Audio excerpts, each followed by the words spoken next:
Hey guys, so today I'll be doing another ranking video, and this one will be based on my top 100 greatest basketball players of all time. This is going to be both NBA and ABA players combined. That's what I usually do. So yeah, for me, every year, of course, after the basketball season, the NBA season ends, I kind of have a spreadsheet where I keep totals of every player's stats and awards, and I recalculate them after every season because, players win different awards, their stats go up or down. So after every year, I redo my rankings and release a new video. So this year, I went through my top 50 greatest NBA and ABA players, basketball players per position. And that's what I usually like to do is I want to rank based on position, but I know that for most people, they just want an overall ranking. Okay? So for me, I usually go pretty deep. So that was top 50 players per position, total of 250 players.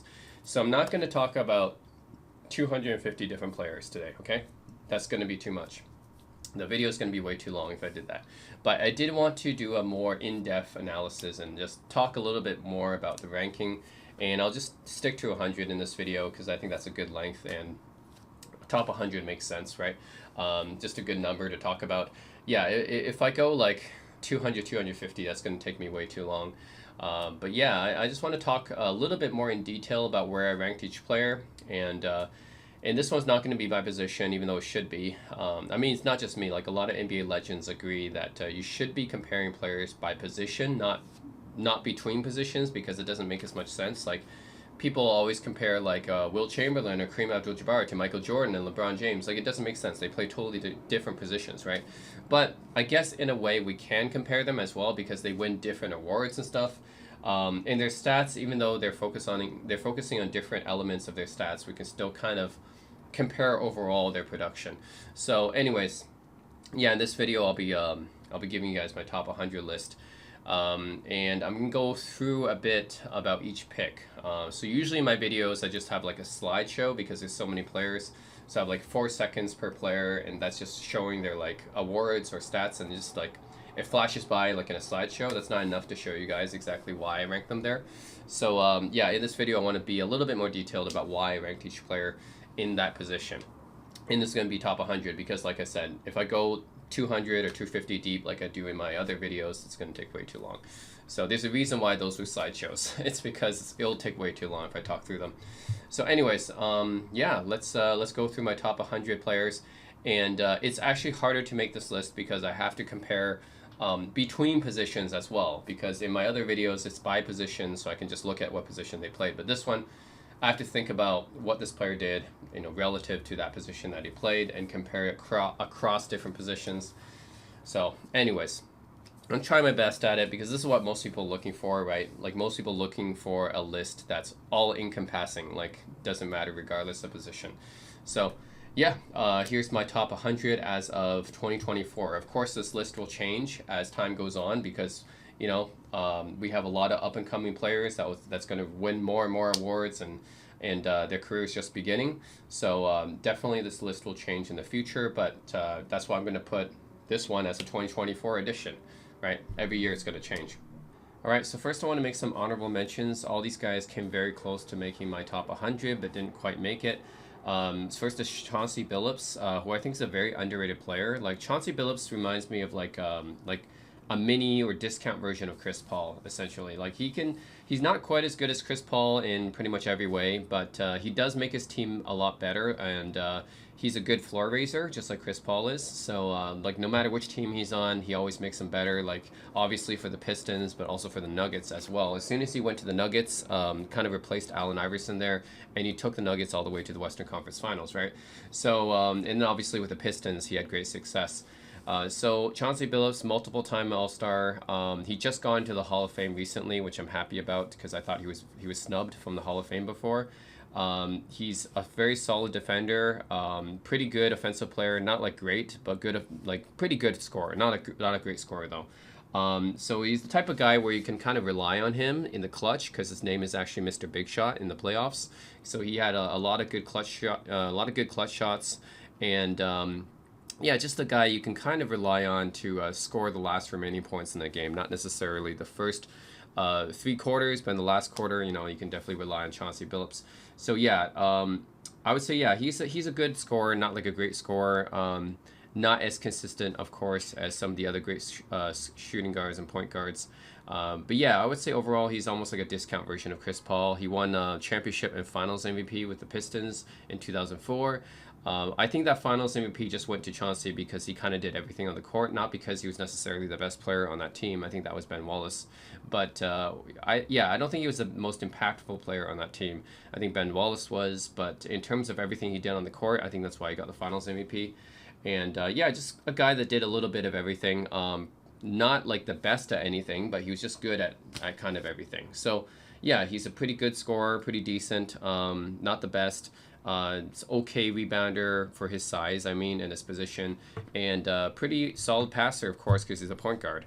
So his passing ability, I think, is very solid. A couple seasons he'll give you like 6, 7, 8 assists a game.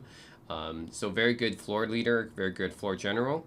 The only reason he doesn't make the list is just because he's not quite good at really any of those aspects. He's just like a good all-around player, but not really great at any aspect. And his stats aren't really like that exciting in any way, right? You look at his stats and nothing really pops out at you. So yeah, he doesn't quite make the list, but I do have to mention him because I do think he's pretty underrated. Like Chauncey Billups should be mentioned more in the kind of like top 20 point guards discussion. I feel like he's really on the fringe of the top 20 point guards, but yeah, he deserves to be there because, I mean, he was one of the most important players on that 2000s Pistons team that went to like 6 East Conference Finals in a row, right? So that's pretty important. He had great playoff success consistently in the 2000s with the Pistons, and then when he went to the Nuggets, he took them to the Conference Finals as well. So definitely a very impactful player that could do pretty much everything on the floor at a solid level, like solid defender, solid passer, okay rebounder, okay scorer. And a very good floor general. So just a guy who is pretty good at most things, but wasn't great at any one thing. That kind of kept him from my top 100 list because he wasn't really that great at any one aspect. But I do have to mention him because he's still like a very good player all around. Another honorable mention is Chris Bosh. Chris Bosh didn't quite make my list. He has a whole bunch of All-Star selections, so he was a pretty popular player, like 11-time All-Star. But when you look at his All-NBA selections, he only has one All-NBA second-team selection. So throughout his career, he was considered to be kind of like a second-tier power forward. Like he's not on the same level as KG, Tim Duncan, or Dirk, obviously. But then on the second level, there's guys like Paul Gasol and Marius Stoudemire, who I think was probably better than Chris Bosh, actually. But I would probably say like Chris Bosh is maybe on the same level as like a Blake Griffin or LaMarcus Aldridge, like that kind of guy, where really they're solid stars, but they're not like superstars. Of course, Chris Bosh was a franchise player for the Raptors. Didn't really take them very far. He never got past the first round with them. Then, of course, when he went to LeBron's Heat, and then that's where he won the 2 championships as the third best player. He wasn't really that great for them, actually. He was like more playing like as a role player as part of the Heat. Like, I don't remember Bosh really having any great games with the Heat. He was just kind of the third reel, kind of just like a role player guy who can kind of spread the floor a bit. He's a pretty good perimeter shooter for a big man. And he often played small ball, so he wasn't like really the type of guy to grab rebounds on the interior or anything. He had like okay post. He had an okay post presence, I guess. Like he had a few post moves, but it wasn't really his go-to. Like he basically was the type of guy that had pretty good range for a big man. Like he can shoot from the outside, from the perimeter, and had a few post moves, and that was really about it. But a kind of guy like I felt like was kind of a second or third tier power forward. When he matched up against older Kevin Garnett or older Tim Duncan, he couldn't really keep up with them, and kind of like disappeared against some of them sometimes, right? So I feel like that's the type of guy Chris Bosh is. Like, he's a very good player, not really superstar level in many ways, just like kind of a solid star guy. And if you have him as your third star, then you can win with him. If you have him as your second star, you might not win with him, I think. I think he's the type of guy that has to be a third star. Can't really rely on him as a second star. But anyways, Chris Bosh, pretty solid defensive player. Like I said, he can shoot from the outside and perimeter for a big man, which is pretty good. He can space the floor. Had a little bit of interior presence, not really that much, but he did have some some go-to post moves, I guess. Not really that many. But yeah, defensively he was just okay, not really great. And then rebounding wise, he didn't rebound as well as some other power forwards because he didn't play that close to the basket. It wasn't a good passer either. I mean, in Toronto, actually, he was a pretty solid rebounder. It's just that when he came to the Heat, of course, he had to play a little bit further away from the basket. So yeah, therefore his rebounding numbers went down a bit. But yeah, overall, he's just an okay rebounder too, I feel. So, anyways, that's why he's an honorable mention. Doesn't quite make my list. All NBA second team only once. Wasn't the first or second best player on any of those two championships. So yeah, that's where Chris Bosh is. He's kind of just an honorable mention, just outside my top 100. So another honorable mention I have is Amari Stoudemire. I actually had a video comparing him with Chris Bosh, and I think they're pretty similar. They're both playing the same position, the same era, but they have different skill sets. Bosh plays a little bit farther from the basket. He's a better shooter, so he plays a little bit farther from the basket, especially when he was with the Heat. When Bosh was with the Raptors, he played a little bit closer, but Stoudemire pretty much always played close to the basket. He wasn't a shooter. He didn't have much range. But what he did have was he had a limited offensive skill set. But, you know, just like with Shaq, you don't need to have that many if you're really good at the ones you have, right? So he would just roll to the basket and dunk on everyone. And he was really hard to stop in his prime. Like, even though his skill set is pretty simple, but he was really hard to stop because, yeah, the guy was very strong, muscular, and he would easily ease his way to the basket for like a dunk or like a layup. That's pretty much similar to what Karl Malone did. I think Karl Malone might have a bit more range than Stoudemire, but basically Steve Nash and Amari Stoudemire during the 2000s, they pretty much were like the Stockton and Malone of their era with the pick and roll. So yeah, they were probably the best pick and roll duo since Malone and Stockton. And yeah, it was hard to stop Stoudemire in his prime. He was just like, you know, set a screen, roll to the basket. Simple but effective, right? It's hard to stop him. In his prime, he was averaging like 30 points per game in the playoffs. So apparently pretty difficult to stop him. So yeah, he was a pretty good scorer if he, you know, in that system, the Suns system with Steve Nash, the 7 seconds or less system. So he's very effective in that system. Was a pretty solid rebounder as well. I mean, yeah, he had the strength, play near the basket. Wasn't much of a passer, but yeah, overall, I think that Stoudemire came close to making this list, but he didn't. Well, he didn't win anything. He never went to a finals, just like with Nash, and he wasn't the best player on the team like Nash was. So unfortunately, that hurts him. Also, his career was kind of plagued by injuries, so that's an issue. But the guy was 5-time All-NBA and a 6-time All-Star, I think. So the Hall of Fame standards are pretty low. So I think this, to me, he's the biggest snub for the Hall of Fame in 2024. As of 2024, he hasn't gotten in yet. And I think he's probably the biggest snub. Since my previous biggest snub, Chauncey Billups, just got into the Hall of Fame. So yeah, Chauncey Billups, I've been pushing to get into the Hall of Fame for a long time. I'm glad Chauncey's finally gotten in. But Amari needs to get in too. I mean, 6-time All-Star, 5-time All-NBA, and with his numbers, that's enough to get into the Hall of Fame, right? The Hall of Fame, Basketball Hall of Fame isn't very high standards. So he should have been in by now. I don't know why Chris Bosh got in, but he didn't because Bosh has the championships, I guess. But Stoudemire actually, I think, was better than Bosh in his prime. So he was more of an unstoppable force in his prime than Bosh was, in my opinion. So anyways, I had to mention Amari. I know he didn't go to the finals, and his career was cut short by injuries. But in his prime, I would say he was a fairly dominant power forward. There were series where he even gave guys like KG and Tim Duncan trouble. You know, so he was hard to stop in his prime. So yeah, Amari Stoudemire. Just mention him. All right, next honorable mention I have is Zelmo Beatty. Or Beatty. Yeah, so a lot of you guys, probably most of you guys may be wondering, who the hell is this guy? So let me explain. This list is going to be a combined NBA, ABA list. And the reason I'm doing that is because I have always personally felt that ABA players, who are American Basketball Association players, that was another league during the 1970s, they should be combined with NBA players because, well, the NBA actually merged with the ABA back in the 1970s. So they're essentially the same league. I mean, 4 teams from the ABA went to the NBA. So the Indiana Pacers, San Antonio Spurs, Denver Nuggets, and New Jersey Nets, which is the Brooklyn Nets now, they're actually from the ABA. So when you merge leagues, it's not like a separate league anymore. You merge leagues. That means the players from that league, the records and awards and stuff that they won should be counted as part of the NBA history as well because you merged. It's the same league.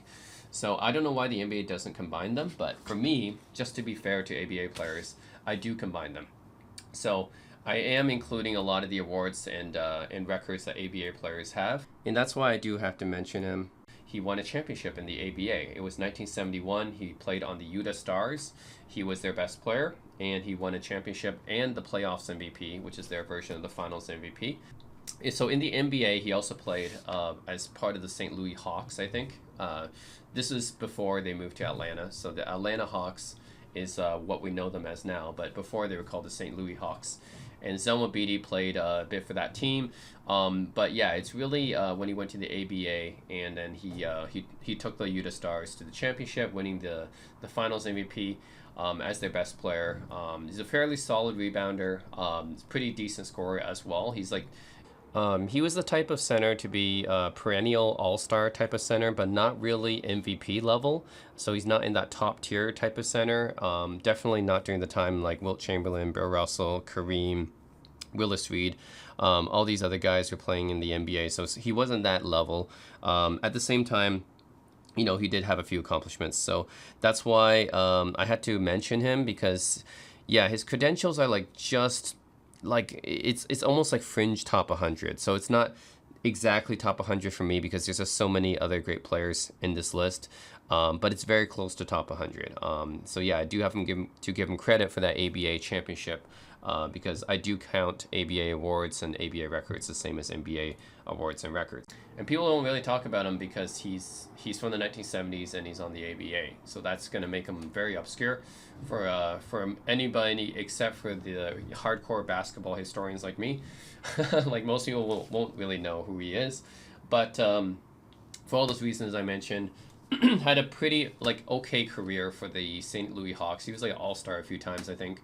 But then, yeah, for the Utah Stars, he won them a championship. So, I mean, there are other great players on that team too, but definitely Zelma Beatty was their best player. So yeah, that's why I have to mention him. It's mainly because he won a championship with the Utah Stars and the ABA and was their best player. And I do count ABA history as part of NBA history. Therefore, yeah, I'm counting the championships and awards the same.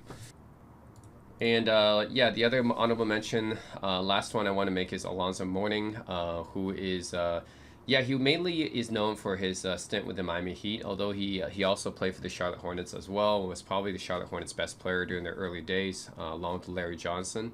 But yeah, Alonzo Mourning, can say about him is that he was a very tough player, very intense player, tough player. Pretty good scorer actually. So he had the offense and he also had the defense as well. So if he's in the interior or in the post, he definitely had a few moves there that can give defenders trouble. Although he wasn't like a great interior scorer, like not the same way Shaq or Hakeem would be. But again, he was pretty solid in the post, I think. Rebounding wise, he was okay for his size, given that he's a center, right? Like he's just okay at that. Wasn't a very good passer, but he was a great defender. So two-time Defensive Player of the Year. He was probably, I would say, like in the late 90s, early 2000s. Yeah, he and Dikembe Mutombo were probably the two best defenders, and then Ben Wallace after that. So yeah, definitely a great defensive player. Very solid defensive player. The reason why he doesn't make my list is just because there are a bunch of guys ahead of him that either did one of those things better than him, or both those things better than him, right? So I mean, if you look at on the guys that are going to be my list, there's guys that's won more Defensive Player of the Year awards than he did, and there's guys that are better offensive players than he is. So yeah, that's pretty much why he's just a good, solid two-way player, but not good enough to make my top 100. Just like kind of outside the top 100 in that sense. Yeah. As he wasn't as dominant on offense as a David Robinson or a Shaq or even some of the guys on this list, right? Jack Sigma isn't on my list, but I would say Jack Sigma at times, I think you could say that he was a little bit more harder to stop than Alonzo Mourning in terms of scoring. I mean, Alonzo Mourning could score, right? Of course, but I think he's not like a great scorer. And rebounding wise, he's just okay for his position, right? He can get you like 7, 8, 9 rebounds or 10 rebounds a game in his prime, but nothing really like, nothing outstanding. And he wasn't a great passer. And as a defensive player, that's probably where his specialty is. But then there's guys who's won more Defensive Player of the Year awards than him. So, anyways, I just want to mention Alonzo Mourning, very good player, but didn't quite make my top 100. By the way, when I'm talking about Jack Sigma, I went the fact that Sigma has this behind the head shot that defenders kind of found hard to stop, whereas Zoe never really had a go-to shot like that. I mean, he obviously was pretty tough, and he can like dunk over people and stuff, pretty like strong and athletic, but he didn't have a go-to move like that. That's what I meant. Not that Zoe couldn't score as well as Sigma. I think Zoe could score as well as Jack Sigma did, but it's just that Sigma had that one, signature move that he had that Zoe doesn't really have. So yeah, that's what I kind of meant by that. Didn't mean that Sigma was necessarily an overall better scorer. Okay, I'm going to try to keep it brief to about a few minutes per player at most, but starting out at number 100 is Rudy Gobert. And well, some of you might be surprised, some of you might not be. Why is Rudy Gobert in my top 100?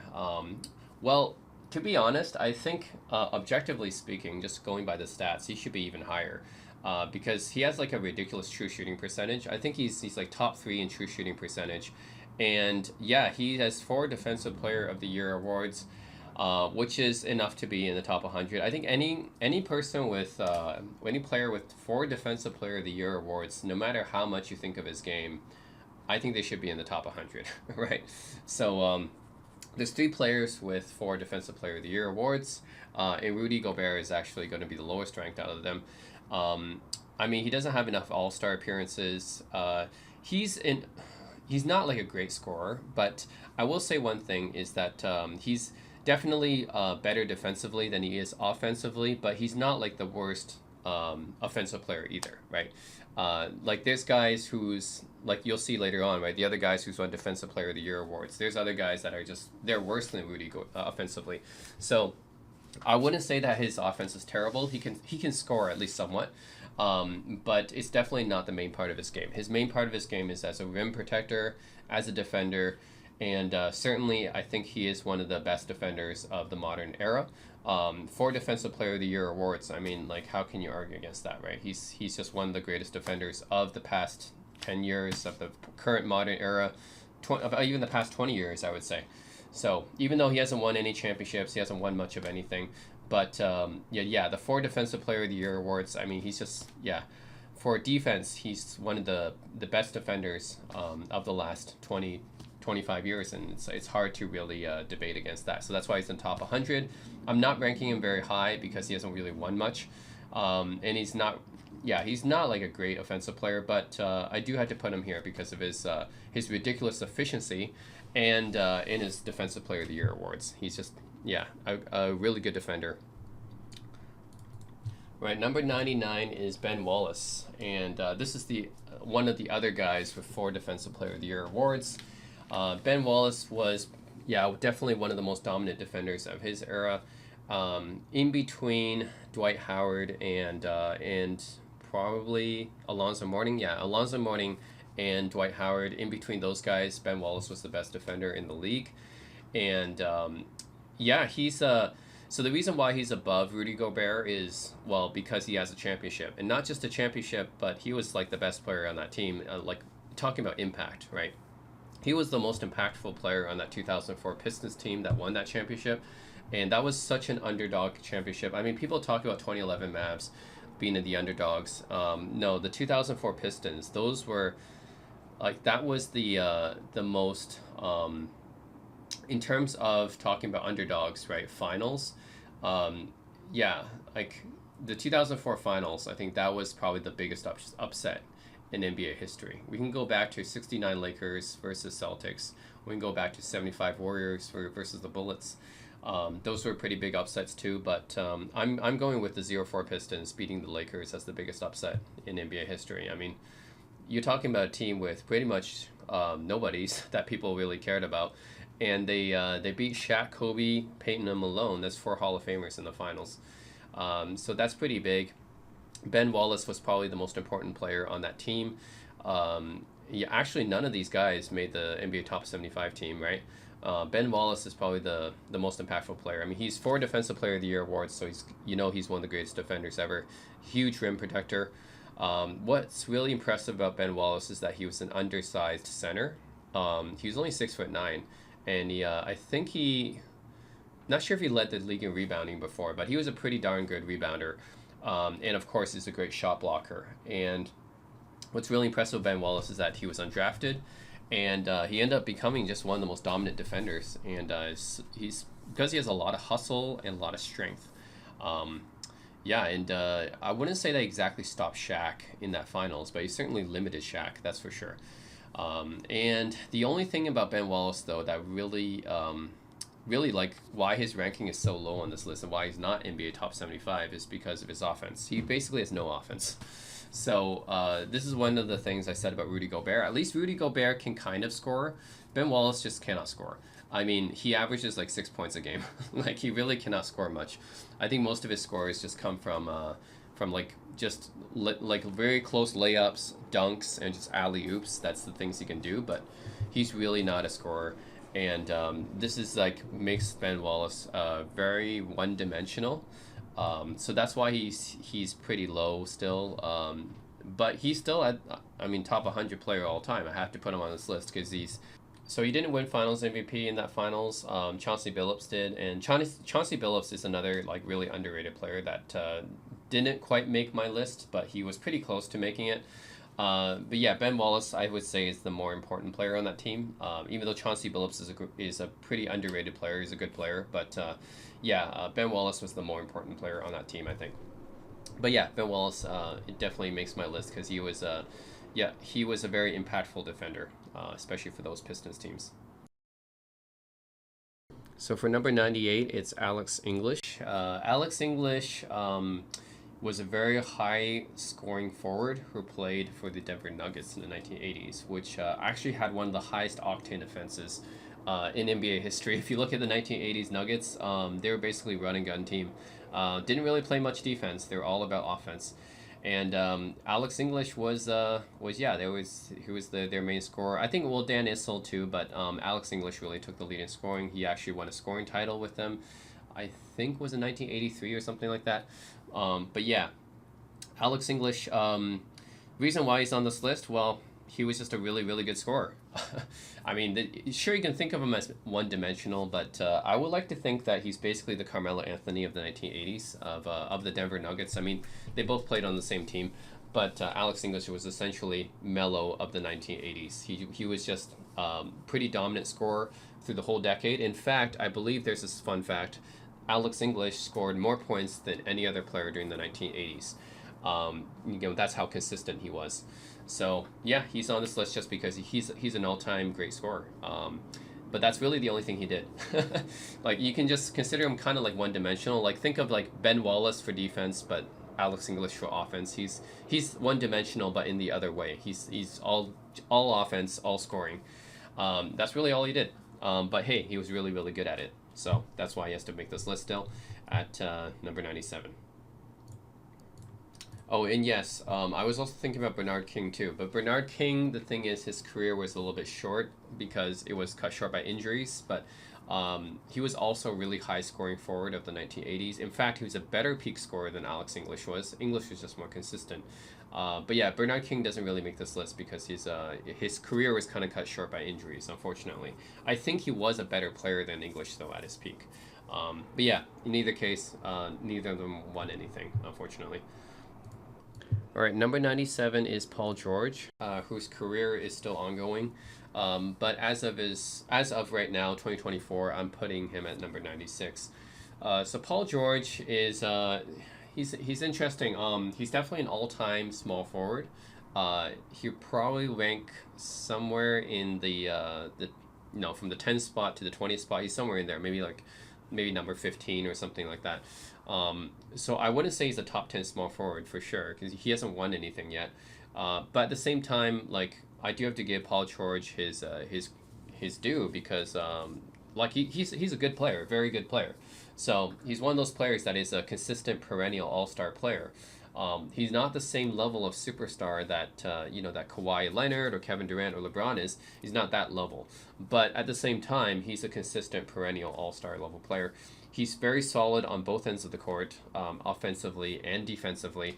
And yeah, like, and his teams went pretty far. I would say with the Pacers especially. Like, I remember there's one year they took Bron's Heat to 7 games, and that was actually pretty close. The 2013 Pacers, I think, where they took Bron's Heat to like 7 games, and that was one of LeBron's tougher series, I would say.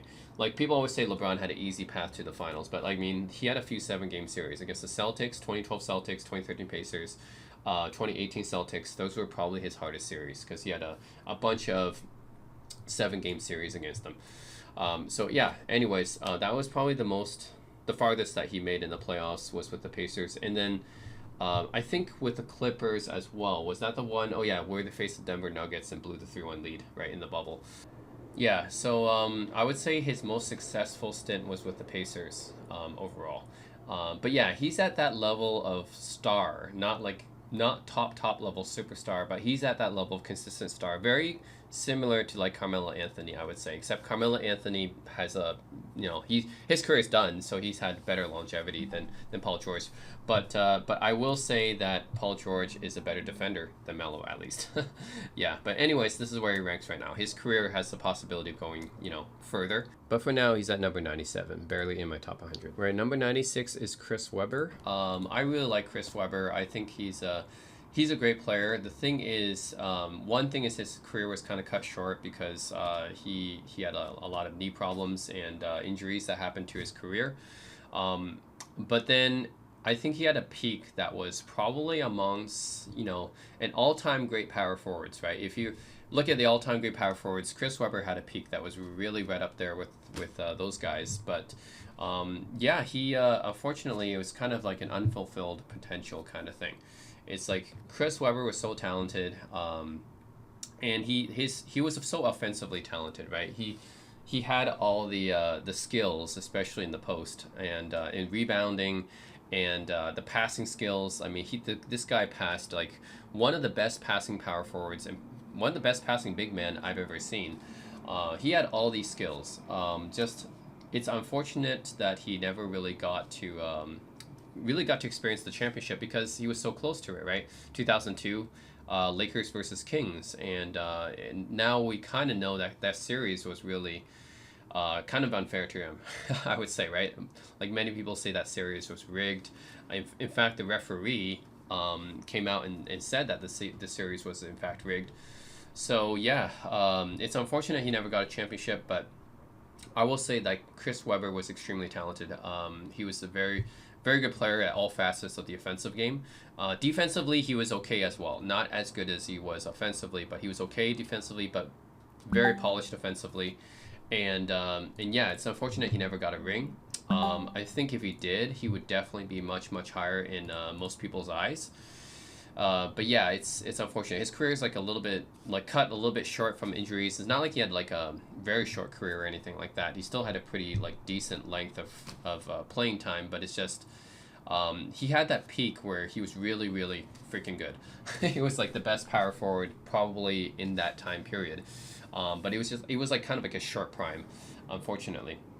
So yeah, Chris Webber didn't win anything, but I do have to put him on this list because at his prime, in his peak, he was really freaking good. Like, as good as any all-time power forward. Like, as good as Charles Barkley, as good as Dirk, Karl Malone. Like, at his peak, he was as good as any of these guys. So, anyways, yeah.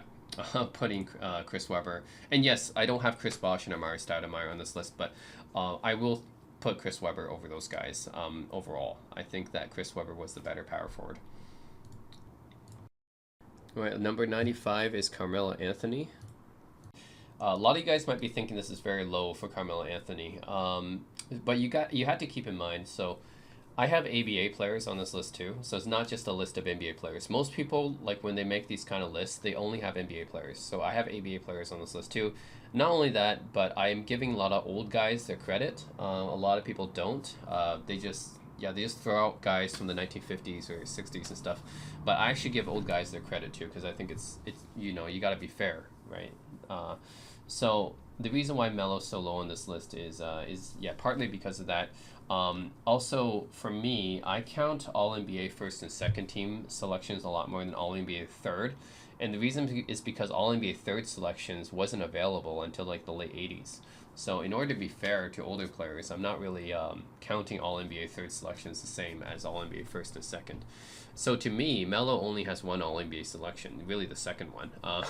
Like he's only been on All NBA second one time. That's it.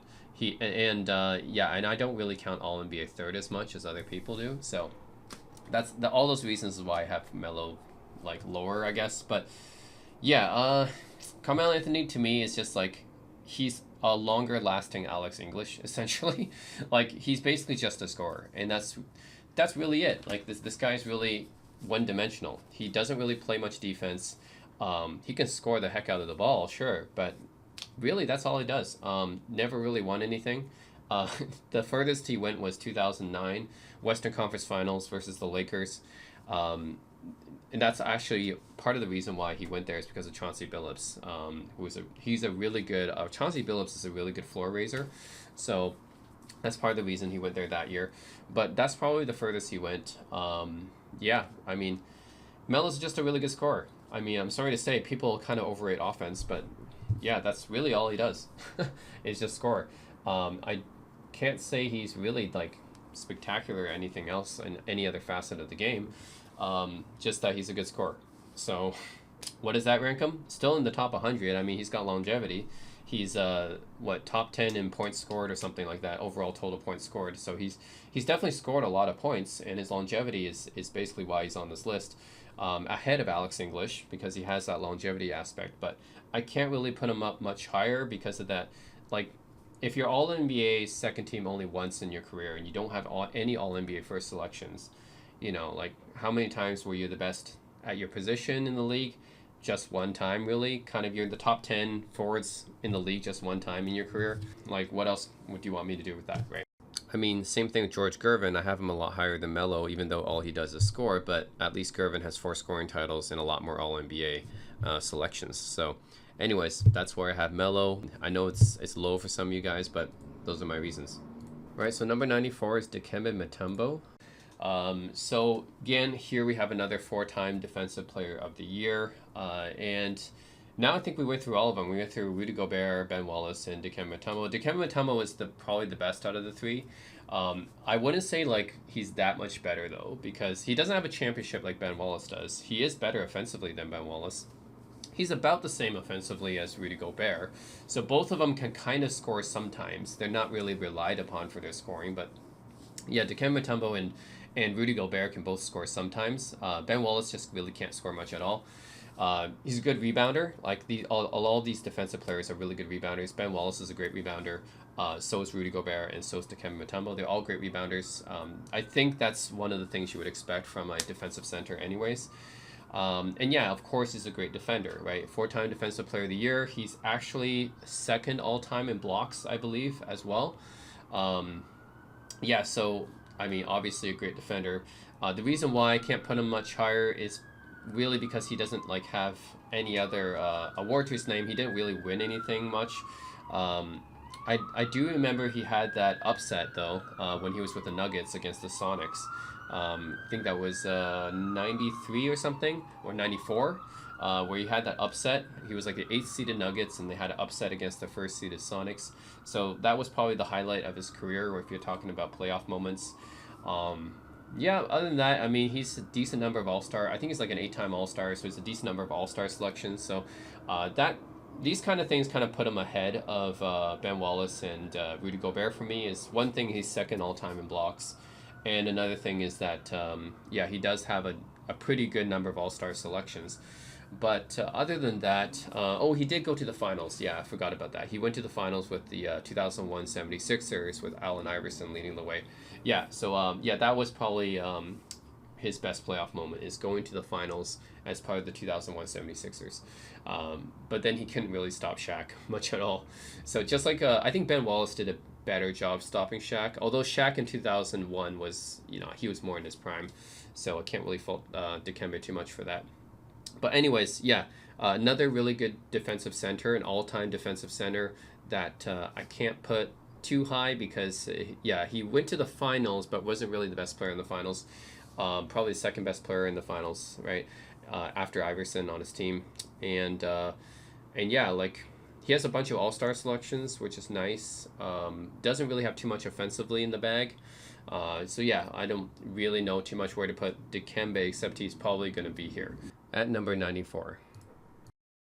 So number 93 is Nate Thurmond. His nickname was Nate the Great. So I mean, just look at how he looks, right? This guy's from the 1960s, and yeah, they were definitely buff guys and tall guys in the 1960s. A lot of people think, oh, Wilt and Russell played in an era with all short white guys. No, that's not true. Just look at Nate Thurmond, right? So yeah, Nate Thurmond. I have to admit, I'm giving Nate Thurmond a lot of extra credit, probably more than he deserves, to be honest, objectively, because he wasn't part of any All-NBA team. I think if the All NBA third team existed during his playing career, he probably might have been on there, but he was never All NBA first or second team, and this is not really his fault. I mean, he had to compete with guys like Wilt and Russell and Kareem his whole career, so there's always better centers ahead of him.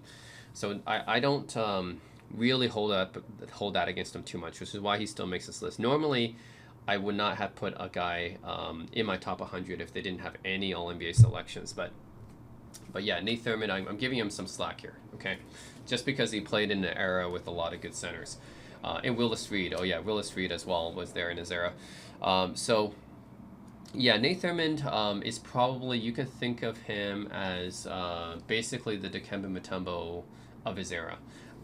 Except he was better offensively than Mutombo. Slightly better. I wouldn't say much better, but he was slightly better.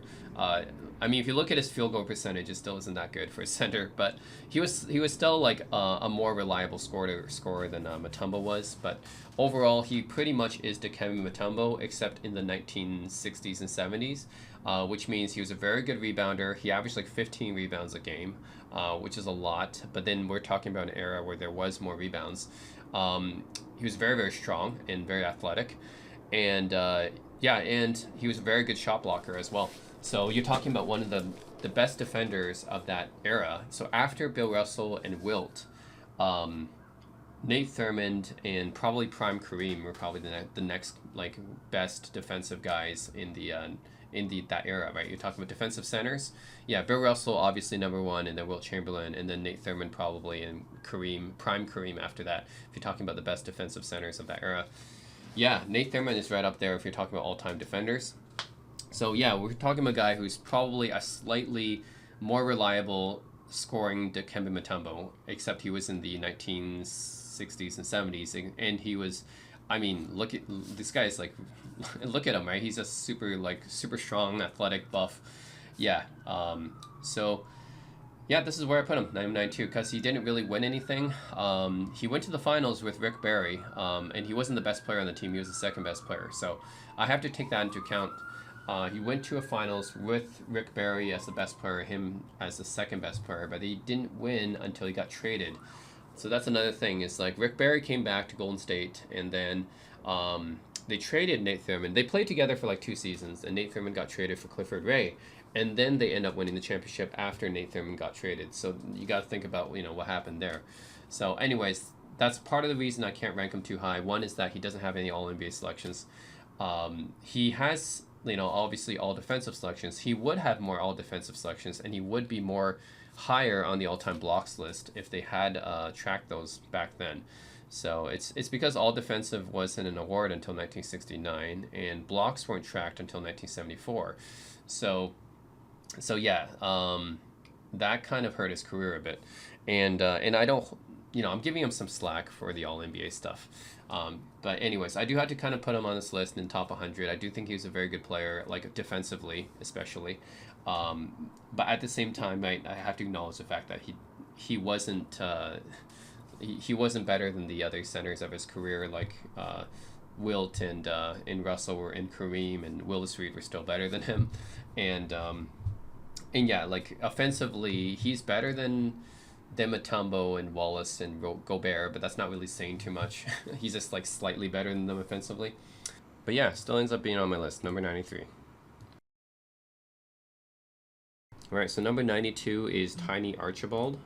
So Tiny Archibald is, so for those of you guys who don't know who this guy is, it's because he played back in the 1970s mostly. His prime was mostly in the the early to mid 70s. This was his prime, and he was a very very fast point guard. He was short, like 6'1", and he was very very fast.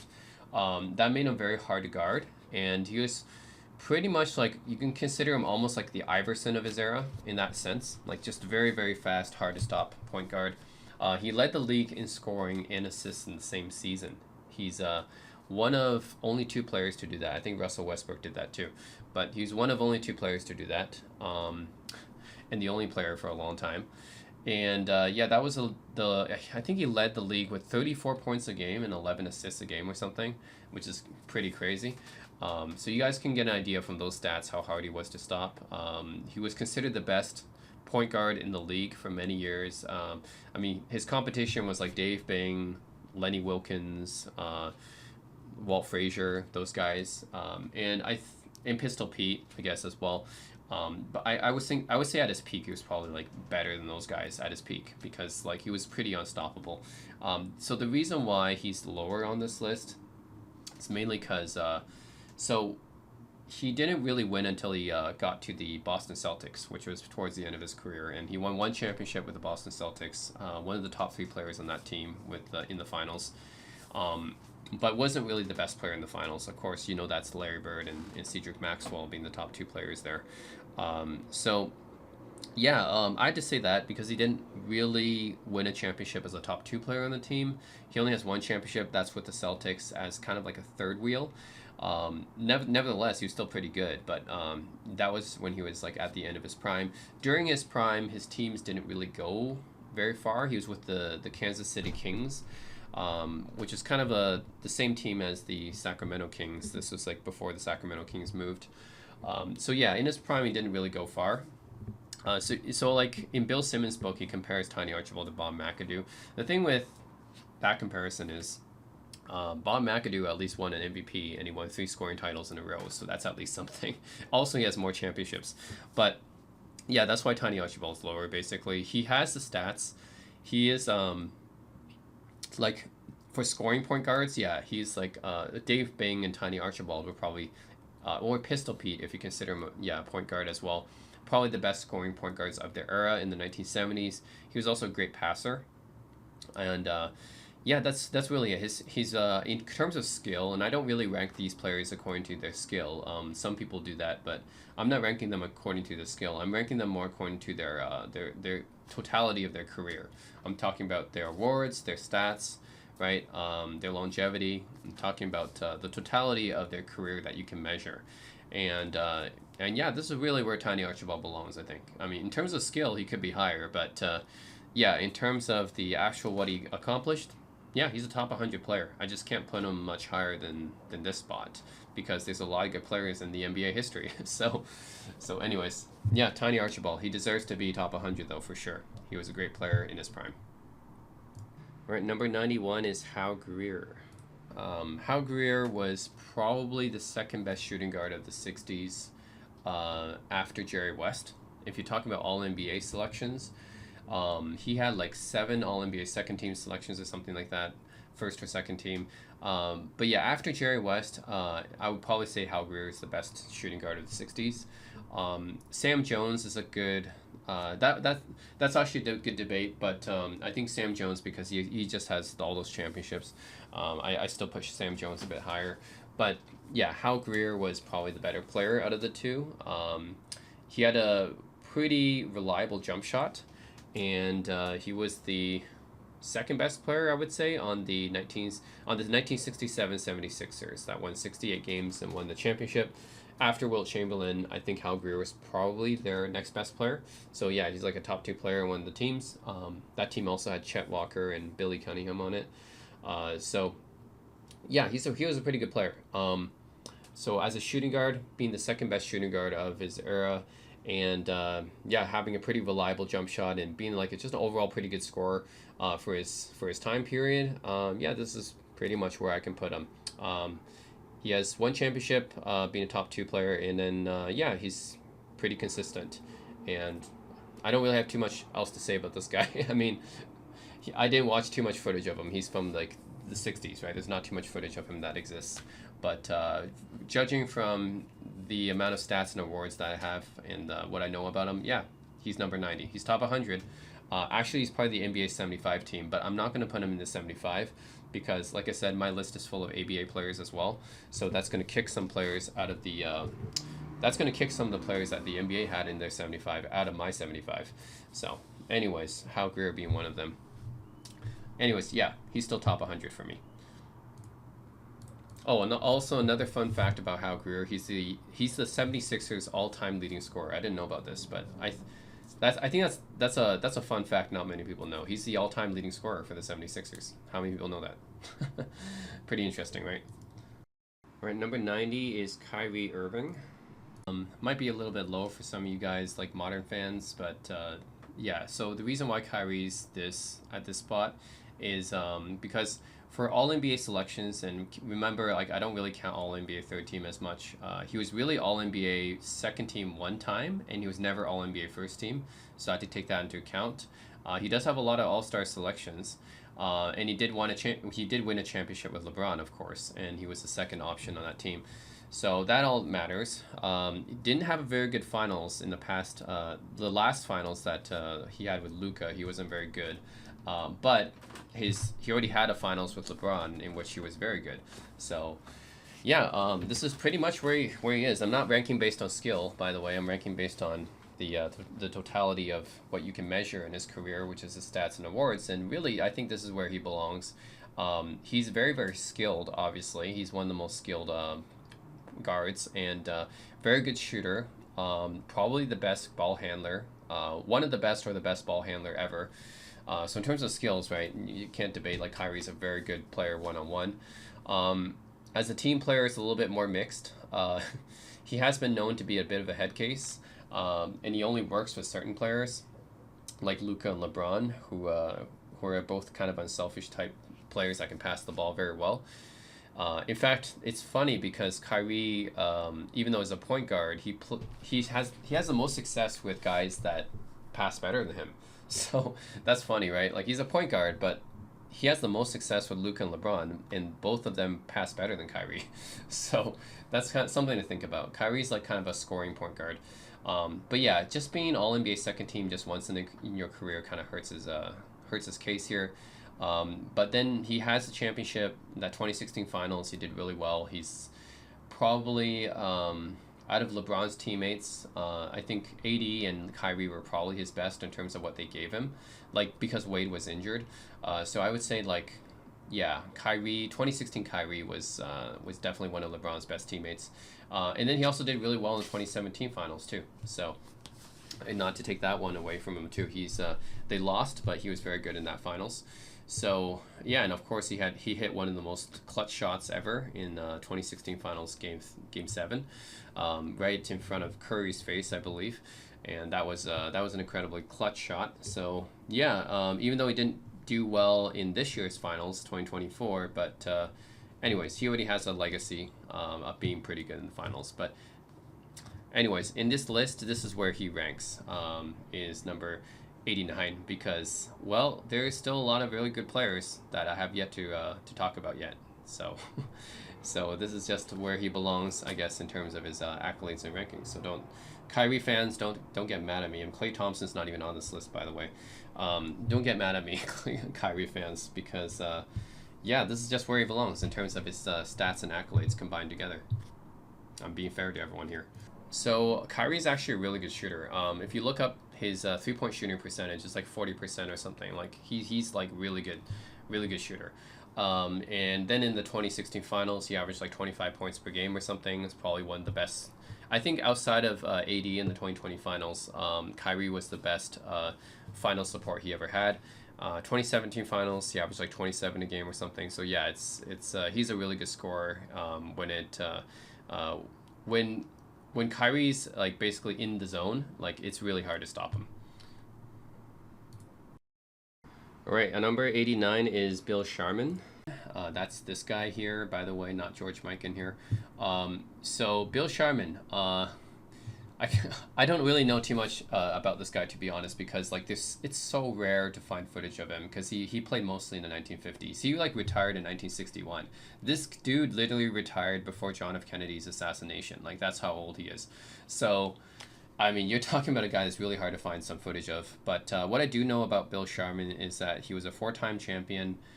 When I look up the stats in the finals, he wasn't really the top three players in any of those finals, surprisingly. Top three players mainly being Bill Russell, Sam Jones, and Tom Heinsohn, or Bob Cousy in those finals.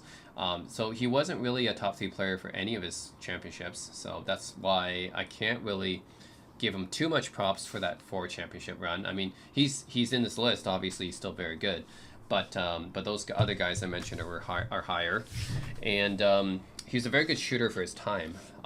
Like nowadays, you wouldn't consider Bill Sharman a good shooter because everyone shoots so good in the NBA now. Everyone's like pretty much a marksman now. But back in the day, in the 1950s, where people averaged like 35% shooting, then yeah, Bill Sharman was definitely above average for his era in terms of his shooting. Probably, he was probably the best shooting guard in the NBA before Sam Jones showed up. So he was kind of like the predecessor of Sam Jones when it came to that Celtics dynasty. But yeah, talking about the best shooting guard of most of the 1950s. Yeah, like what what can I say about this guy? Won four championships. Wasn't really the top three player for all of them, any of them. Had a bunch of all NBA selections, so that does help him. Probably the best shooter of his era, and probably yeah the best shooting guard at his of his era. So yeah, this is where he belongs. I think is I can't put him too high because he just played a really long time ago, and I mean yeah, wasn't really one of the best players for his championships, but at the same time he is top 100 for sure because yeah, because of his All NBA selections. He did win those championships, right? He was part of that team, was an All Star many times, was All NBA many times, so that stuff does matter. So yeah, this is where Bill Sharman belongs at number 89 all time. Right, number 88 is Sidney Moncrief. Very underrated player, by the way. It's funny, they had a bunch of guys on the NBA 75 list that that I think was debatable whether they should have been on there. Like Reggie Miller, for example. I don't have Reggie Miller in my top 100. I'm sorry, like Reggie Miller's not top 100 to me, especially because he doesn't really have any All NBA first or second selections. But Sidney Moncrief, I think should have made the list. Like Sidney Moncrief is a better player than Reggie Miller to me. Like Sidney Moncrief for his accomplishments, right? I'm not talking about like the shooting stuff. Of course, Klay Thompson, Reggie Miller, who didn't make my list, are good shooters, but all-time shooters. But Sidney Moncrief, if you look him up, what he did in the 1980s, he was the leader of pretty much a dynasty. Even though they didn't win any championships, they were a very, very good team. I would have to say like it's almost like the Detroit Pistons in the 2000s. So the Detroit Pistons in the 2000s, led by Chauncey Billups, Ben Wallace, Rasheed Wallace, those guys. Those guys went to like 6 conference finals in a row. Like that team was like pretty dominant in the 2000s. They just only won one championship, but they were pretty dominant in the 2000s in terms of consistent playoff success. That's the same thing with the Bucks in the 80s. Consistent playoff success, but they didn't win any championships. And the reason is because, well, the 76ers with Dr. J and Larry Bird's Celtics were just too good. They were too stacked. But the Bucks really had some hard-fought battles with those teams. So I would say Sidney Moncrief is he needs to get more respect, right? He deserves more respect. So he's a 2-time Defensive Player of the Year. In fact, he won the very first 2 Defensive Player of the Year awards ever given. The Defensive Player of the Year wasn't an award until the 1983 season, I think, and he won the very first 2. So that shows you how great of a defender he was. He was a two-way player. He was great on both sides of the court. I wouldn't say he's a shooter, but he's a pretty solid scorer and a very good defender. And I think Michael Jordan said this himself, that Sidney Moncrief would just haunt you up and down the court. Like if you play Sidney Moncrief, you're gonna get like an entire night's worth, basically. Like this guy will hound you up and down the court. He's pretty athletic, surprisingly athletic, so he'll just reach up and try to block your shot like suddenly. So he's hard to anticipate. So yeah, Very good. He's pretty much an all-time defender at guard. When talking about all-time defensive guards, Sidney Moncrief deserves to be mentioned. And he was a very solid scorer, and he was a leader of the 1980s Bucks, which had consistent playoff success, just never won a chip. So yeah, I think Sidney Moncrief's pretty underrated. This is where I have him at number 87, because I can't put him too high because he didn't win anything, but at the same time, he was very, very important to a very successful team. So, yeah, this is where I have him. All right, 87 is Joe Dumars. And honestly, like, I had a comparison video between Joe Dumars and Sidney Moncrief. They're pretty close. Joe Dumars wins it because he has the championships, but both of them are pretty close. I would say both on offense and defense, this guy is pretty close to Sidney Moncrief, which means he's very solid on offense. And on defense, he's pretty much just one of the best defensive guards of his era, just like Moncrief. But he was part of the Bad Boy Pistons, so that's one thing he has over Moncrief is his team eventually did get over the hump. And like the Bad Boy Pistons with Isaiah Thomas and Dumars, like they struggled for a few years back in the mid '80s. They were going up against Larry Bird's Celtics too, but eventually they got over the hump, right? And Dumars being one of the best defenders on the team. I think he's probably the second best after Dennis Rodman, of course. He's probably the second best defender on that team. And like he won Finals MVP. That's got to count for something, right? He won 2 championships and a Finals MVP. So that's pretty much why he's ahead of Sidney Moncrief. Now, I'm not going to put him too much higher because, he's a pretty good player, of course, right? He's a very good player. That's why he's on the top 100 list. At the same time, I wouldn't say he's exactly like a dominant type of player. So he wasn't like a top tier superstar. Just a very, very good, all-star level player. And winning those 2 championships, Finals MVP, being a very solid scorer and defender. This is where it gets you, right? So, yeah, Joe Dumars. Definitely he is in my top 100 and deserves to be. I wouldn't say he was snubbed from the top 75, though. I think Moncrief was probably... Like, I guess you could say that, yeah, because I did say Moncrief was snubbed. But I would say in terms of the actual, like being dominant, right? I think Moncrief was a little bit more dominant in terms of both ends of the court in his prime. But Dumars, because of the championships and the Finals MVP, that's why I'm ranking him higher. So, yeah. Anyways, Joe Dumars at number 87. So number 86 is Damian Lillard. We'll just continue on with a whole string of great guards here. Why do I rank him ahead of Joe Dumars and Sidney Moncrief? It's pretty tough. I mean, they're all pretty close. So for Damian Lillard, it's just the fact that even though he doesn't have any championships, but his stats are just off the charts. I mean, this guy has a bunch of All-NBA selections, so that helps him.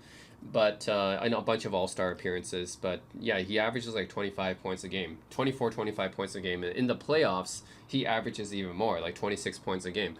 So he's had some pretty good playoff games in terms of scoring. So this Damian Lillard's hard to stop. I mean, if he's on a roll, he's on a roll. And this guy's pretty good shooter and and a very good scorer as well.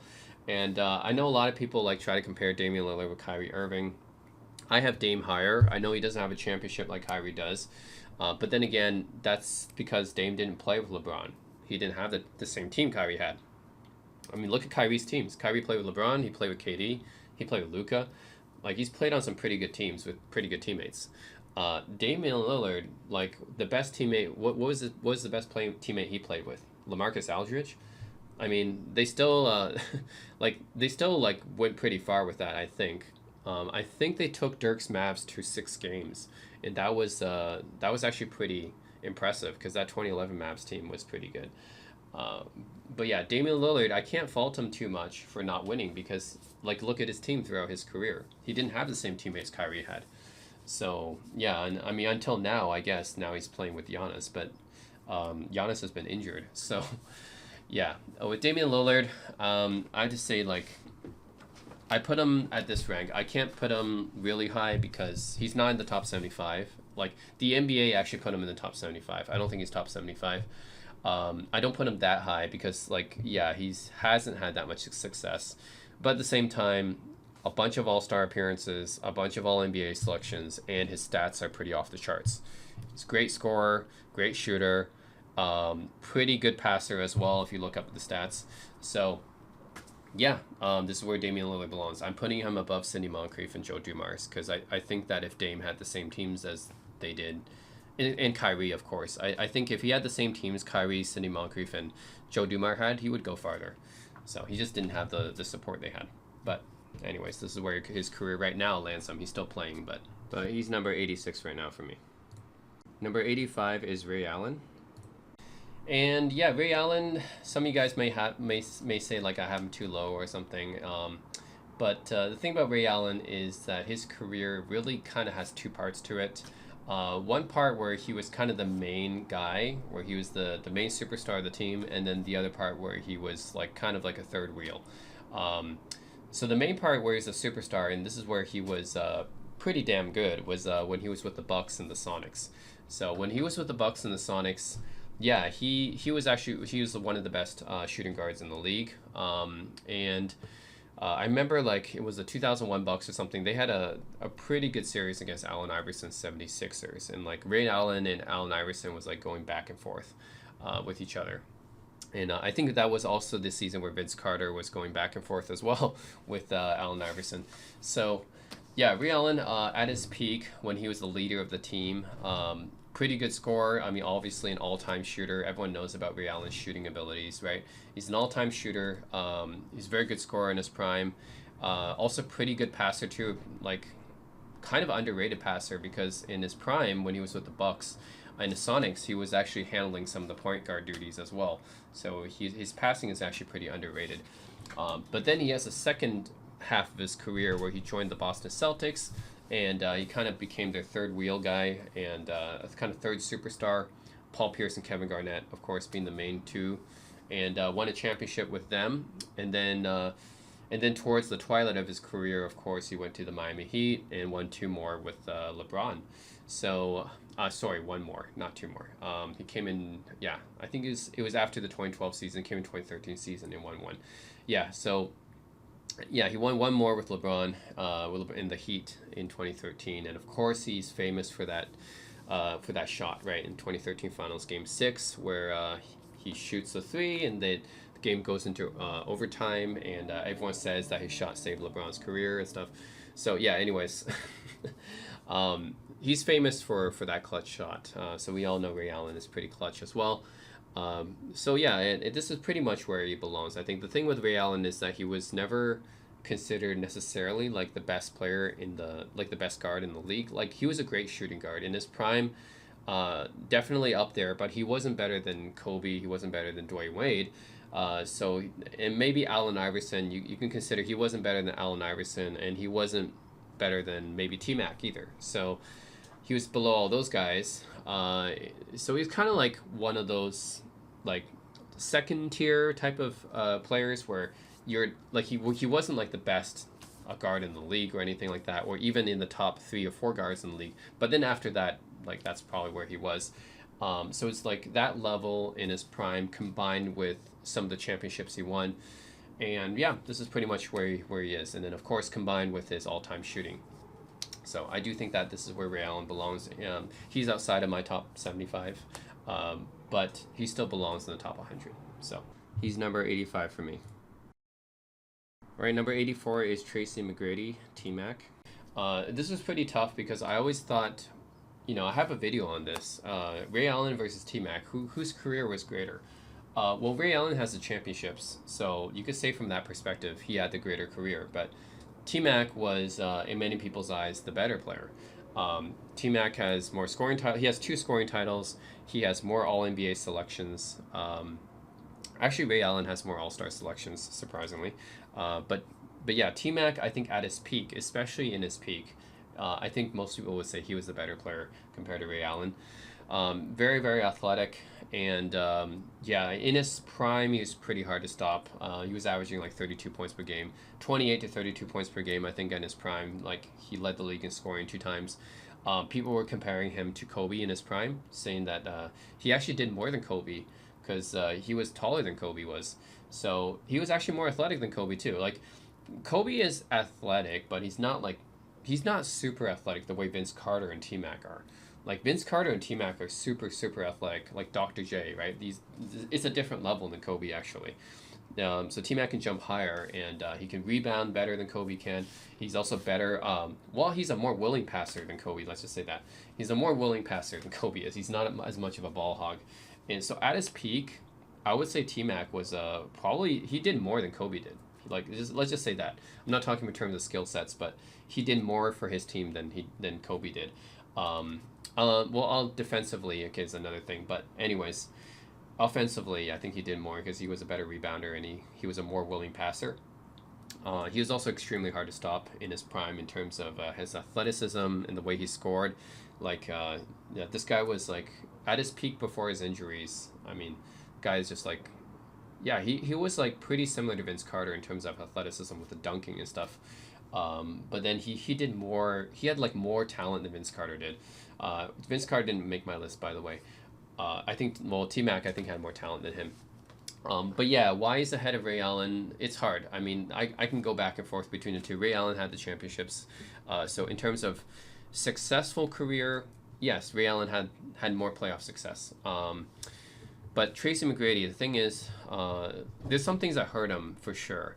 Not being able to get past the first round in his prime does hurt him, especially because he was playing in the East, and he for one of those series he blew a 3-1 lead, so that kind of hurts his career. He was known not to be like the type of guy that has.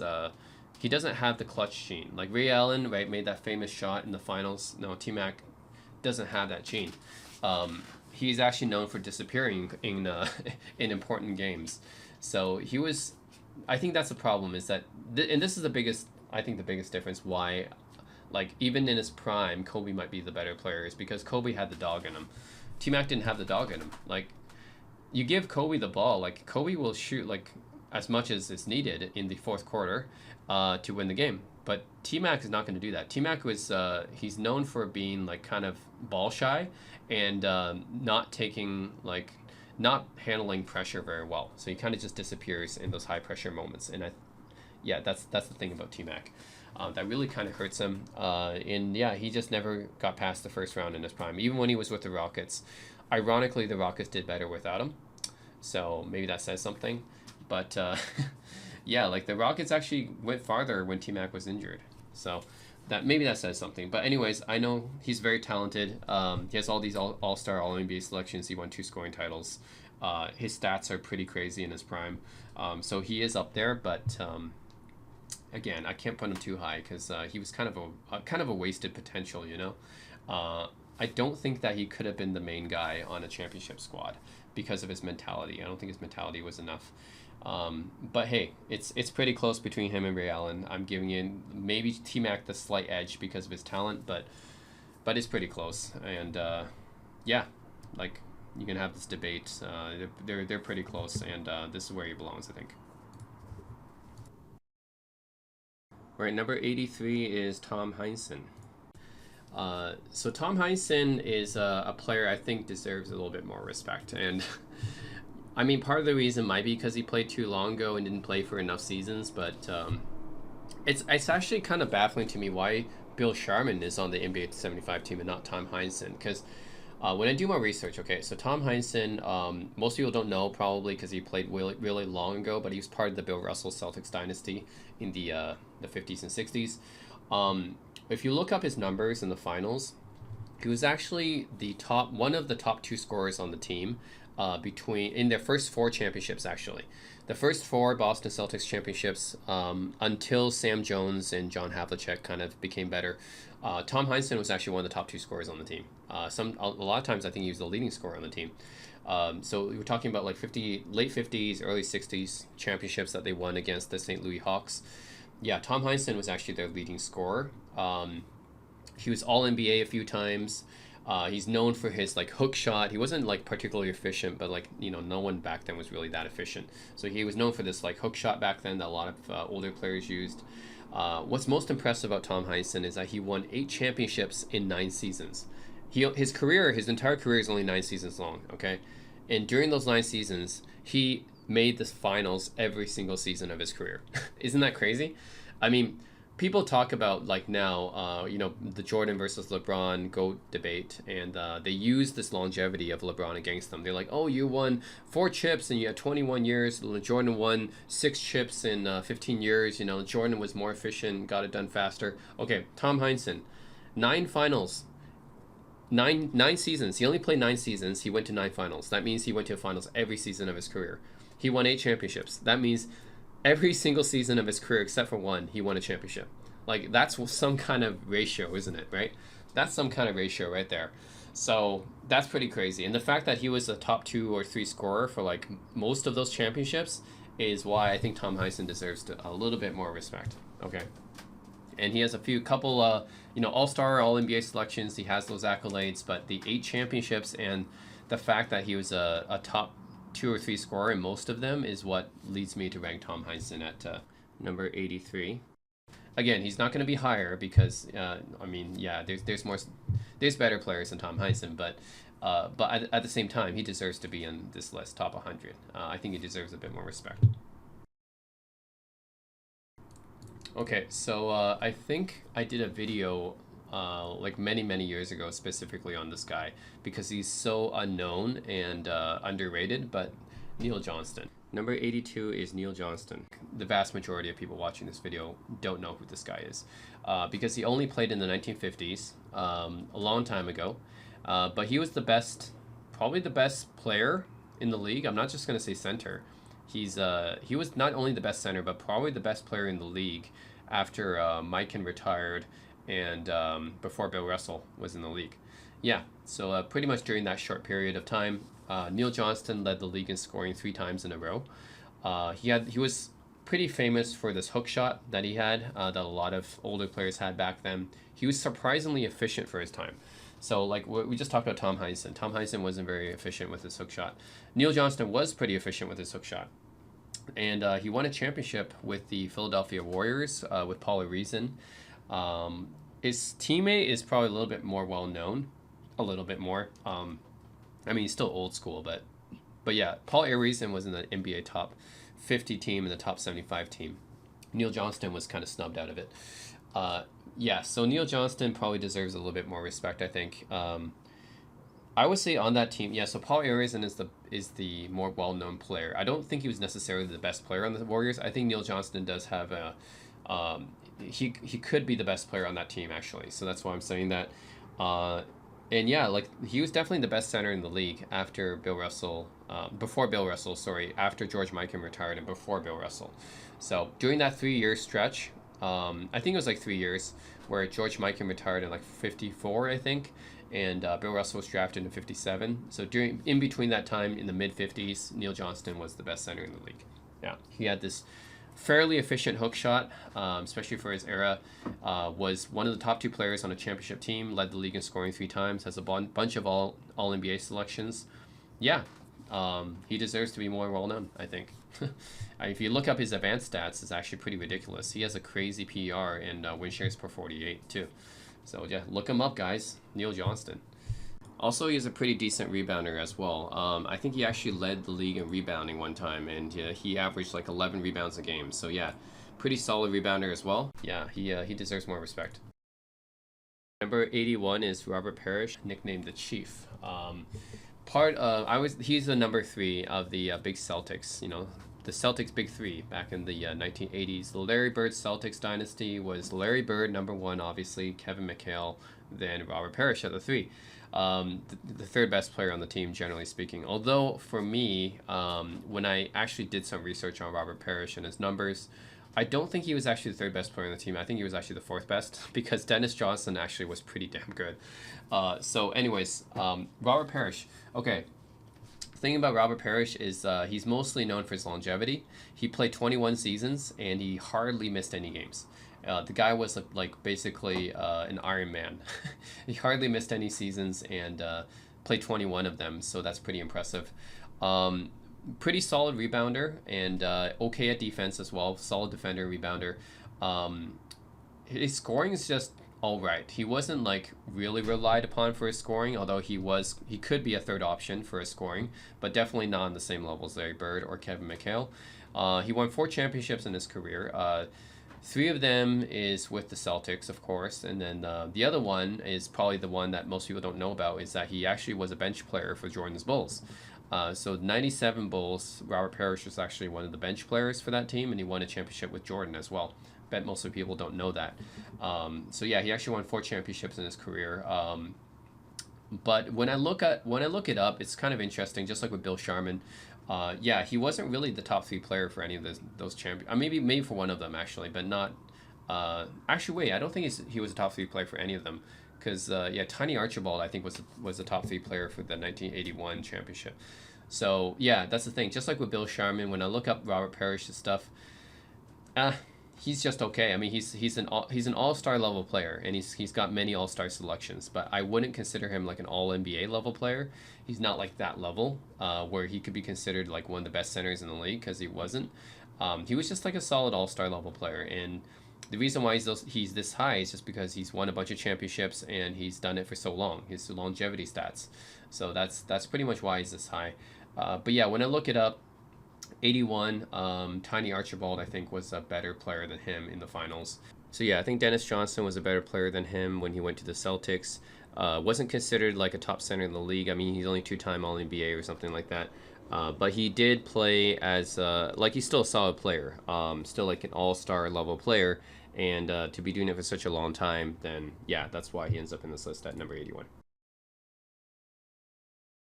All right, number 80 is Bobby Jones. So Bobby Jones was a very good defensive player. He was 1970s. I think he was the best defensive player of his era, actually. So there's 2 parts to Bobby Jones' career. The first part with the Denver Nuggets in the ABA, where he actually reached the ABA Finals with David Thompson. And then the second part of his career, where he played with Dr. J on the Philadelphia 76ers, where he won a title with them in 1983, coming off the bench. So that's the two parts of Bobby Jones' career. He's an 11-time All-Defensive player. He's got the 5th most, I think a top 5 or something, 5th most All-Defensive selections all time. So pretty impressive stuff. Wasn't so much of an offensive player, although just like with Nate Thurmond and Dikembe Mutombo, those guys, like, yeah, he had some offense for sure. Like, he could definitely score some, right? He could be a scoring option. He just wasn't like really known for it. But yeah, like for these defensive guys, right? It's like their offense, they're a little bit more one-dimensional, but at least Bobby Jones, I think he had like some kind of offense. He definitely had some. I mean, he's pretty decent dunker actually, especially for a white guy. He dunks pretty often. So yeah, he's definitely like a scoring option, just not one of the main scoring options. But he's a good rebounder, very good team player. He was known to be like the type of guy that was like never really like had any kind of issues with anyone. He was just known to be the type of guy to just care about winning. He didn't care about his stats, just cared about winning. He's kind of just like Rodman or Draymond Green in that sense. Yeah, just the type of guy that really just wants his team to win. Doesn't really care about his numbers that much. That's why he became a 6th man coming off the bench. He didn't have any Defensive Player of the Year awards because they weren't really around during his prime. I think he would have got a couple of them. But yeah, really good shot blocker as well. And just all around, very good defensive player. The best defensive player of his era.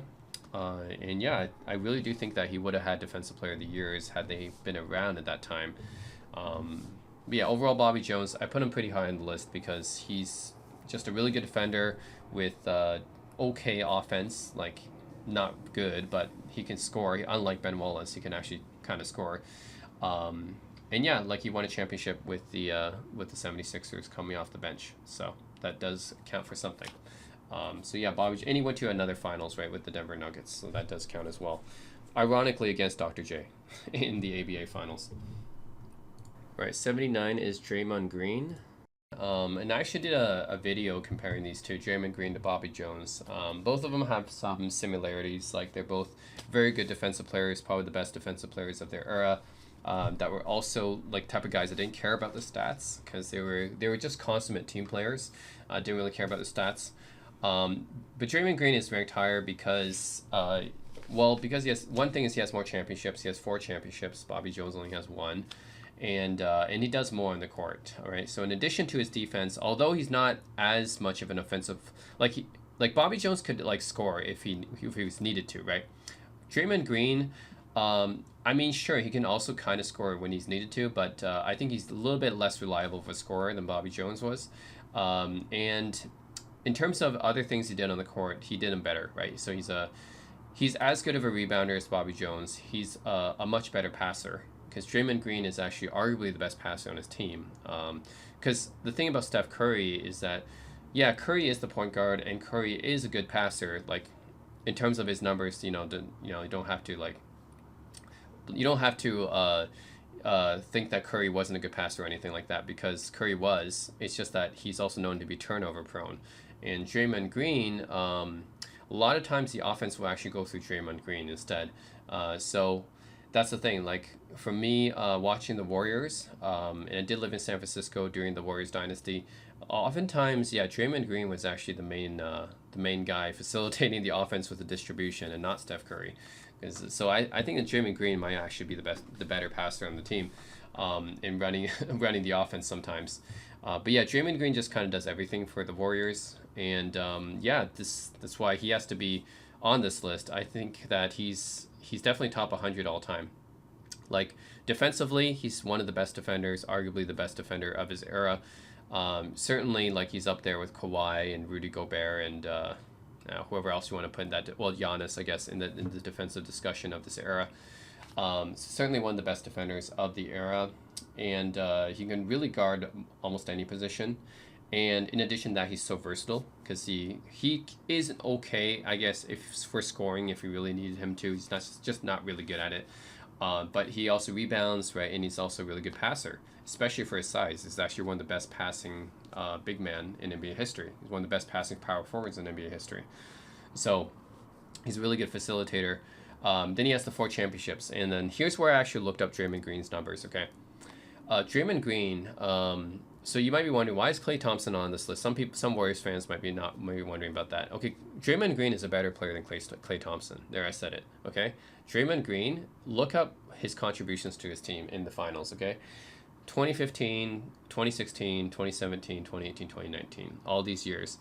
Draymond Green did more on the court than Klay Thompson did, and he was actually the second best player on the team for most of those years. Sure, one year Andre Iguodala won Finals MVP, and then I think only in 2022 where Andrew Wiggins was actually the second best player, and then Klay Thompson was the third best player. That's the only year where Draymond Green was actually not one of the top 3 players on the team in the finals. But during that 5 finals run that the Golden State Warriors had, Draymond Green was actually the second or third best player on the team for all of those. So just look up the numbers, okay, and the defensive impact. I'm not even going to count that in the numbers, but if you just look at the offensive numbers, what he did in terms of scoring, rebounding, and passing, then combine that with his defensive impact, yeah, Draymond Green was actually, yeah, second or third best player for all those Warriors finals runs. So pretty, he's a pretty damn good player, so he definitely deserves to be on this list. But again, I'm not going to put him up too high because he wasn't the leader. Obviously, that was Steph Curry. But for his impact, yeah, he's very similar to Dennis Rodman. A lot of people compare Dennis Rodman, and Bobby Jones is what I compare him to as well. Very similar to these guys in terms of their impact on the team. So a lot of people make fun of him for the triple single stuff, but yeah, he doesn't care about his stats. It's really just about winning for him, just like those other guys I mentioned. Number 78 is Jerry Lucas. He's a power forward / center who played in the 1960s and 70s. And a few interesting things about Jerry Lucas is that I think he is one of the only 5 players or something. Maybe one of only 5 players to average a 20-20 in a season. So, yes, this guy actually averaged 20 rebounds in a game before. He was a fantastic rebounder. And I think part of it is like he's been accused of stat padding his rebounds, but it could be also that he's known for having this mathematical ability to calculate things. He was known as the computer or something. Like, yeah, he was really good at doing like this kind of mathematical calculations and stuff. So part of it is like he knew the different angles and stuff that the ball comes off the board. So maybe that's part of it. But yeah, he was an abnormally good rebounder. He averaged like 15 rebounds a game for his career, so pretty crazy, especially for a white guy who's not like that athletic. But he knew where to position himself for the rebounds.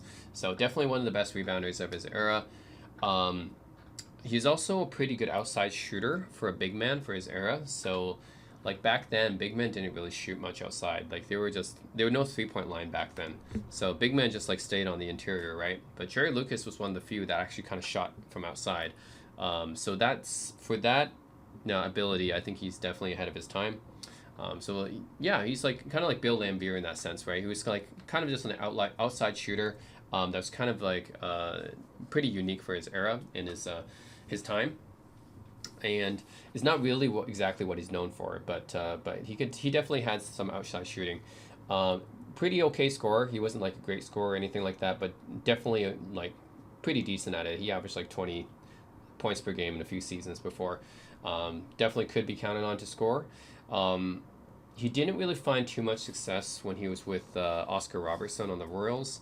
Although he put up his best numbers on the Royals, he wasn't really didn't really find much playoff success until he went to New York Knicks, and then he came off the bench later on, I believe, backing out Willis Reed. So in that aspect, I think that's where you actually found the most success. Is just kind of being a 6-man type of guy, and that's where he won his only championship is with the New York Knicks coming off the bench. And didn't put up very good numbers in the finals. So I'm not going to say he's a top 3 player in that finals because he wasn't. But he did win a championship, right?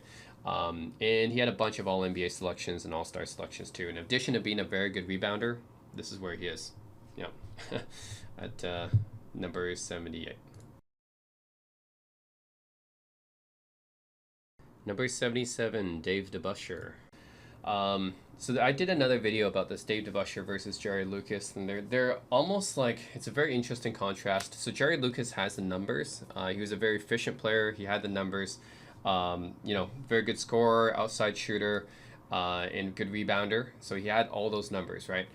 Jerry Lucas versus Dave DeBusschere is interesting. They both played for the New York Knicks. At one point, Dave DeBusschere played a little bit longer, but Dave DeBusschere is interesting contrast because he wasn't a shooter like Jerry Lucas. He wasn't as efficient. He wasn't the rebounder like Jerry Lucas was. Although he's still a very good rebounder, he just wasn't, an all-time rebounder like Jerry Lucas was. But the one thing that Dave DeBusschere had was the intangibles, I think. So Dave DeBusschere, the way he played, his mentality, so Jerry Lucas could be considered the type of guy to kind of pad his stats sometimes. Dave DeBusschere never really did that. Dave DeBusschere did not care about his stats. He just cared about winning. He was a very scrappy player, and he was a much better defender. He was kind of like if you took, so it's kind of like the same mentality I was talking about with guys like Draymond, Bobby Jones, Dennis Rodman, those guys, like these scrappy, hard-nosed players that you can put them in any era, and they'll be scrappy. And Dave DeBusschere was that kind of player in the 60s and 70s. He was pretty much the catalyst for New York Knicks, for the New York Knicks to become a winning kind of dynasty. Right after they added Dave DeBusschere to the team, then they started winning. So shows you how important he was to the team. His numbers don't really show it necessarily. I mean, he was a pretty good scorer. Wasn't as good as Lucas, but he was a pretty good scorer decently. Like he can score 16 points, 17 points a night easily.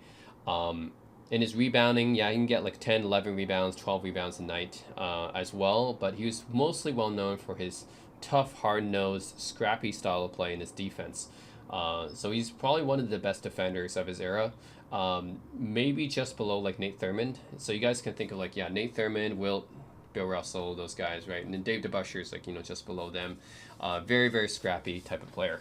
Like you can just think of him as your 1960s version of Draymond or Dennis Rodman. He's very, very scrappy. So because of that, he's probably like this glue to that team, like Bobby Jones, Draymond, and Dennis Rodman, kind of the glue for their teams. He was the glue for the New York Knicks, like the defensive, scrappy type of glue. He was that kind of player, and that really, really was important to any team, and definitely to the Knicks, because he was the catalyst to help them win championships, and that's why I had to put Dave DeBusschere ahead of Jerry Lucas, and he won 2 championships with the Knicks because he was there for both of their championships as well. So the third best player on their team after Willis Reed and Walt Frazier, Dave DeBusschere was the third best player on their team. I mean, Yeah, just look it up, right? Like Earl Monroe, sure he was there, and Jerry Lucas, sure he was there, but Dave DeBusschere was the third best player on the team in both of those finals. So I think DeBusschere had better intangibles than Lucas did, so that's why he ranks ahead of Lucas here at number 77. All right, so speaking of Dennis Rodman, I've referenced him several times already. Number 76 is Dennis Rodman. So Dennis Rodman, yeah, he's basically just like the guys I talked about, just like Bobby Jones, Draymond Green, Dave DeBusschere.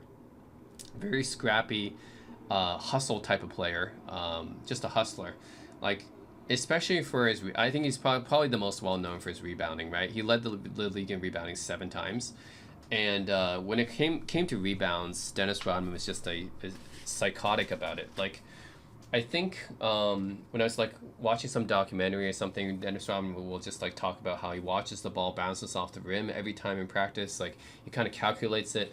He was just he was fanatical about rebounding, and yeah, it's crazy because for Dennis Rodman, if you look at his rebounding numbers, right, he was only like 6'8", maybe 6'7" or 6'8". He was pretty undersized, or so, I guess he's listed at 6'9", but he's an undersized player, right? And especially for his rebounding numbers, the rebounding is like less about your height and more about like the hustle. And that's why you see guys like Dennis Rodman, Charles Barkley grab so many rebounds despite their height limitations, is because they had the hustle. So Dennis Rodman had the hustle. He's a very scrappy, hard-nosed defensive player. Averaged 18 rebounds a game, I think, was his career high in when he was with the Spurs. But yeah, that's crazy. Like, and then with the Bulls as well, I think his career is really is like that. So it's the first part's with the Pistons, and when he was with the Pistons, I think he was probably one of the best all-around defenders in NBA history. He could really guard positions 1 through 5 with the Pistons. Just incredible defensive player. Not really too much on offense. He's not really so he's one of those guys where, like, I would say that he's like Ben Wallace level of offense, basically, which is to say he really didn't really have much offense at all. He, in terms of scoring, right? I mean, he could pass, but in terms of his scoring, yeah, he wasn't really a scorer. Like Rudy Gobert and Mutombo and Bobby Jones and those guys, even Draymond Green, I think would probably score better than Rodman. Rodman really wasn't much of a scorer. The only thing he can really do is, like, putbacks and alley oops and stuff like that. But yeah, when it comes to defense, I mean, this guy was incredible. He was a maniac, right? Especially with the Pistons, he can guard positions 1 through 5, no problem. And then after the Pistons, he was probably more focused on his rebounding. Not to say he wasn't a good defender. I mean, he's still a good defender, but I would say his Pistons years were where he was the best at defense. And then later on with the Bulls, he was still a good defender, just not as good as he was with the Pistons. He lost some athleticism there, but he was still a great rebounder. he focused a little bit more on his rebounding in his later years.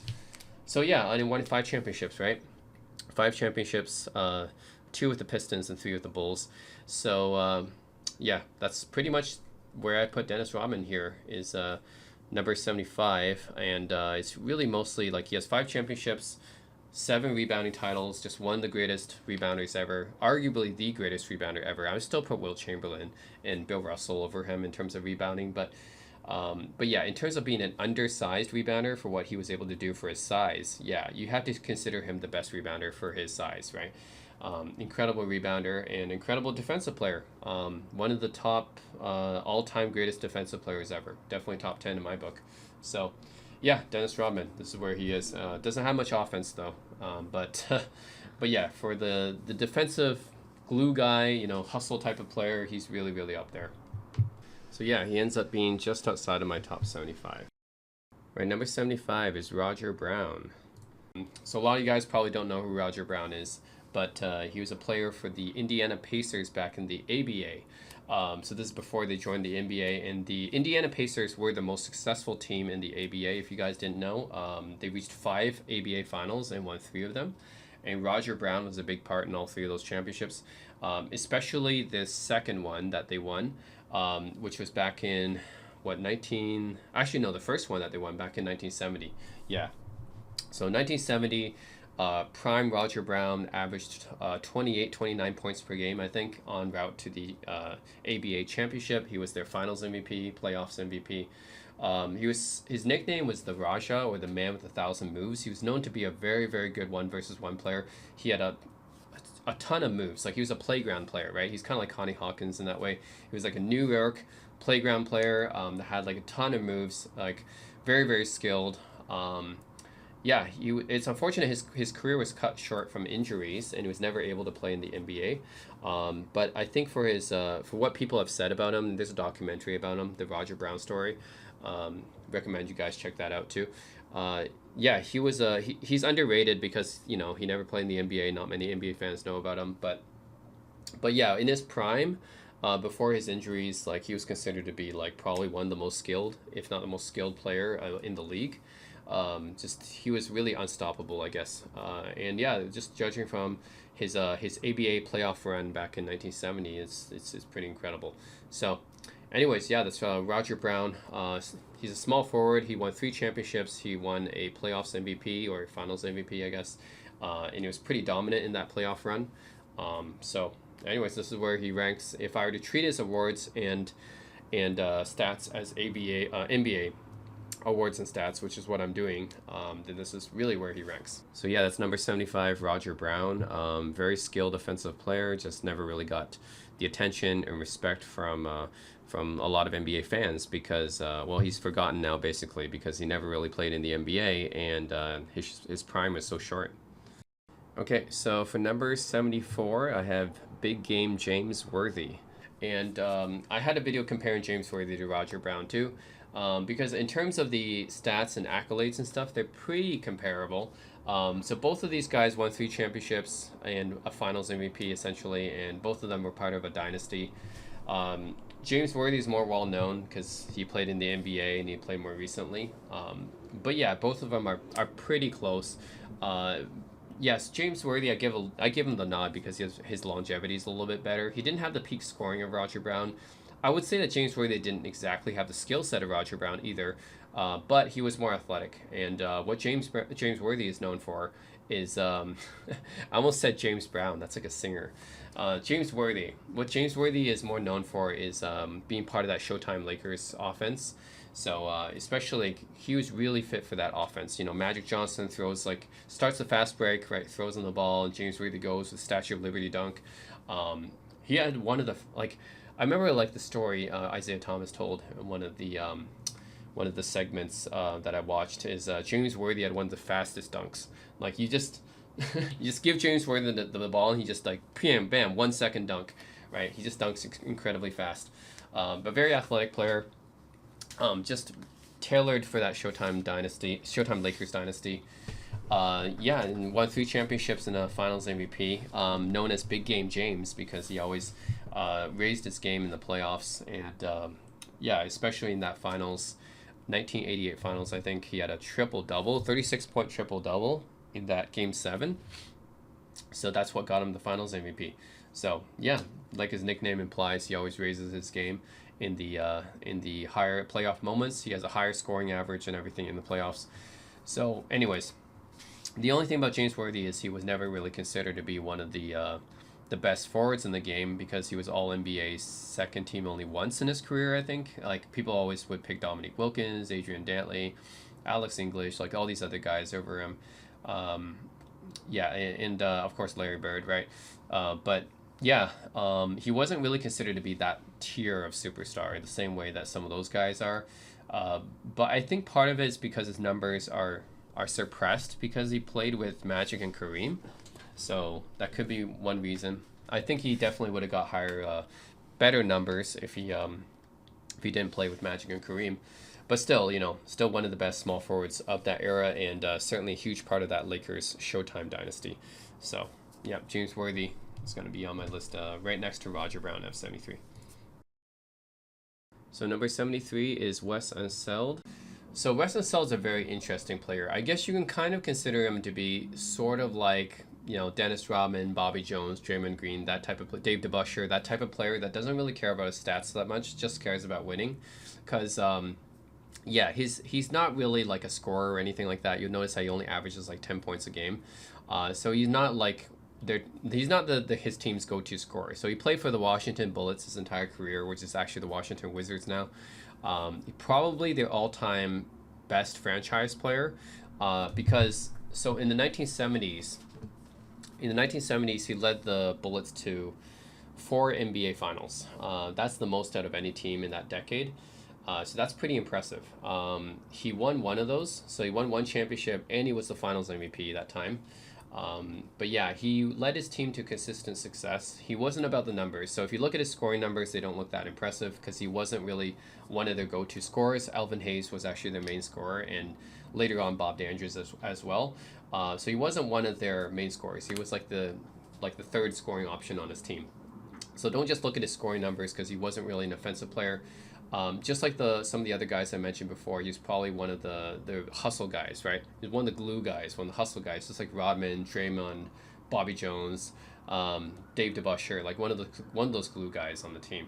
What he did was he was known for his hustle and his rebounding. So he's only 6'7", but he's an undersized center, and he was well known for his rebounding. First of all, he's a great rebounder. He averaged like 14 rebounds a game, I think. So he's yeah, he's a really good rebounder, and he was known especially for his outlet passes. So he would just like tear down a rebound and then just do an outlet pass all the way across the court. And he was a very good passer. He averaged almost 4 assists a game for his career, which is very good for a center. One of the best passing big men, I would say. So he was known for his hustle, his rebounding, and his passing, and also his defense as well. He's a pretty good defensive player too. So that kind of impact on the team, you can't really just see with stats. So these kind of like glue guys, it's really hard to rate them just because the stats doesn't really show how good they are. But yeah, Seld was a huge impact on his team. And he also won MVP in his rookie year, so that's something, I guess. The fact that he came into his rookie year, won All-NBA first team, and then had MVP as well. So that's pretty crazy. All-NBA first team and MVP in his rookie year. And then he wasn't voted All-NBA first team ever again. So I don't know what happened there, but anyways, it's obvious that he made a huge impact to his team because MVP was voted on by players back then. So anyways, the players, regardless of what they felt about his stats, he has an MVP, and he also has a Finals MVP, even though he averaged like 10 points a game in the Finals. He still got Finals MVP over Alvin Hayes. So that must say something, right? That must tell you something that's not showing up on the stat sheet, what he did for his team. So anyways, Seld is going to be in my top 75 list, in my top 100 list, of course, as well, because yeah, his intangibles. He has those intangibles. Very, very good hustle player. And he was the core of that Bullets dynasty in the 1970s. Right, 72 is Bill Walton. And Bill Walton is one of the hardest players to rank. He really is. I mean, how do you rank a guy that really only had like 2.5 healthy seasons in his career? Like, he only had like 2.5, 3 healthy seasons in his entire career. Like, the rest of his career, he was like injured, basically. But during those 2.5 to 3 healthy seasons, he was incredible. Like, the guy won an MVP, a Finals MVP, and 2 rings during those healthy seasons. So like, so hard to rank this guy. But yeah, I'm gonna put him at 71 because at his peak, like when he was healthy, he was the best center not named Kareem. So that counts for something, right? Basically, he even outplayed Kareem actually when they were facing off in 1977. That's when he brought the Trailblazers a title. So that playoff run was incredible. He had to beat Dan Issel's Nuggets. He had to beat the Chicago Bulls with Artis Gilmore, and they had to go through Kareem's Lakers, and then he beat Dr. J's 76ers in the finals.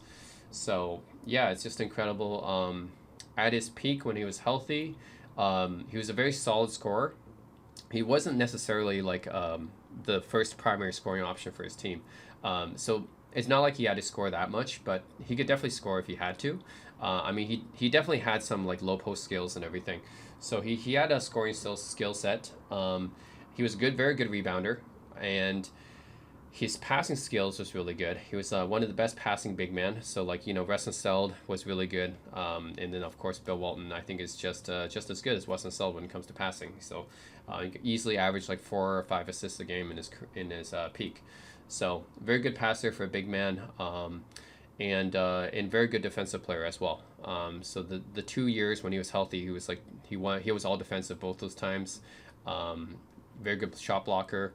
So basically in his prime when he was healthy, yeah, he was just the guy who could do everything. Right after Kareem, he was probably the best center when he was healthy.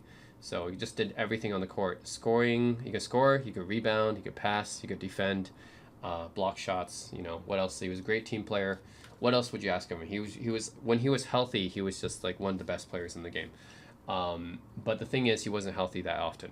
So yeah, and then he won another championship coming off the bench for the Larry Bird's Celtics. So really hard to rank this guy because he doesn't have the longevity at all, but his skills when he was healthy was really up there, and he has the accolades too. So I'm not just talking about skills, but he has the accolades when he was healthy.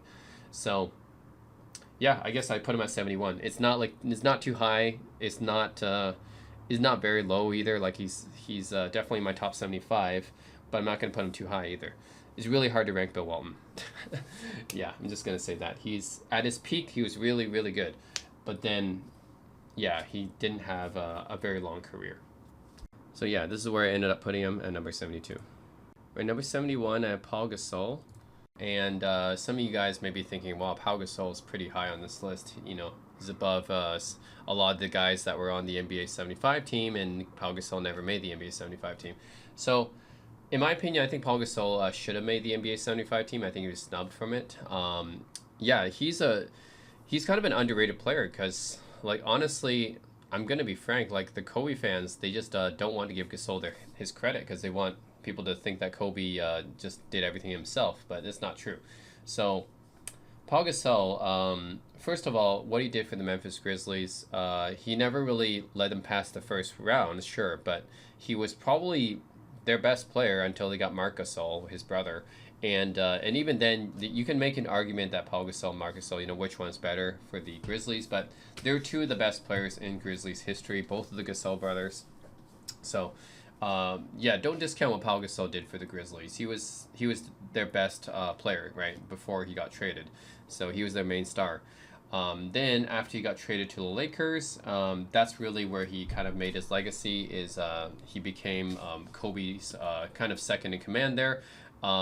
Well, Kobe was actually the main leader of the team, but Paul Gasol really he was a heavy contributor to that team. And yeah, like most people would say, oh, Paul Gasol was the second best player, right, on that team. But there's definitely stretches where Paul Gasol was actually the best player. Like if you look at especially the 2009 Rockets series and the 2010 Finals, there's definitely stretches where Paul Gasol was better than Kobe in those series.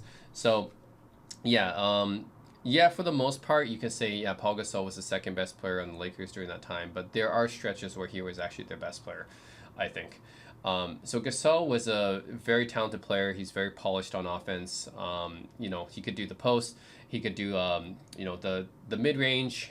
He had a bag of different tricks in his pocket there. He's a very he's very talented, very polished player. I would say. So he's an international player, right? Which means I think the international players usually learn to play the right way. And Gasol was a very unselfish player, so he was able to fit into the triangle offense very well. So yeah, I think he was able to utilize his abilities very well in the triangle offense with Phil Jackson. So yeah, again, he's very polished on offense. He has an array of moves that he uses, and underrated defensively, I would say. Yeah, he was pretty underrated defender. He never got an all defensive, but I would say he was pretty solid on defense as well, and very pretty good passer from his size as well. Not really like the same level as a Chris Webber or Draymond Green, but still pretty solid passer for his size and position. Very good rebounder. Of course, the rebounding really helps when you're playing with Kobe, and him and Lamar Odom really up their rebounding skills there. But yeah, very very good rebounder. You can easily get like 10, 11 rebounds a game. And yeah, for those two championship runs, he was very, very crucial in those runs. And proof of that is that Kobe didn't get past the first round when after Shaq left. So we're talking about the period after Shaq left, 2005. Kobe missed the playoffs in his prime. 2006, 2007, he couldn't get past the first round, and then they traded Kwame Brown for Paul Gasol, which is crazy, right? What kind of trade is that? Kwame Brown for Paul Gasol? You get Paul Gasol on the team, and then you go straight to the finals. So that tells you how much of an impact Paul Gasol made to the team, right? Very, very impactful player. And then yeah, and then later on with his stint with the Bulls and the Spurs as well. So he did play for those teams as well. So overall, he had a pretty lengthy career. Um, During his prime and his peak, he wasn't one of the best power forwards in the game, but he definitely was like the next tier down, right? So in his prime, at his peak, when he was with the Lakers, Kevin Garnett, Dirk, and Tim Duncan, obviously, like these were the top guys in power forwards, and then the next tier down would be Paul Gasol and Amari Stoudemire, Chris Bosh, that level. So he was in that second tier, probably power forwards, but he was better offensively and defensively than Chris Bosh. And Amari Stoudemire is an interesting comparison because Amari was really good in his prime too. But I would say Gasol had the better longevity compared to him. And then you can also bring up guys like Blake Griffin and LaMarcus Aldridge as well. But I think that overall, if you look at Gasol's achievements, he's really higher than all those guys. All the other guys are named in that second tier of power forwards. He has more better credentials than all of them. Of course, he's not up to like KG, Dirk, Tim Duncan's level, but still, enough for me to put Paul Gasol in my top 75. I think Gasol tends to be a bit overlooked and underrated, but I think he would definitely belong in my top 75. I think he deserves a bit more credit. Yeah, he's such a crucial part of those Lakers championship teams. Yeah, and he's a very unselfish player too.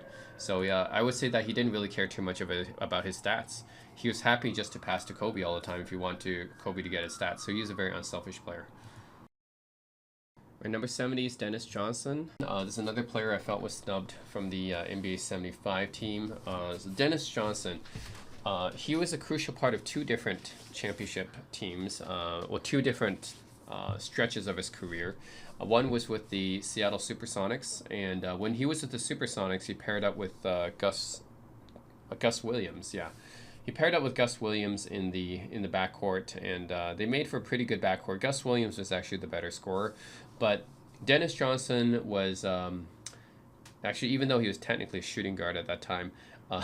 It's kind of interesting. Gus Williams was technically the point guard, but he actually scored more than Dennis Johnson, the shooting guard. But anyways, actually for three different stretches of his career, he had a pretty unique career. So with the Sonics, he won a title with that team with Gus Williams and Jack Sigma and Freddie Brown and those guys. He was the Finals MVP in the 1979 Finals. Although that's one of those teams, like just like the 2004 Pistons, the 1979 Sonics didn't really have one guy that was so much better than the rest. I mean, the Finals MVP could have also easily have gone to Jack Sigma or Gus Williams as well. Gus Williams actually was the leading scorer in that Finals. I think it's just Dennis Johnson for his all-around play and his defense. That's why they gave it to Dennis Johnson. It's kind of like how they gave it to Chauncey Billups, just because Chauncey Billups was the all-around guy for the Detroit Pistons. That's why they gave the Finals MVP to him.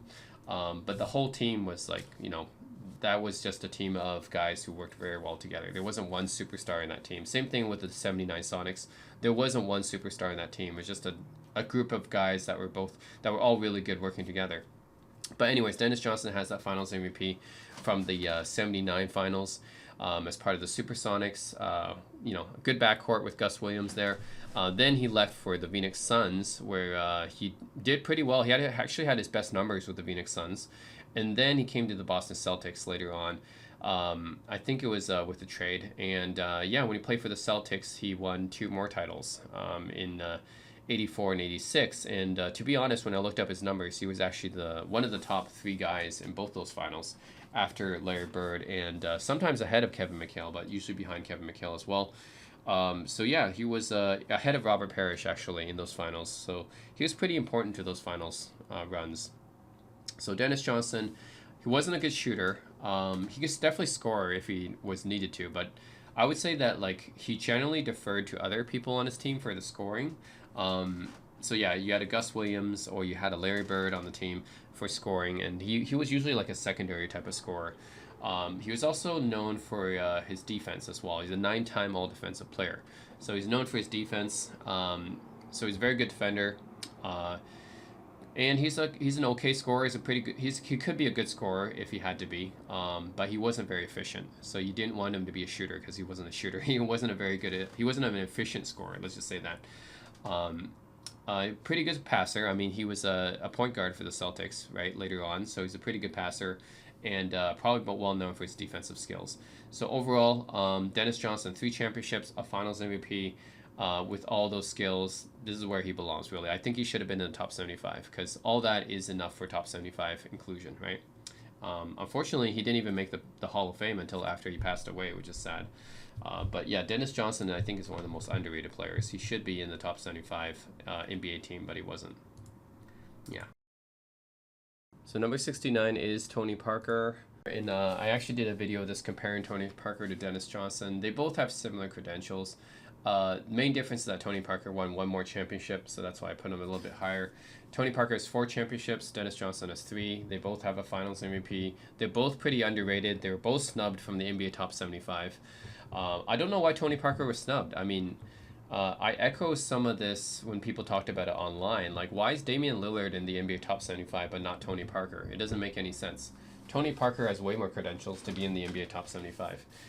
So he won 4 championships. He was a top 3 player for 3 of them, actually. And yeah, for his all-around like ability to score, like he's a very fast player. So he's one of those very fast point guards, like I said about Tiny Archibald. Very, very fast. It was hard to stop him on the drive because he was so good at driving in. So I think that's his primary scoring ability, is being able to drive in like that. Hard to stop him on the drive. And I would say the other thing is that he's a point guard, so obviously he can pass pretty well. But the other thing is just his overall credentials, that he's very unselfish, plays as part of that Spurs system, right? Obviously part of that big 3 with Manu Ginobili and Tim Duncan. He was the second best player on that team after Tim Duncan, although it wasn't always the case. There's some times where Manu Ginobili was the second best player. I know there was times where Manu Ginobili kind of just came off the bench, just stepped up like crazy, and then he was the second best player in some of those series. But for the most part, Tony Parker was probably the second best player after Duncan. Yeah, so overall just plays the game the right way, unselfish passer, very good at driving into the basket. Yeah, and just a part of 4 championship teams, top three player on 3 of them, and Finals MVP, right, for 1 of them. So yeah, that's why Tony Parker deserves to be on the on the NBA 75. He's definitely on my 75 list, and of course on my top 100 list. So this is why I put Tony Parker. He doesn't have the defensive skills of Dennis Johnson, but yeah, I think his extra championship does put him ahead for me. So that's where he belongs. Pretty close to Dennis Johnson, though. But yeah, both these guys are pretty underrated and should have been on the original NBA 75 list, in my opinion. 68 is Sam Jones. Sam Jones is, I think he's a much better player than people think. So people just think of Sam Jones as, I should say this, most people don't know who Sam Jones is, unless you're like an NBA historian. Okay, so if you know who Sam Jones is, you probably think that, okay, he's just another guy in Bill Russell's team, right? One of the Hall of Famers. So Sam Jones was more than that. Sam Jones was, for a lot of those championship teams, he was their second best player or third best player. So he was very, very important to those championship teams. And if you take a look at the stats, you'll see why. So for Sam Jones, he's a 10-time champion. He has the second most championships in NBA history after Bill Russell. There's a reason for that. Because he was so clutch, and he was just as clutch as he was as clutch as any of the other Celtics players. But like Bill Russell, Sam Jones, John Havlicek, they have 3 all-time clutch players. And if you look at some of those finals, it really was close. And a lot of times, not just the finals, actually, if you look at the playoffs, in a lot of those playoffs, it would come down to just like 2 points or 3 points or something. And Sam Jones would be responsible for closing that gap, and really just taking the lead for a lot of those. Like, okay, here you see Jerry West, another guy known for his clutch ability, right?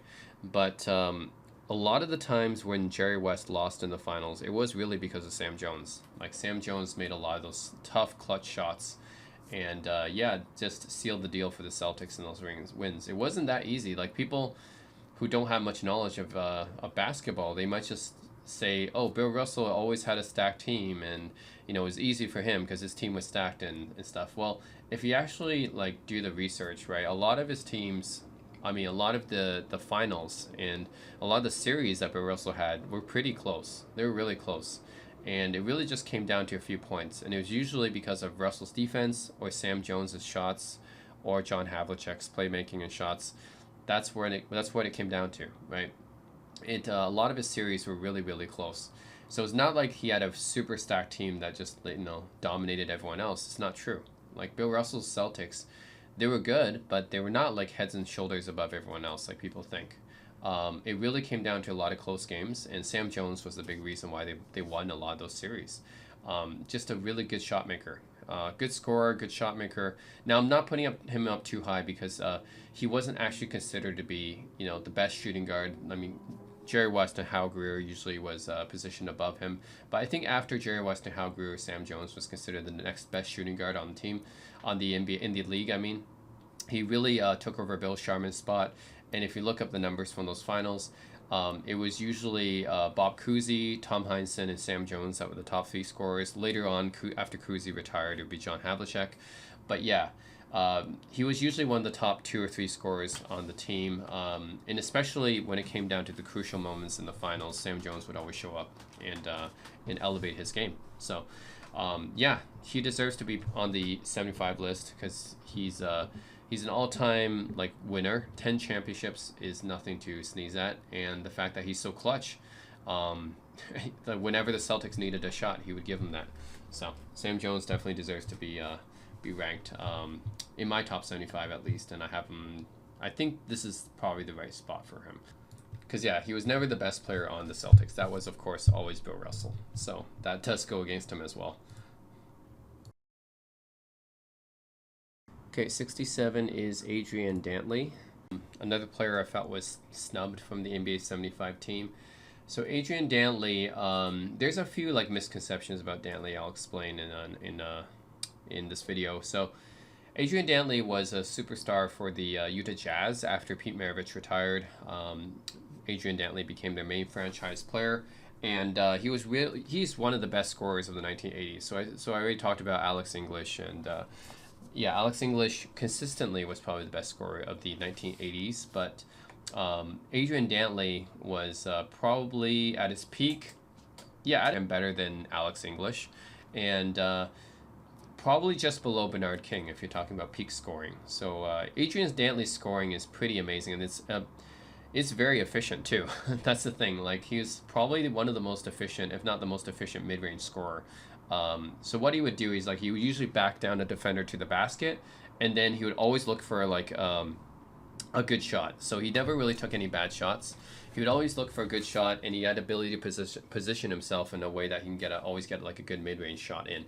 But yeah, probably the most efficient mid-range scorer I've ever seen, because he averaged 54% field goal percentage for his career, which is incredible for a mid-range scorer. So yeah, very efficient scorer. Led the league in scoring 2 times. So he's 2 scoring titles, and he was the Utah Jazz's main franchise player for most of the 80s, I would say, until half of the 80s, yeah, until Karl Malone and John Stockton was drafted, of course. So yeah, before Stockton and Malone and after Pete Maravich, in between those times, Adrian Dantley was their main star, and he went to the I think it was a trade or something. He made his way to the Bad Boy Pistons, where he played with Isaiah Thomas and Joe Dumars and Rodman and Lambeer and those guys.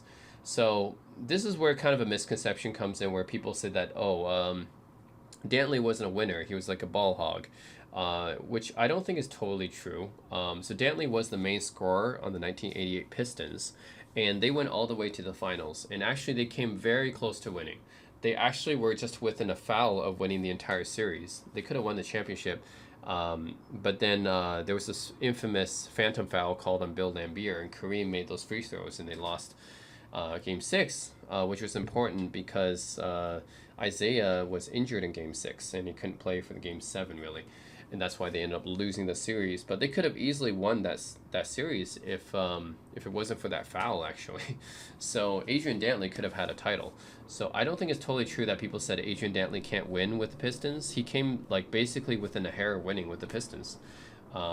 Yeah, so I think that's just, in hindsight, people are saying that because Dantley got traded and Mark Aguirre came on the team, and then after Mark Aguirre came on the team, they won 2 titles.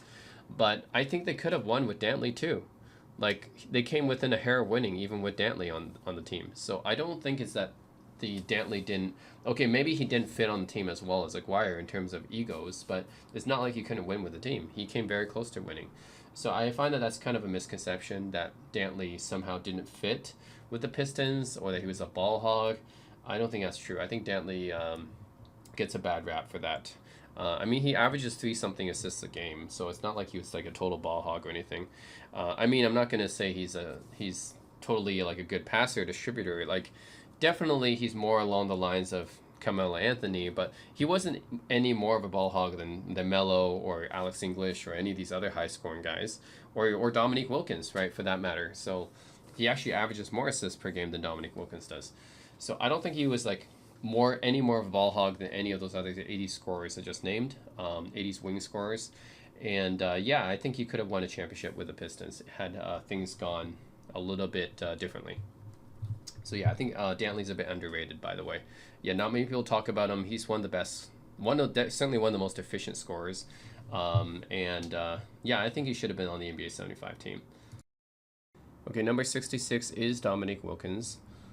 And I did a comparison between Dominique Wilkins and Adrian Dantley. And I think both of these guys should have been on the NBA 50 team, but they were left out. And Adrian Dantley also got snubbed from the NBA 75 team, although Wilkins got in. Yeah, I think it's pretty close between these guys. Many people said Dominique Wilkins was better, but in what way? I mean, I think it's pretty close. Like, Dominique Wilkins had more All-NBA selections, and he has more All-Star appearances than Adrian Dantley does. I don't think he's any better of a scorer, though. I mean, they're both really good scorers, just they scored in different ways. Dantley was more of a, like, he would back the defender down to the basket and then shoot like a nice mid-range shot, whereas Dominique Wilkins just drove in for like a dunk, because that's what he was about, right? He's a super athletic specimen. He was known as a human highlight reel, so he would just like drive in for like and posterize you basically for a dunk. So Wilkins he just scored differently, but I think they're both really good scorers. They're both all-time scorers, especially the 1980s. Just Wilkins had more all NBA, all-star selections, but to be honest, Wilkins never even made it to a Western Conference, Eastern Conference Finals, I think. Yeah, so I think the farthest he got was like a second round. So that's the thing. Like, Wilkins never made it to a finals. At least Dantley went to a finals. But yeah, I think both these players are good. It was hard for me to pick one. I think, yeah, Wilkins, he had a bit better longevity than Dantley, and I don't think he had quite the peak that Dantley had, but certainly he had the longevity, a better, longer career than Dantley did, and he was more athletic than Dantley, and he has more All-Star, more All-NBA selections. So I have Dominique Wilkins a little bit higher, but both of these guys were incredible scorers in the 1980s. Just they scored in different ways. Yeah, Dominique will just posterize you. So he's known for his highlights. That's why he's called the human highlight reel. Yeah, anyways, Dominique Wilkins, number 66. All right, number 65 is Billy Cunningham. And I think for those of you guys who do know Billy Cunningham, and that's probably just like a small percentage of you, you probably would know Billy Cunningham as the coach of the 76ers in the 80s. That's where Dr. J and Moses Malone won the championship. Billy Cunningham was their coach. But as a player, I think Billy Cunningham might be underrated, because as a player, he was pretty dang good. Like, if you look up his numbers and what he did, so first of all, he won a championship coming off the bench for the 1967 76ers. That's Wilt Chamberlain's first championship. As mentioned, Hal Greer was probably the second best player of that team. Billy Cunningham did come off the bench for that championship, but that's his only championship in his career. But then in the NBA and ABA, he had a pretty good career in terms of what he did as well, because he became the 76ers franchise player after Hal Greer and Wilt Chamberlain basically left the team. Billy Cunningham became their main franchise player, and he was a very good scorer. He had a very good jumping ability. That's why his nickname was called the Kangaroo Kid, because he had this ability to just jump up in the air, grab the rebound, and he doesn't look that athletic. So it's kind of surprising to a lot of people. He doesn't look athletic, but he kind of just jumps out of the gym like that. So a surprisingly athletic player that you wouldn't think just by looking at his frame. but he averaged like over 10 rebounds a game, which is pretty incredible, right? It doesn't seem like he's athletic, but he just jumps out of the gym. He's called the Kangaroo Kid. So he's a really good rebounder, pretty good scorer as well. He can average easily like 22, 23, 24 points a game. And yeah, he's a pretty good passer too. He averages like 4 assists a game. And you have to keep in mind he played both small forward and power forward sometimes. So that's pretty good, I would say. So, and his career averages, you're talking about like 20, 10, and 4. That's pretty good career averages, right? He also won an MVP in the ABA. So he played for, he played for this Carolina team, I think. Carolina something in the ABA. He wasn't a very good team. But anyways, he won an MVP in the ABA. So that's got to matter for something. So you got to keep in mind, I count ABA awards the same as NBA awards. So the fact that he won an MVP in the ABA, he won a championship in his career, he averaged 20, 10, and 4 for his career, which is pretty good numbers. Yeah, this is where Billy Cunningham is. I think he was pretty underrated as a player. Only thing is his career didn't last too long, but yeah, his numbers look good, and he certainly, you know, he did some winning in his career. So, anyways, that's where he ends up in this list at number 65. So number 64 is Luka Doncic.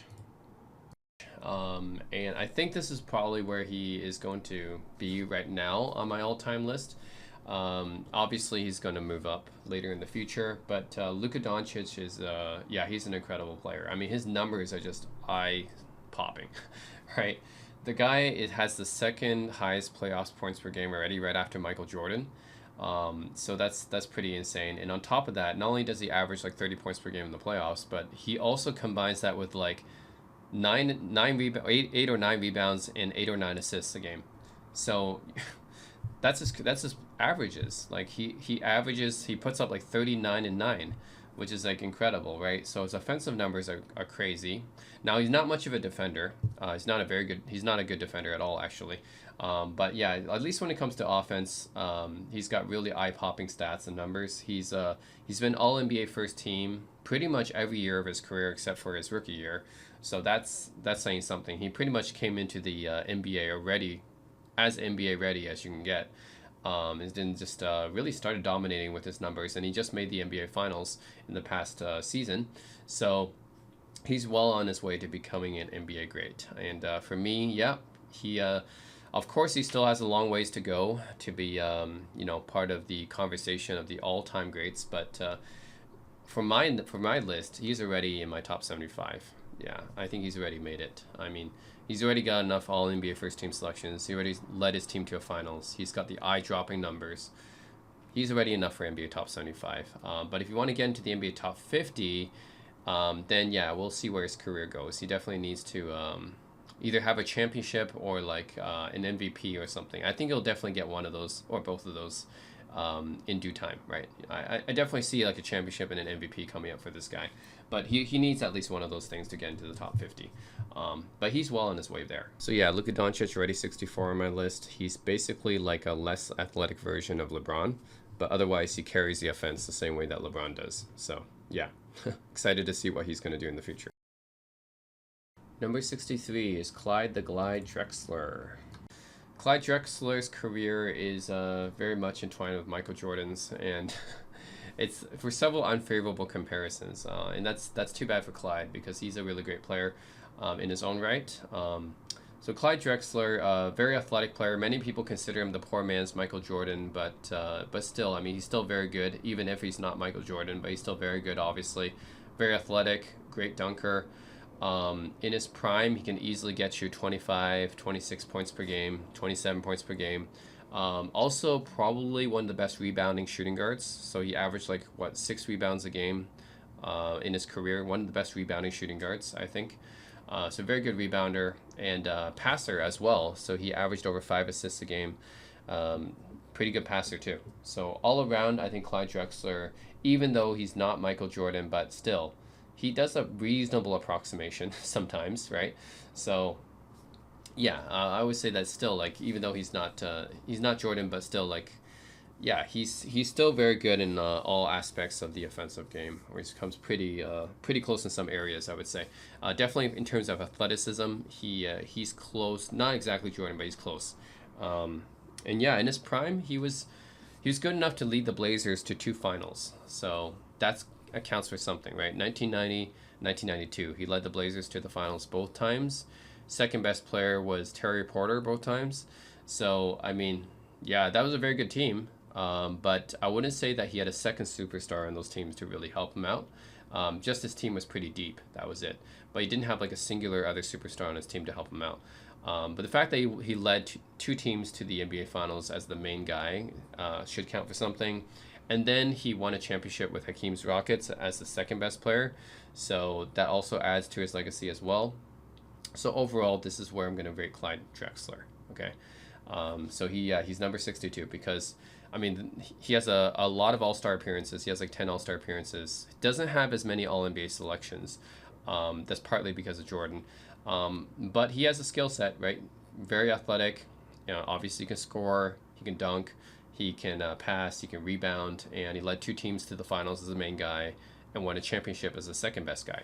So yeah, this is where he ends up at number 63. Another thing people don't realize about Drexler is that he was a pretty solid passer too. Like, yes, he's a great rebounding shooting guard. He's probably one of the best rebounding guards. But also he's one of the best passing shooting guards too. Like, there's only a few shooting guards I think that would that averaged higher assists than him. Like Jerry West. I think Jordan's pretty close. Iverson, because he kind of plays point guard as well. James Harden, but not really many because he averaged like 5.5 assists a game, which is pretty good. Some seasons he averaged like 6 or 7 assists a game. So yeah, Drexler's a very underrated passer. I think he's a very solid passer, especially for his position. Right, number 62 is Paul Pierce. And I actually did a video comparing Drexler to Pierce because they're ranked pretty similar for me. So Pierce, he could score at his peak. Actually, he was a pretty good scorer. He could probably score just as well as Drexler could, albeit he's not as athletic as Drexler. But he was a pretty decent shooter. So he had probably more range than Drexler did. Drexler wasn't like too much of a shooter. He was more of like a, in your face dunker, but Pierce was probably more of a mid-range and more of an outside shooter. And at his peak, yeah, he can also get you 25, 26 a game easily. As rebounding and passing, he wasn't quite as good as Drexler on those fronts, but it's still pretty okay for a small forward, I would say. Of course, when it comes to the career, what Paul Pierce has is he led two teams to the finals and he won a championship and won Finals MVP. So I guess that does count for something, even though in many ways Kevin Garnett was probably the main player of the team in terms of impact, but Paul Pierce did win that Finals MVP, so that does count for something. He has the same number of All-Star appearances, I think about 10 All-Star appearances. He doesn't have as many All-NBA selections. Actually, they probably have similar numbers of All-NBA selections. So that's, I think in terms of awards, really the only difference comes to Drexler has one championship as the second best player, and Paul Pierce has one championship and a Finals MVP. So the Finals MVP is what kind of puts Paul Pierce ahead for me. Otherwise, they're pretty close in terms of career. Just the Finals MVP gives Paul Pierce the edge. So, yeah, the one that he won over Kobe's Lakers in 2008. And although I think that was given to Paul Pierce, maybe like just kind of like because of his scoring, maybe he averaged a few more points than the other Celtics did.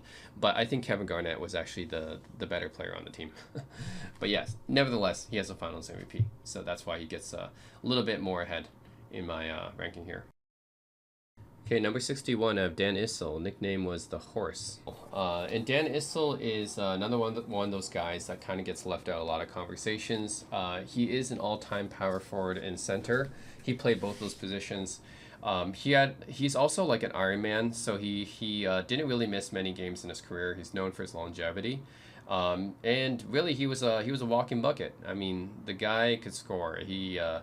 He scored 27,000 points in his career if you combine his ABA points, which I do. That's part of the reason why he ranks fairly highly, I guess, in my list. Well, a lot of people don't list Dan Issel in this kind of list, but for me, because I count ABA awards and stats, he does show up.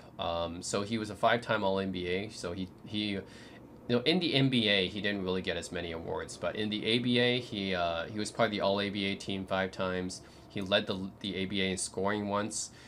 He won a championship with the Kentucky Colonels as their second best player after Artis Gilmore. So that counts for something. And then in the NBA, he played for the Denver Nuggets, where he had a pretty long career as well. He was known as probably a pretty decent like outside scorer for his time. So again, for his time in the 1970s and 1980s, like big men really didn't shoot outside that much, but Dan Issel had a pretty decent range for a big man.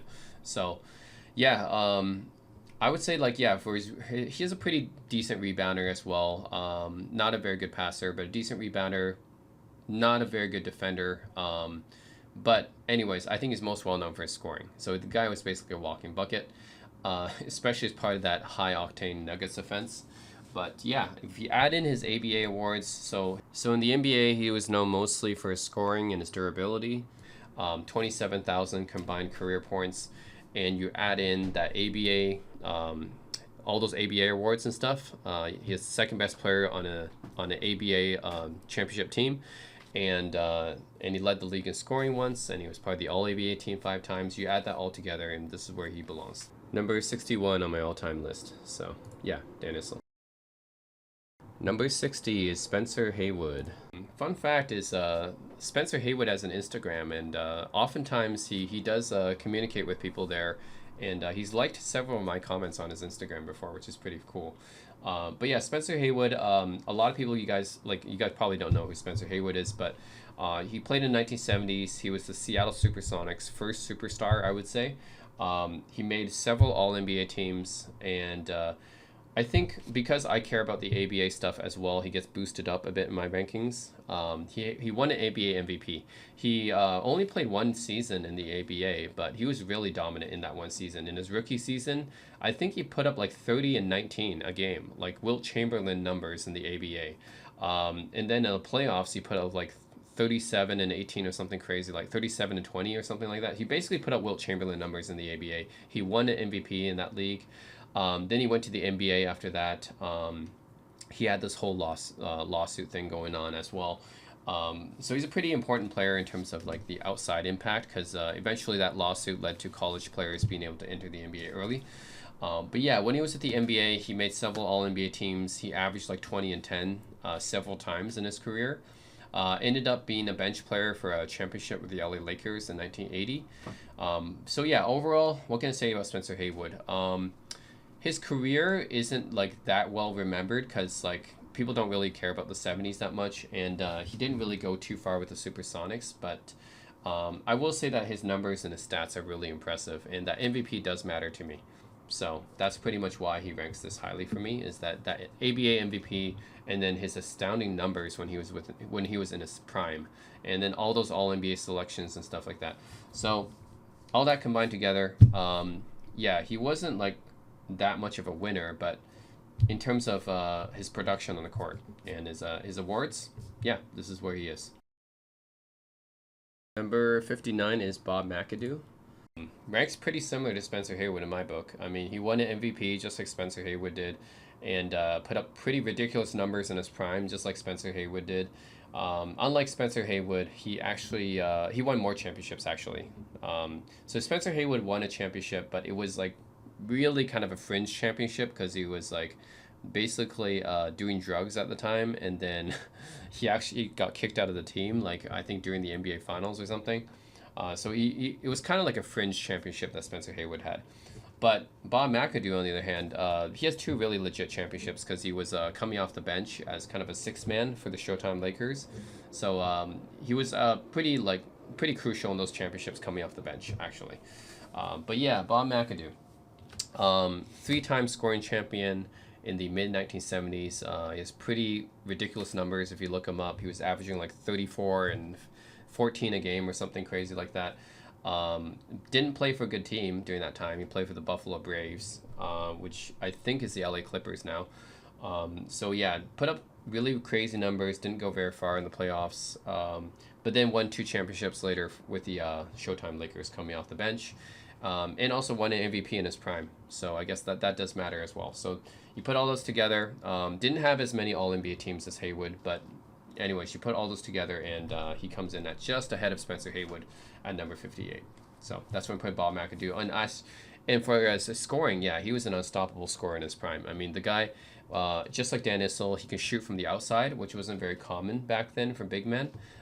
So he had a pretty good range for a big man. He played power forward and center, but I mean, yeah, he could basically shoot outside like a guard, and he had a lot of good moves. So I think they even had one match with him playing horse as well, which basically shows off his shooting skills. So yeah, very good scorer in his prime, an all-time scorer in his prime actually. Very hard to stop. But yeah, Bob McAdoo is going to be here on my list in the 60s, in 68. But yeah, Bob McAdoo on my list at number 59. We're at 58 is Connie Hawkins. Another player that I personally really like, that I feel is really underrated. Should have been on the NBA 75 team. But it's unfortunate because they shafted the ABA awards and the stats and everything, right? So Connie Hawkins, the story about Connie Hawkins is kind of tragic. He was blackballed from the NBA because he was supposedly related to a scandal, but he never was part of that scandal. He was kind of unfairly implicated. And then he was blackballed from the NBA during his early days. So he was never able to play in the NBA until he was 27. So basically half his prime was lost because the NBA blackballed him. He was known as a kind of a New York playground legend, one of those guys who could just bust you up on the court. Just like Roger Brown and Billy Cunningham and Earl Monroe and Dr. J and those guys. Connie Hawkins was a high flyer guy, so he was very athletic, could dunk with a lot of skill. Basically, he was like Dr. J before Dr. J. And I think Dr. J did mention him as kind of like an influence as well. So very skilled. Went to the ABA at first because he was still blackballed from the NBA. So he went to the ABA. He in his rookie season, he won the ABA MVP, just like Spencer Haywood. He averaged something like 27, 13, and 5 a game or something crazy like that. Led the Pittsburgh Pipers, I think was the team he played on for the ABA. He led them all the way to the championship and won Finals MVP or Playoffs MVP.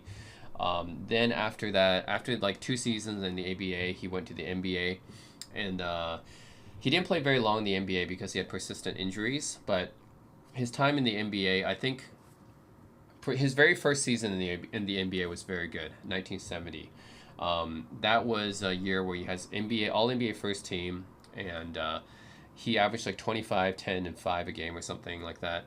And then in the playoffs, I think his only other all-star level player on the team was Gail Goodrick at the time. And him and Gail Goodrick were able to take the LA Lakers to 7 games.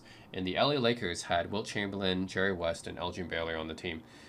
So just think about that. Connie Hawkins, in his prime, with Gail Goodrick, was able to take the LA Lakers with Wilt, Baylor, and West to 7 games, which shows you how good Connie Hawkins was, right? In his prime, he was good.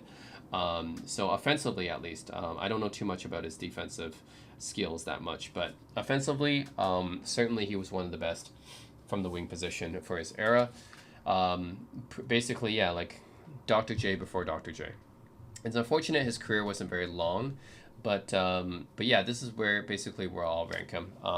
He's gonna be number 57 because his time in the ABA I'm counting as well. So he won an MVP, a championship, and a Finals MVP in the ABA, and then he had a few All ABA, All NBA awards, and his stats are pretty stellar. I mean, the guy can easily average 25, 10, and 5 a game. I mean, his stats are pretty good.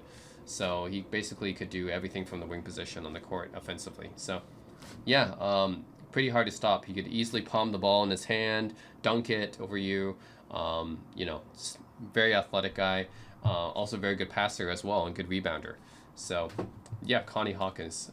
It's a shame that the NBA blackballed him. His career could have been so much more. But anyways, for what it is, counting his ABA career, this is where I have him ranked at 58.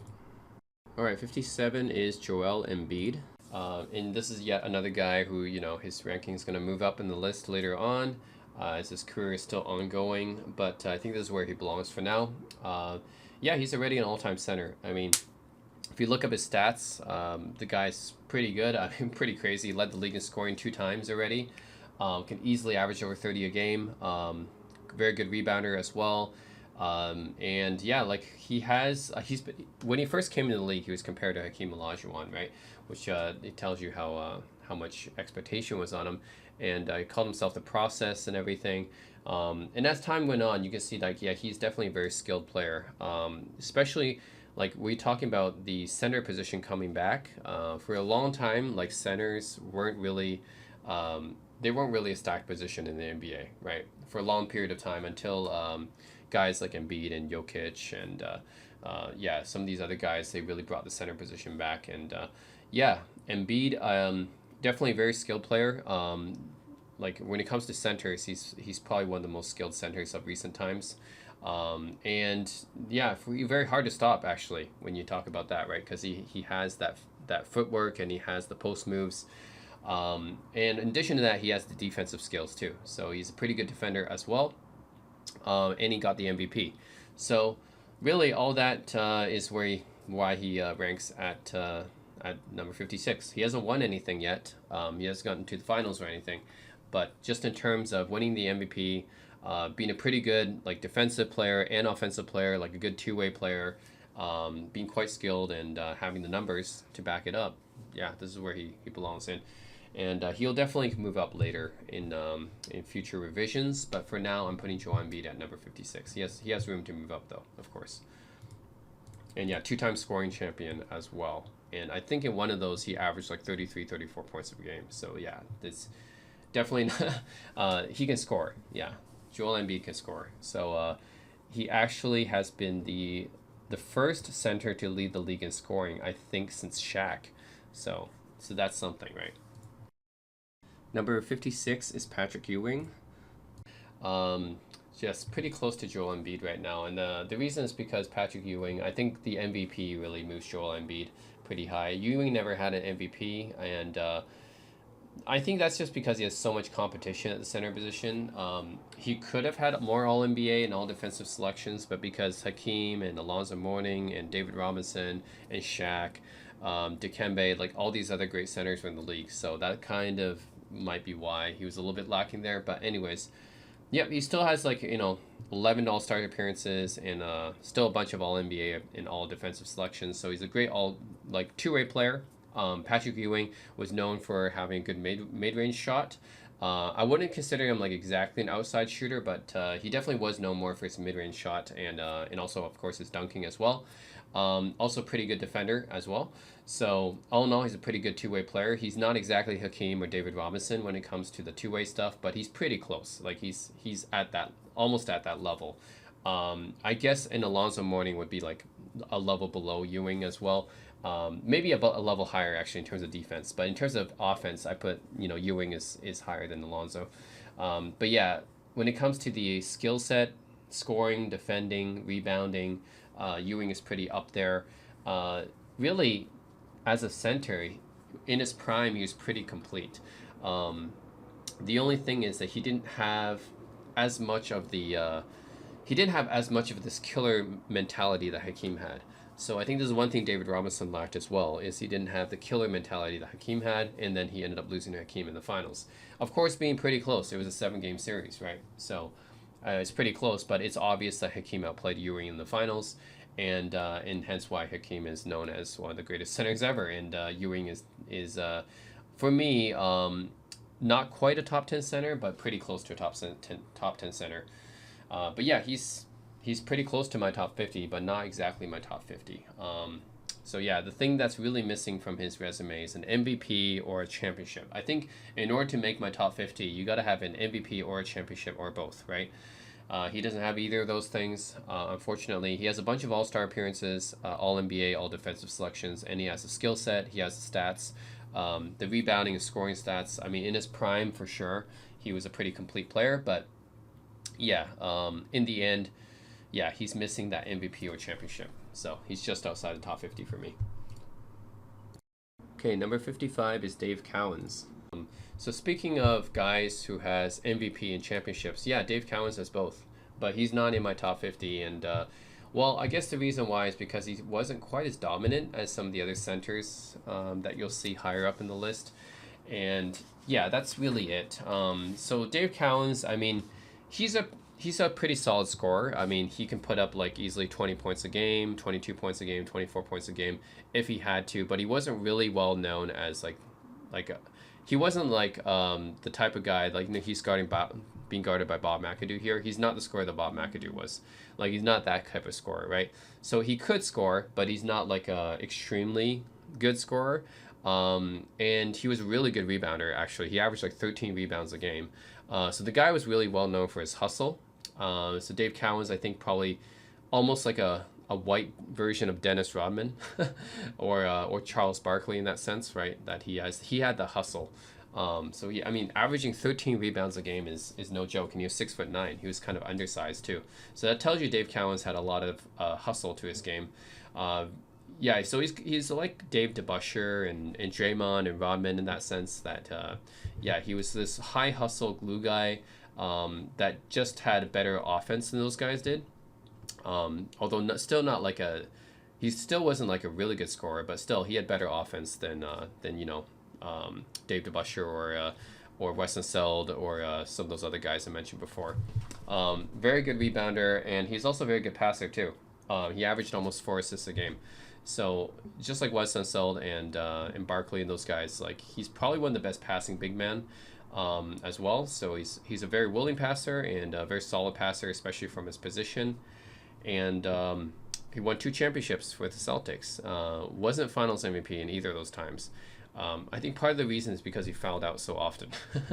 Dave Cowens is known for being a guy who was very competitive, very intense, often complained to the refs, and as a result got fouled out pretty often. But yeah, I mean, there's times, I mean, I saw 1974 finals where he was out playing Kareem. The guy was like, he's 6'9". He's out rebounding Kareem, a 7'2" player. So tells you about the amount of hustle Dave Cowens had, right? So very intense player, high hustle type, kind of like a glue guy type of player. Very like good all-time rebounder, and a pretty solid scorer too. And he won MVP as well. 2 championships and an MVP. Not as many all NBA selections as I would have liked for a top 50 guy, which is why he's just outside of my top 50. But yeah, he definitely still has the accolades and awards and the stats, right? But yeah, that's why he's number 54 here. Just he's right outside my top 50 because, yeah, he wasn't quite as dominant as some of the other centers of his time. So he wasn't like, you know, all NBA first team that many times. So he wasn't considered to be the best center of his day. But he did have a pretty good amount of awards and stats still. So yeah, anyways, all that leads him to be just outside my top 50. Also, he didn't play for very long. He played for like 10 seasons, so that's another thing. He didn't have the longevity either. All right, number 54 is Kevin McHale. Kevin McHale is known as a big part of the Larry Bird Celtics dynasty in the 1980s, the Big Three Celtics. He was most of the time their second best player. Sometimes, I think in some games, I've seen Dennis Johnson be really good, but yeah, Kevin McHale for the most part was the second best player during those years. For at least 2 of those championships, he was the second best player. He was coming off the bench for the first half of the dynasty, though, so that's why he didn't get to put up his numbers. But then towards the later part of the dynasty, especially, you know, talking about the last 2 finals that they made, he was obviously the second best player after Larry Bird. So what's great about Kevin McHale is that even though he wasn't considered necessarily the best power forward in the league or anything, like the amount of skill set that he had with those like really long arms and stuff, like he was well known for having probably the best post skills out of anyone outside of Hakeem Olajuwon. Like, you look up Kevin McHale's post skills, I mean, it's a clinic. He just puts you on a clinic, right? you watch those. I watched like those old footage, right? Yeah, outside of Hakeem Olajuwon, I think Kevin McHale had probably the best post moves out of any player I've seen. I mean, the guy was just incredible in the post.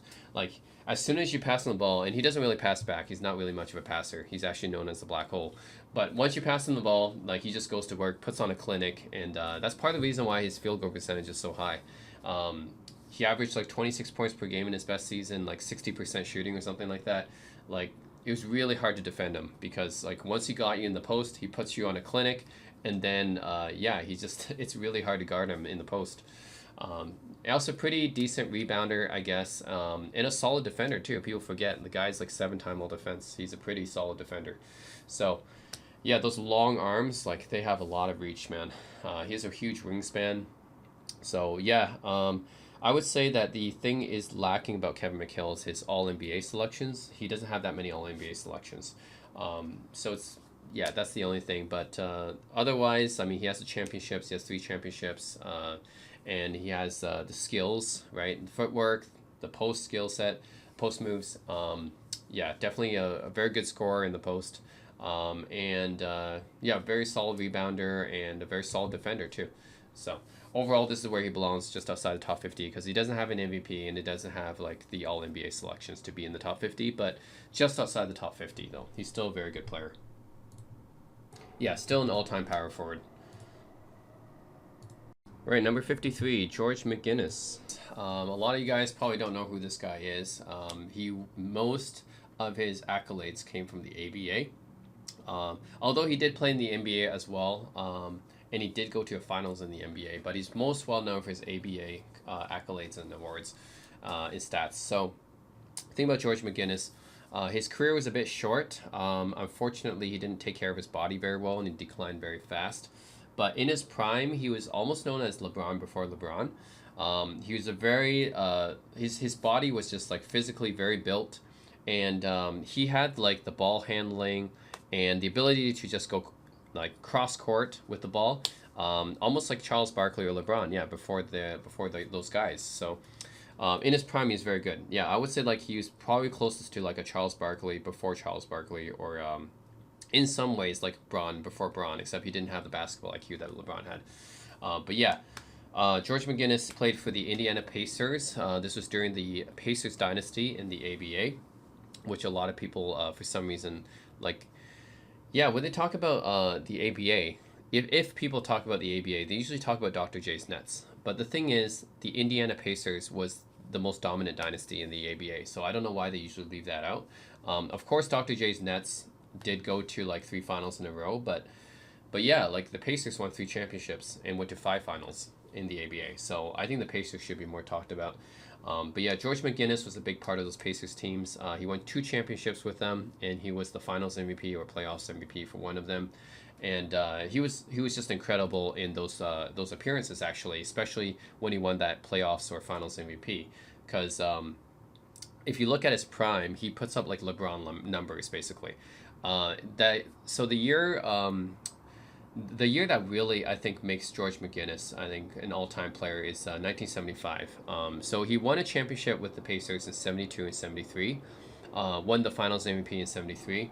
And that was his last championship. But in 75, he basically did a LeBron carry. So 75, Mel Daniels, Roger Brown were basically all like old by this time, and they were declining. Those are the other stars from the Indiana Pacers. George McGinnis basically had to carry the team at this point in his career. So he won the MVP that year in 75, and he averaged something like 32, 16, and 8 on the way to the finals. I'm not kidding. You can look this up. He averaged 32, 16, and 8. Like, that's incredible, right? All the way to the ABA finals, where, of course, they lost to the Kentucky Colonels because they had a better team. Like, Artis Gilmore, Dan Issel, Louis Dampier was on that team. So there's no way you could beat that team. But he basically did a LeBron carry in the ABA in 1975. So, George McGinnis, man. Then he went to the NBA after that. He still made All-NBA first team in 76 or 77. Then he went to Dr. J's 76ers. When Dr. J came from the ABA, he was on the 76ers. And then basically they teamed up, except that Dr. J wasn't a good fit with the McGinnis. So they didn't really play well together, but they still made the NBA Finals. So George McGinnis still went to an NBA Finals in 77. They lost to Bill Walton's Blazers that year. So yeah, he had a couple of good years. Basically after 1980, he was done. He didn't maintain his body very well, but for a short period of time in his prime, this guy was basically LeBron before LeBron. He's basically Charles Barkley before Charles Barkley.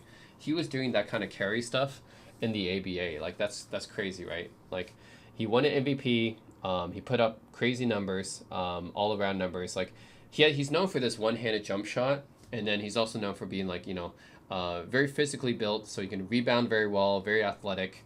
Could pass very well as well. He was averaging like 6 or 8 assists a game in his prime. I mean, pretty crazy numbers, like putting up like 14 rebounds, 12 rebounds a game, and putting up like 27 to 30 points a game in his prime. So he was doing like really everything offensively for the team. A lot of people talk about his turnovers. Well, the thing is, he was handling the ball a lot, right? Anyone who handles the ball a lot is going to have a lot of turnovers. But moreover, it's not like that he led the league in turnovers per game or anything. He wasn't really leading the league in turnovers per game. So I don't know where that came from. But yeah, overall, I think in his prime, like, he had as good of a prime as any NBA player. So yeah, for those of you guys who don't know, George McGinnis, 2 championships, a Finals MVP. People talk about George McGinnis being the choker. That's not true. That's only coming from the 1977 Finals.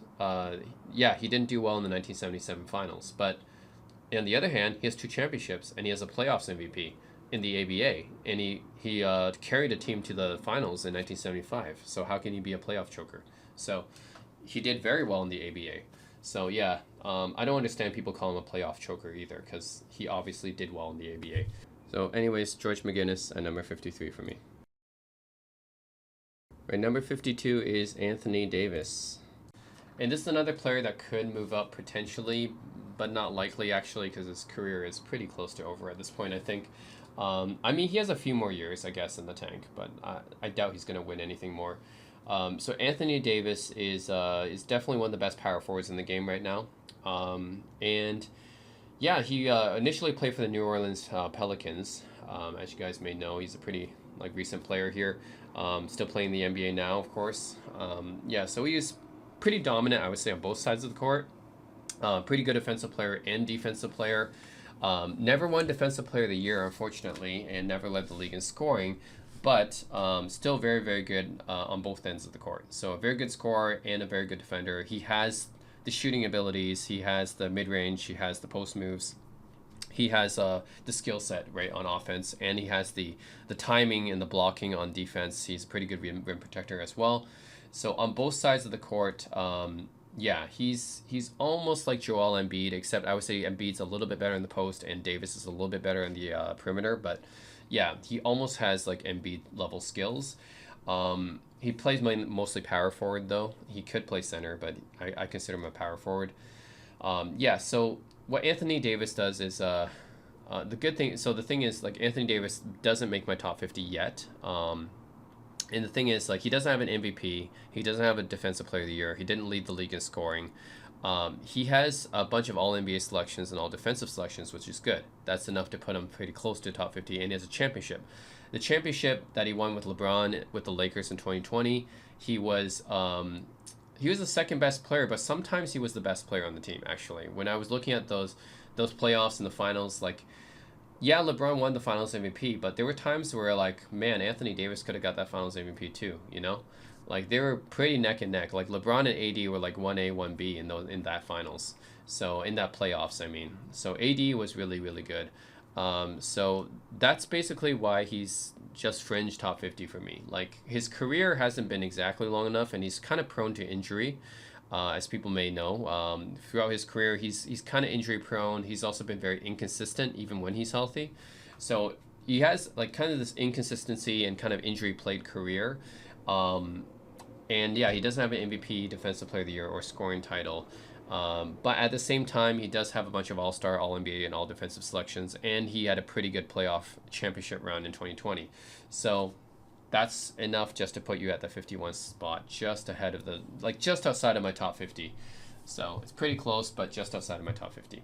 And that's where Anthony Davis belongs for now. All right, so number 51 is Paul Arizin, and he just barely missed my top 50 cutoff mark.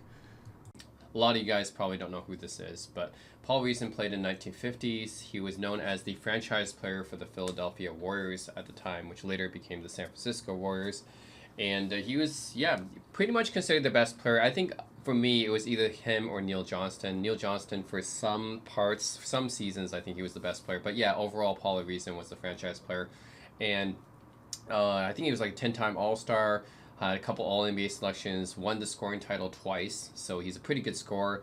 And he was known as Pitch and Paul, I guess, for his, yeah, he had like a pretty nice jump shot, I guess, for the era. So yeah, I can't say that I know too much about this guy because he played such a long time ago, but I will say that just looking up his stats and awards and stuff like that, yeah, he was the best player or second best player on one of their championship teams when they won the championship in 1955. Yeah, he led the league in scoring twice, had a whole bunch of All-Star selections, a couple of All-NBA selections. So yeah, he just barely missed my top 50 cutoff mark. Yeah, especially considering back then he was considered to be one of the top scorers in the league.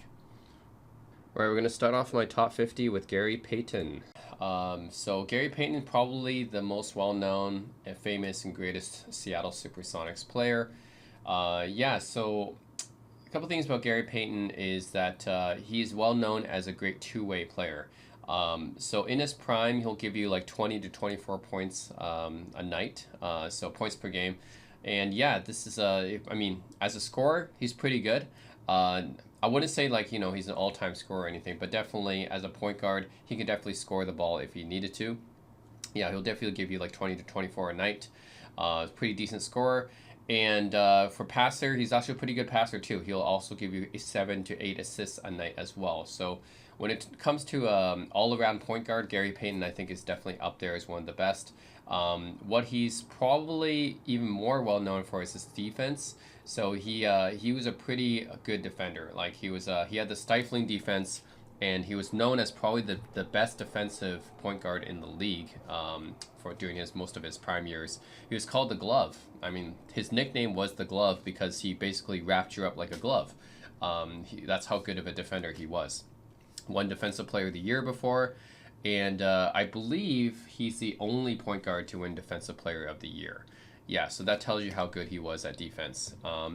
When they put Gary Payton on Michael Jordan in the 1996 finals, that was three of the worst games of, I think that was the three worst games of Jordan's finals games. So Jordan didn't have many bad games in the finals, but his three worst ones were when he was guarded by Gary Payton. So yeah, he never won. Actually, no, sorry, he did win something. I was thinking it was Sonics years. Yeah, he won as a bench player coming off, for the Miami Heat later on in his career. He wasn't, one of the best players for the team at that point. He was just like a bench player, like a veteran. But still, he provided some veteran leadership during that time. So he did win a championship later on in his career before he retired with the Heat. He also notably played with the Lakers as well, but they fell to the Detroit Pistons, which I talked about already in the 2004 finals. And yeah, he's probably most well known for his Supersonic years. That's when he was in his prime, and when he went to the finals in 1996 and faced off against Michael Jordan's Bulls. So yeah, that's where he belongs. He's in the top 50. He didn't win an MVP. He won a championship, albeit not as one of the best players. And yeah, it's just all around. I think he's a great player. Had a lot of All-Star, All-NBA selections. Won a Defensive Player of the Year. Led his team to a finals. And yeah, ended up having a championship as coming off the bench. So all this is why he's top 50. Although he's not very high in the top 50, but he's definitely still in my top 50. So yeah, Gary Payton, for sure one of the best defensive guards of his era. Okay, so number 49 is Dolph Schayes, another player from the 1950s. And the reason why he's higher than Paul Reason is a few reasons. So one is that he's 12-time All-NBA, which is quite a bit. Any player who's 12-time All-NBA should be top 50, I guess. Like, that's a lot of All-NBA selections. He was considered to be the second best power forward of his era, right after Bob Pettit. And yeah, like, overall, I would say that he was one of the most dominant forwards of his era. He was considered to be a pretty good scorer. He was well known for his set shot. So back then, players evolved from the set shot to the jump shot later on, but Dolph was known for his set shot, where he has his feet planted on the ground, and he had this shot that goes up like that. And he was well known to be pretty good at it. He's a pretty good rebounder, averaged like 12 rebounds a game. He led his team, which is the Syracuse Nationals, to a championship in 1955 as their best player. The Syracuse Nationals right now is known as the Philadelphia 76ers, so it's the same franchise. But yeah, he led his team to a championship as the best player, 12-time All-NBA, a whole bunch of All-Star selections, and pretty decent stats, I guess, for his era. So yeah, that's that's top 50 for me. So albeit again on the lower side of the top 50. Number 48 is Mel Daniels. Mel Daniels was the heart and the glue of that Pacers dynasty in the ABA. So we talked about the Indiana Pacers in the ABA a few times with Roger Brown and George McGinnis. Well, Mel Daniels was really the heart of that dynasty. I guess you can consider him as basically the Dave Cowens of that team or the Willis Reed of that team. He was the heart and soul of that team. So he won 3 championships with the Pacers, all 3 of them, right? He was one of their best players. He won 2 MVPs in the ABA. He didn't win any finals MVP or playoffs MVPs, but he did win 2 regular season MVPs. From what I've seen, and there's very limited footage of him, he seems to be like, in terms of scoring, he's your traditional interior scorer. So yeah, he could definitely score. He averaged like 18 points a game, so pretty much similar to Dave Cowens, I guess, or Willis Reed in terms of that. He had like maybe some mid-range game and just mostly interior scoring. He's well known for his rebounding. He led the league in rebounding like 3 or 4 times, I think. So he's definitely a really good rebounder. Yeah, he actually is the ABA's all-time leading rebounder. Averaged like 13 rebounds a game, I think. So he was known as a high hustle player, also undersized. He was like a 6'9" player. So yeah, he's kind of like Dave Cowens, or I think Dave Cowens is actually the best comparison. Or Willis Reed, actually. Willis Reed, I think I did a video comparing him to Willis Reed. Willis Reed or Dave Cowens would be the closest comparison. Basically, he was the heart and soul of a dynasty, a very good rebounder, all-time rebounder, actually, if you really want to be like looking at the stats and stuff. And yeah, like his awards really does match up. 3 championships and 2 MVPs. That's enough to be top 50, right? 3 championships and 2 MVPs, and then you have like being the ABA's all-time leading rebounder and averaging 15 rebounds a game. I mean, this guy was a beast on the boards. Pretty much the ABA's version of Moses Malone, I guess. Leading the league in rebounding 3 times, being a pretty decent scorer as well. Yeah, that's enough to be top 50 for me. So that's number 47, Mel Daniels. Very underrated because not many people know about him. He did play in the NBA for a few games, but not very much. He was mostly an ABA player. Therefore, he gets forgotten most of the time. But yeah, this guy was the heart and soul of that Indiana Pacers dynasty in the ABA, which went to 5 finals and won 3 championships. He was a huge part of all 3. All right, so number 47 is Willis Reed. Speaking of Willis Reed, I had a video comparing Willis Reed to Mel Daniels. They're pretty close in terms of accomplishments and stats. Basically, everything I said about Daniels can be said about Willis Reed, right? Willis Reed is the heart and soul of the New York Knicks dynasty in the early 1970s, the same way that Mel Daniels was the heart and soul of the Pacers dynasty in the early 70s. So, they're pretty similar in many ways. Willis Reed also... similar to Daniels, he was an interior scorer, had a little bit of a mid-range game, but mostly an interior scorer. Very good rebounder, just like with Daniels. I think he averaged like 13 rebounds a game or something. So very good rebounder. Didn't play for very long. He played for like 10 seasons. I think Daniels also played for about 9 or 10 seasons, so didn't play very long. Similar in terms of awards and accolades as well. I mean, Willis Reed has 2 championships, 2 finals MVP, and 1 MVP. So he has the extra MVP edge, I would say, because Mel Daniels has 2 MVPs the regular season. And Willis Reed has 1 regular season MVP, but he has 2 finals MVPs, which Daniels doesn't have. So he does have 1 MVP edge, I guess, over Daniels, but they're pretty similar overall in terms of accolades and accomplishments. You could make the case that Willis Reed didn't really deserve the MVP for 1970 because Walt Frazier actually helped out a lot in that finals. But anyways, the accolades are what they are. Anyone with 2 championships, 1 MVP, and 2 finals MVPs, that's top 50, right? That's enough accolades for top 50. So Willis Reed is top 50 for sure. And that's also the main reason why he's ahead of Patrick Ewing. You might argue Patrick Ewing was the better player, but Willis Reed is ahead in terms of the accolades, right? The 2 championships, the MVP, the finals MVPs, that's what puts Willis Reed ahead for me. So anyways, 47 is Willis Reed. 46 is Elvin Hayes. Elvin Hayes was mostly well known for his time with the Washington Bullets in the 1970s. He also played for the Rockets as well. But yeah, I would say he's probably most well known as being part of the '70s Bullets. I guess you can consider that a dynasty, but they did go to 4 finals in that decade. So I'll consider it a dynasty. Yeah, he was part of the Bullets dynasty in the '70s. Paired up pretty well with Wes Unseld. I rank him higher than Wes Unseld, even though he doesn't have an MVP or a Finals MVP because, well, Elvin Hayes was their main scorer. And if you look at that, if you look up his stats, yeah, he led the league in scoring once, actually. I think it was actually either his rookie season or his second year. He led the league in scoring. And then he ended up, being on the Bullets later on and being part of 3 different finals and leading the Bullets in scoring each time. So he's a great scorer. Led the league in scoring once, but can easily give you, 24, 25, 26 points a game a night. So he's well known for having a nice, smooth mid-range jumper as well. And he was known for his rebounding too. He averaged like 12.5 rebounds a game for his career, and he played a lot of seasons. He's known for his longevity too. So he had the longevity, and he's pretty high all time in scoring, I believe. He's, if I'm not mistaken, yeah, definitely top 15 in scoring all time because he played for such a long time and didn't really miss many games. It's kind of like an Iron Man. So he scored a lot of points, grabbed a lot of rebounds.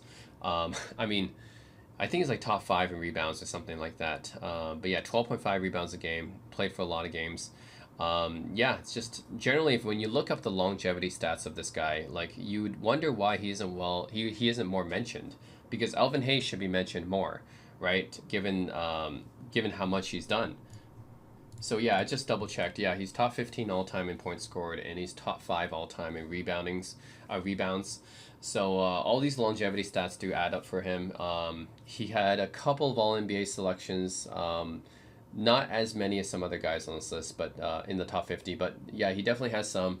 A bunch of All-Star selections, and he won a championship as part of the 1978 Bullets team. He didn't win the Finals MVP, but a lot of people felt like he was robbed of Finals MVP. Now, I'm not sure because maybe Wes Unseld had a lot of intangibles, but the stats definitely say that Elvin Hayes was the best player on that team. So, yeah. So I'm not sure. Like, yeah, the intangibles of Wes Unseld is maybe lost there, but certainly from the numbers, Elvin Hayes was the best player on the team. So, anyways, he has a championship as one of the top 2 players on the team. He has incredible longevity stats, and yeah, like all-time scorer and rebounder. So that's why Elvin Hayes is in my top 50 at number 45. Oh, also one more thing I have to mention is that he was a pretty underrated defender too. If you look up his defensive win shares and stuff, he's also a really good defender too. Probably doesn't get enough credit for that actually. But yeah, I think just judging from the defensive abilities that he have, yeah, I think he maybe was underrated on the defensive end. All right, number 45 is Dwight Howard. And some of you guys may be wondering, oh, Dwight Howard, he's so high up on your list. He's in the top 50. Yeah. Okay, not only was Dwight one of the, I think most people probably have complained about, a lot of people have complained about this, but Dwight Howard was one of the biggest snubs of the NBA 75 team. And not only should he have been NBA 75, I think he should have been the NBA top 50. Like, for me, he's in my top 50. And there's a few reasons why. If you look at Dwight Howard's career, I think like Dwight Howard's been somewhat underrated and overly criticized in his career because of his personality, which is not related to his performance on the court. Yeah, like a lot of people don't like that Dwight Howard doesn't have the killer instinct and stuff, and he has to he plays around too nicely and stuff like it. Doesn't take the game seriously and stuff. The thing is, regardless of what you think of his personality, okay, this guy, 3-time Defensive Player of the Year. He's 5-time, 6-time All Defensive, I think. 8-time All NBA. A whole bunch of All Star selections. Led the league in rebounding 5 times. Led the league in blocks 2 times. He was also top 5 in MVP voting several times as well. He led his team to the finals in 2009 as the best player on the team. And he won a championship with LeBron's Lakers in 2020 as well, kind of being their backup center. So, yeah, for his body of work and his career, like, this is top 50 all time. Like, if you guys disagree, then, I mean, look up the stats and the awards, okay? Like, the stats and awards say that this guy is top 50 all time, okay? Now, I wouldn't consider him, like, a great scorer or anything, but he does have an offensive game. Like he even had a 40-point game before in the playoffs. You can look it up, but he even had a 40-point game in the playoff game before. So, I mean, Dwight Howard could score. He's not like a great scorer. He has a limited move set, but he can definitely score. He's not like a terrible scorer like a Ben Wallace or Dennis Rodman or something. Like Dwight will definitely give you points. Now it's mostly going to be off of layups and dunks, but still, like he can give you points, and he's also one of the best rebounders of his era. So, I mean, led the league in rebounding 5 times. He's one of the best rebounders of his era. He's also one of the best defenders of his era too.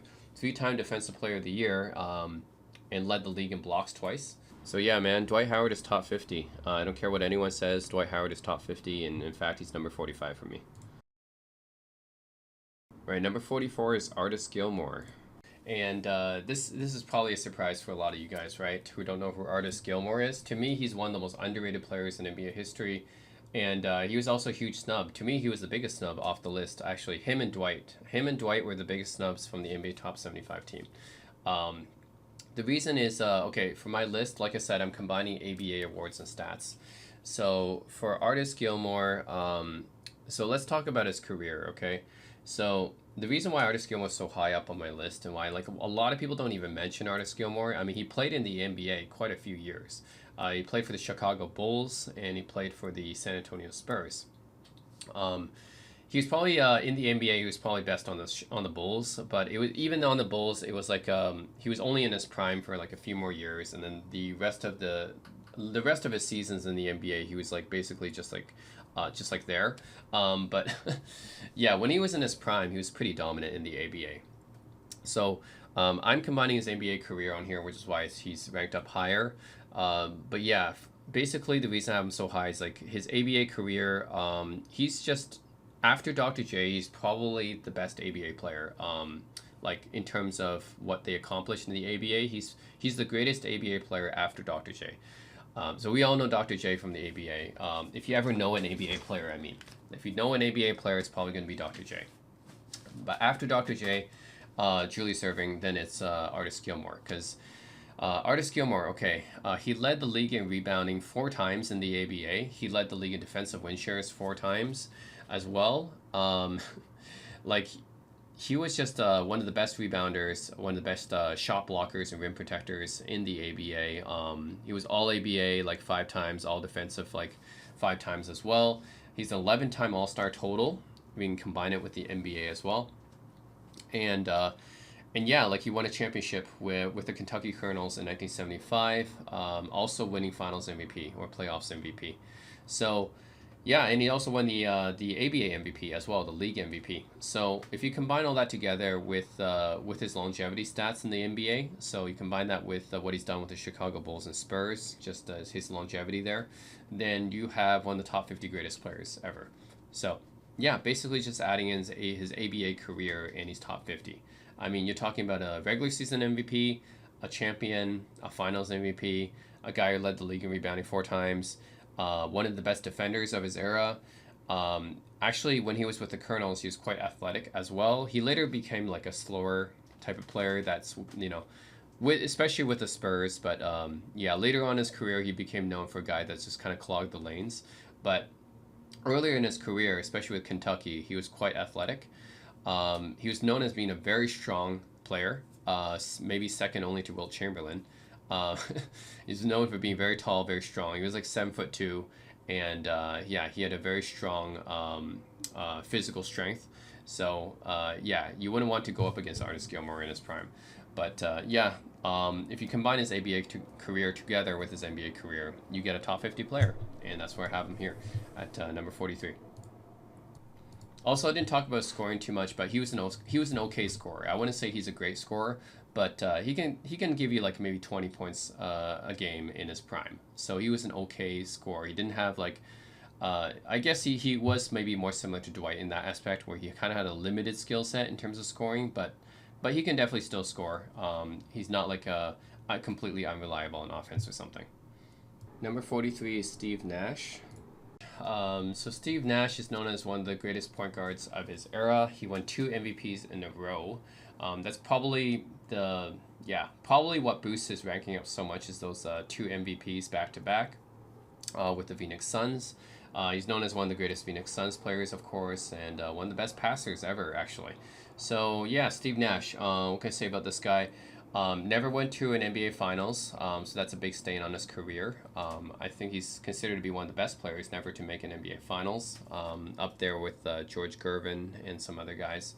But yeah, he never made an NBA Finals. Probably came the closest in like 2010, I think. But then Kobe's Lakers beat them. But yeah, came close a few times, but never made the NBA Finals. So that's one stain on his career. The other stain on his career is the fact that he couldn't really play defense at all. So he was known as a pretty bad defender. So that's another issue. But what does put Steve Nash in top 50 is back-to-back MVPs. His impact on the team, his scoring and shooting. He wasn't like a top scorer because he didn't like shoot enough. Actually, he was known as a very unselfish player, so he didn't actually shoot the ball enough. I think if he did, he could have been a top scorer in the NBA, but he didn't. But he is known as a very good shooter, one of the best shooters of his era. He's known as a 40-90 player. That's 50% field goal percentage, 40% 3-point, and then 90% free throw. And he's known as one of the best passers of his era. He led the league in assists like 5 times, I think. So yeah, this is basically where he belongs. Never went to a finals, very bad at defense, but then he's a very good shooter, very good scorer, all-time offensive player, and a very good passer, and won back-to-back MVPs.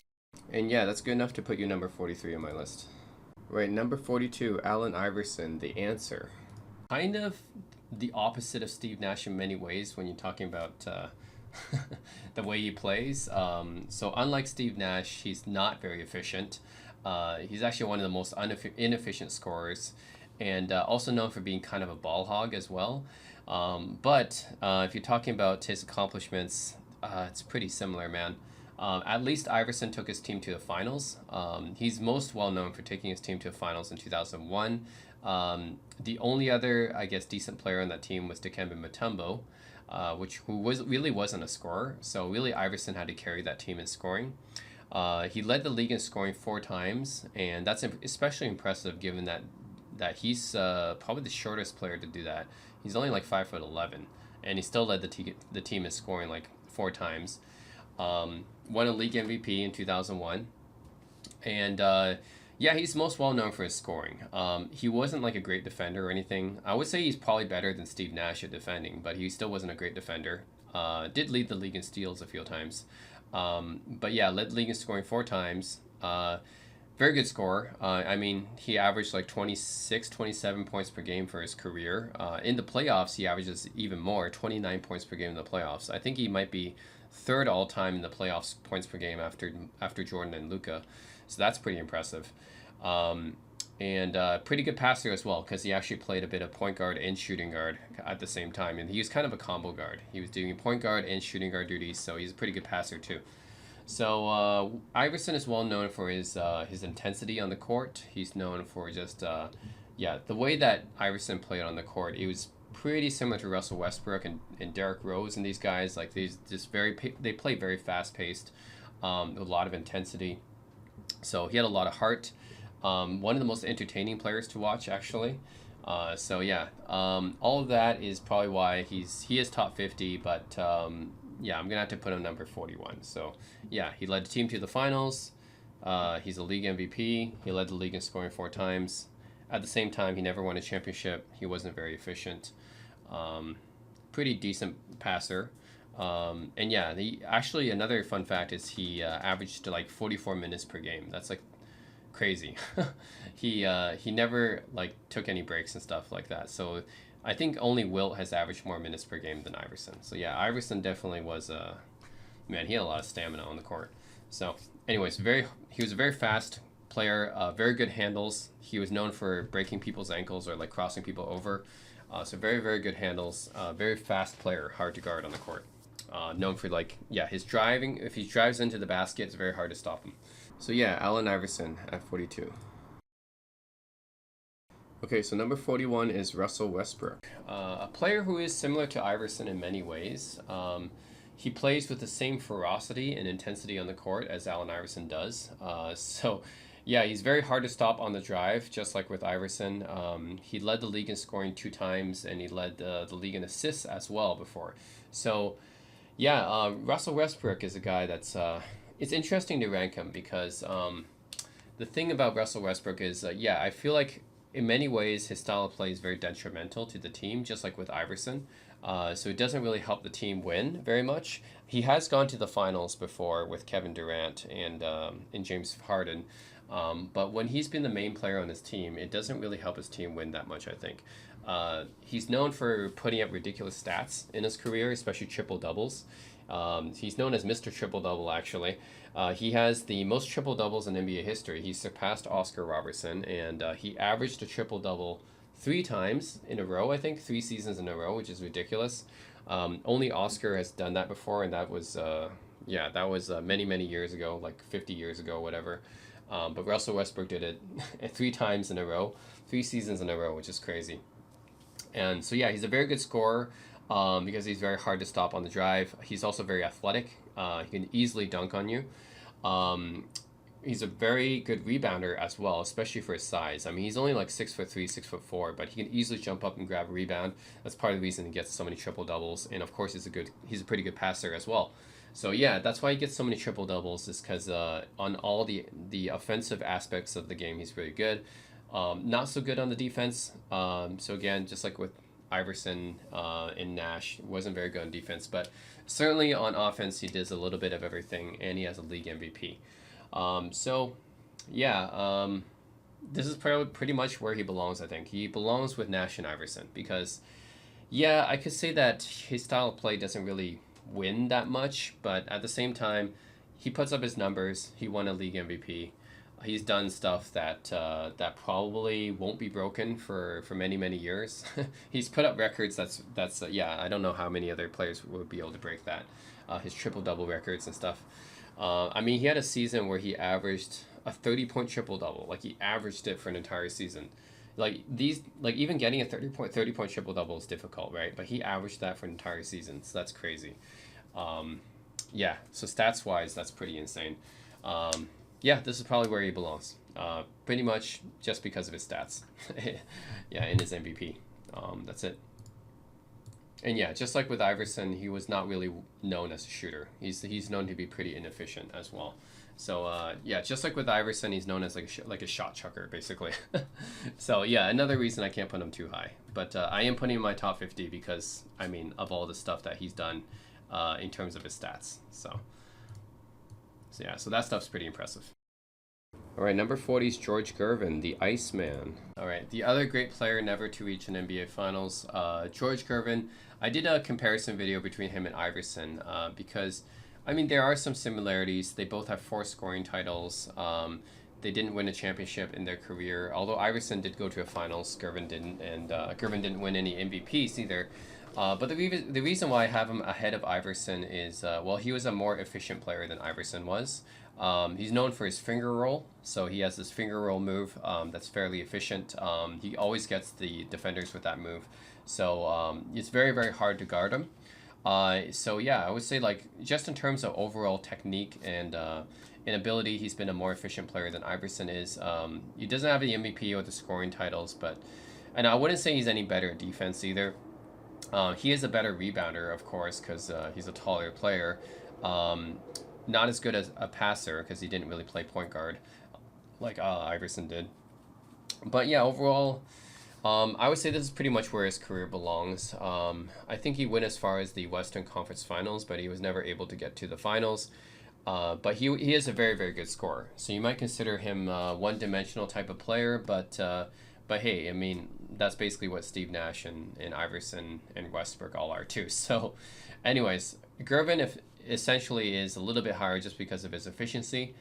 He is a more efficient player than Westbrook and Iverson. So yeah, he never won an MVP. He never won a championship. He never even went to the finals.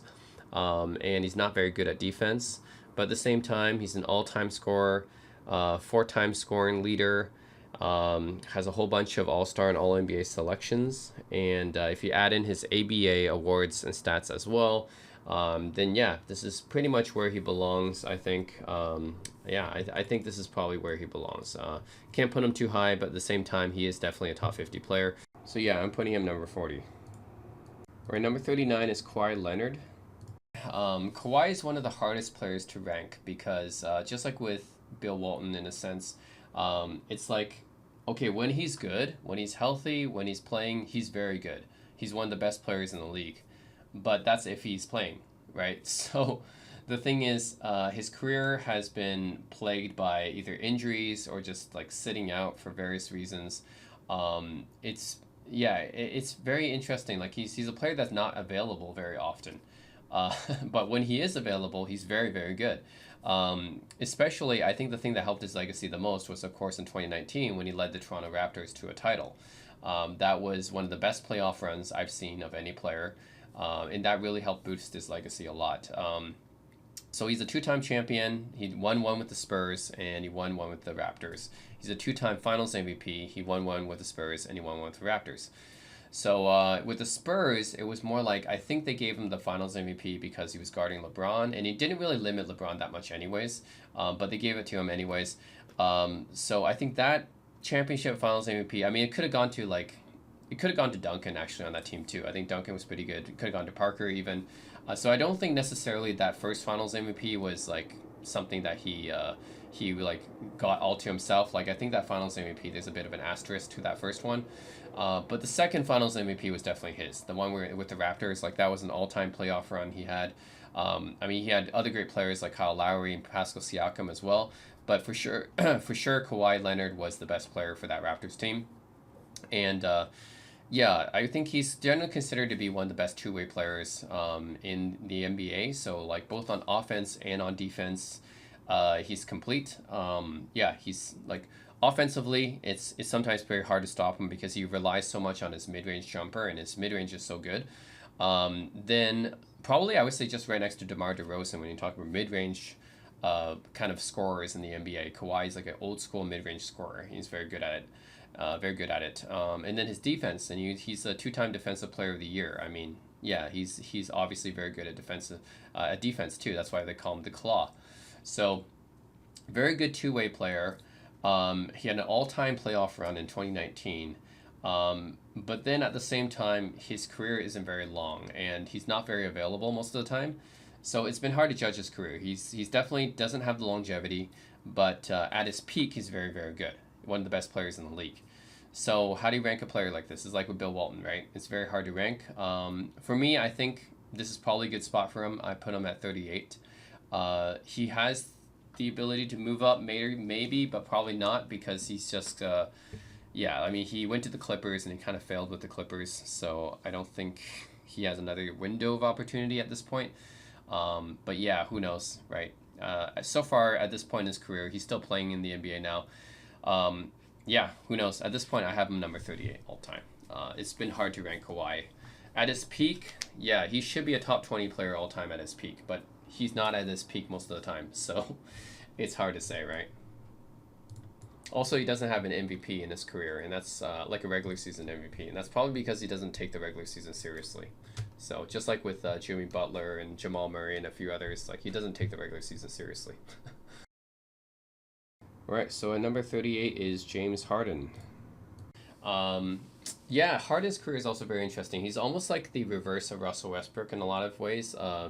Like I'm talking about, like his accolades is pretty similar to Russell Westbrook's, but a little bit reversed because Westbrook led the league in scoring twice and assists three times, and James Harden led the league in scoring three times and assists twice. So I might do a comparison of those two later on, and they even played for the same team before. But yeah, right now I put James Harden a little bit higher, just because I feel like he in terms of team success, he's had a little bit more team success than Russell Westbrook has. Just because like I feel like his style of play is better for team success than Russell Westbrook, and I know that James Harden gets a lot of flack for not winning either, and being like kind of a choker in the clutch. Yes, so yeah, Harden has had bad moments in the clutch for sure. He's had bad moments in the playoffs, but overall, I'll still probably take him over Westbrook when it comes to impact on winning. So the thing about James Harden, first of all, he's an all-time scorer. He led the league in scoring 3 times in a row. One of them, he averaged like 36 points per game or something crazy like that. He's known for like driving to the basket and also being able to get a foul. He's known for being able to get a foul very easily and for being able to drive to the basket, get a foul, or just shooting like from 3 and getting a foul as well. So he's a pretty good shooter and a much better shooter than Westbrook actually.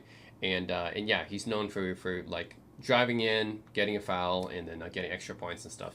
So overall, his scoring abilities, yeah, he's one of the all-time scorers. Although not everyone may like the way he scores, but he's definitely an all-time scorer nonetheless.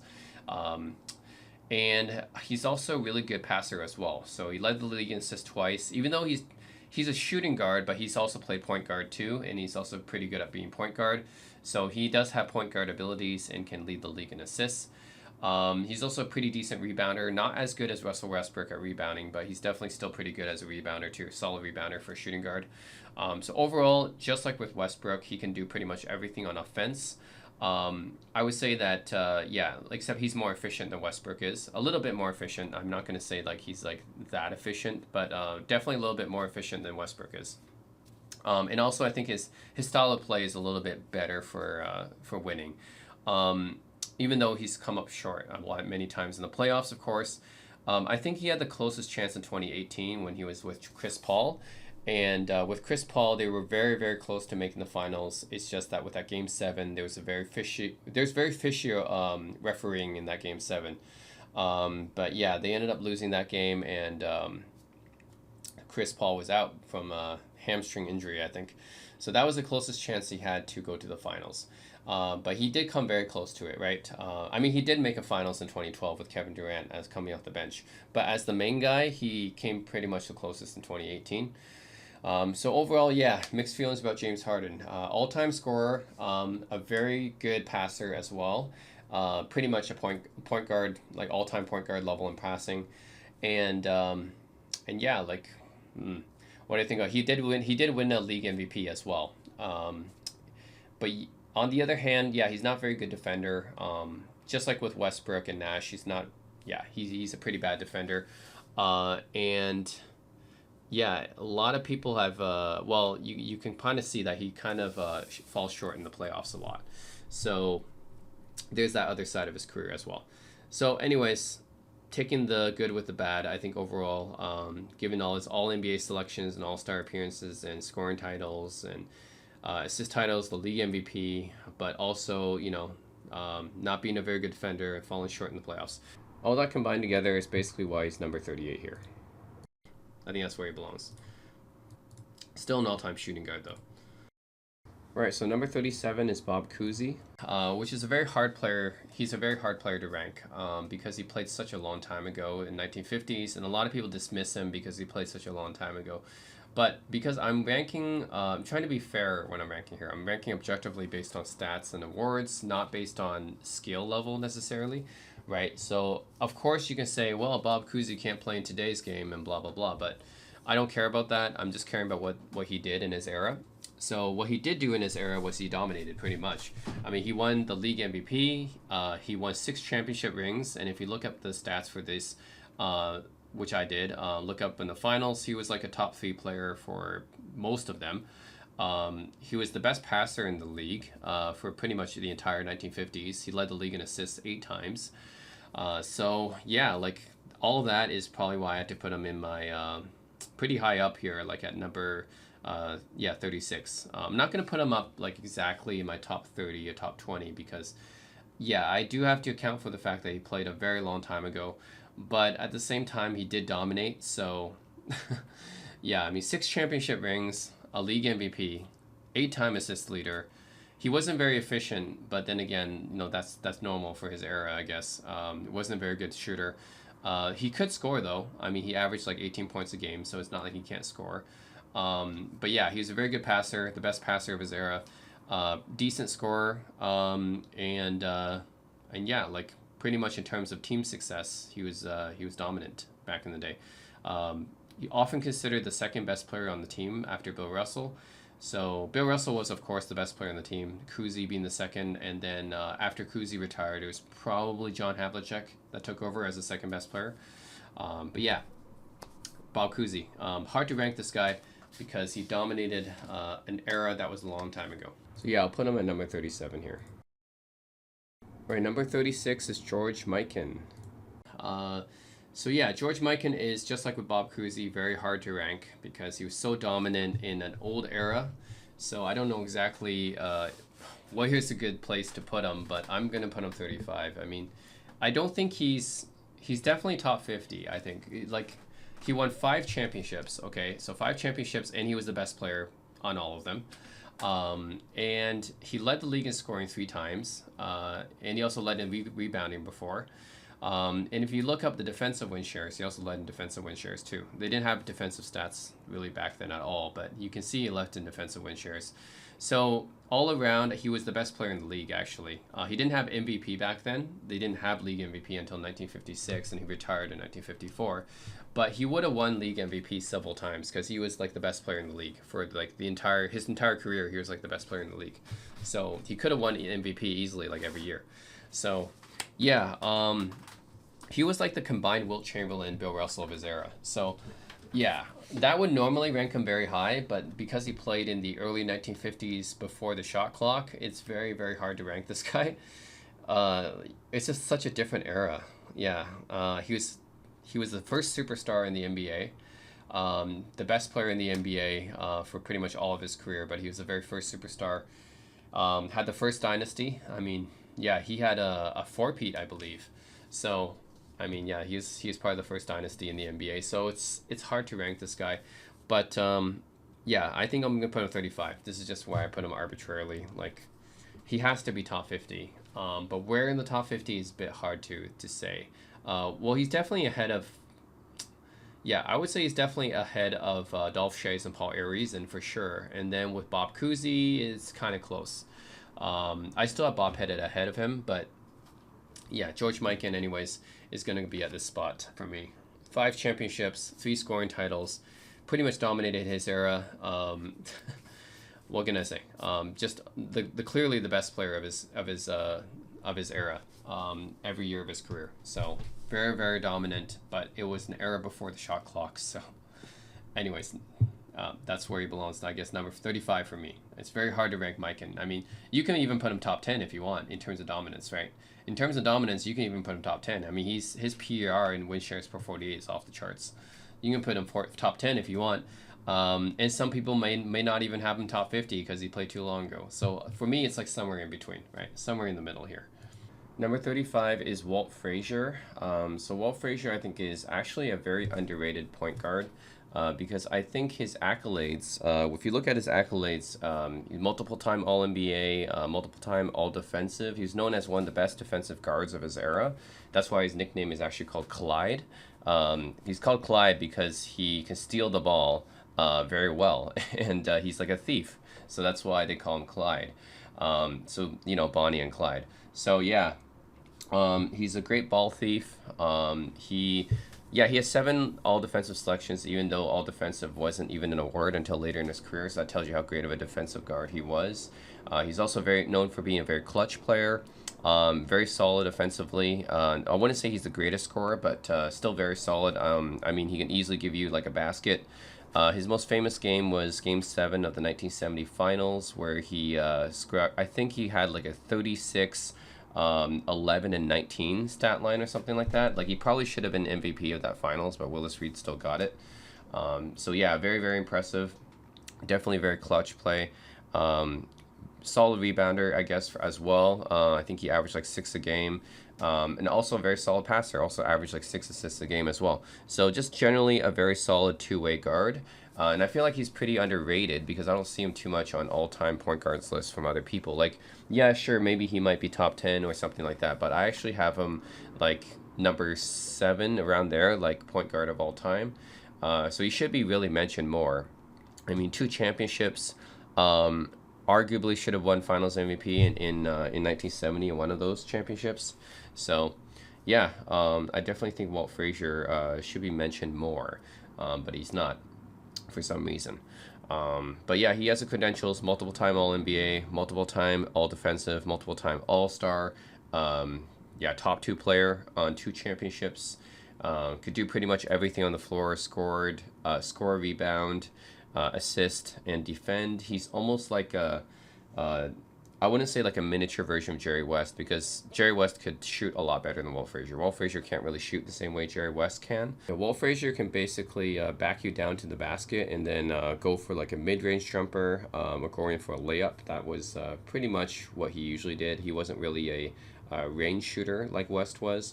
But other than that, yeah, he can pretty much do everything Jerry West can, but at a lower level, which is still very good. I mean, Jerry West is an all-time player, top 15 all-time for me. So yeah, Walt Frazier could pretty much do what Jerry West could do, except he can't shoot as well, and he can't do them as a high level as Jerry West, but still good enough for him to be in my top 35 here. So yeah, I'm gonna put him at number 35. I think that's where he belongs here. Number 34 is Jason Kidd, and I have Jason Kidd quite a few spots above Steve Nash. A lot of people like to compare these two, and it makes sense because both of them played for the Mavericks and the Suns at one point in their career, and their careers overlapped a lot. But I'm taking Kidd every time, and the reason why is because for a few reasons. So yes, Kidd does not have the offensive capabilities of Nash. He's not a shooter like Nash is. He's not as efficient as Nash is. Although I have to say that he did improve his three-point shooting later on in his career. But of course, overall, Nash is the better scorer and the better shooter.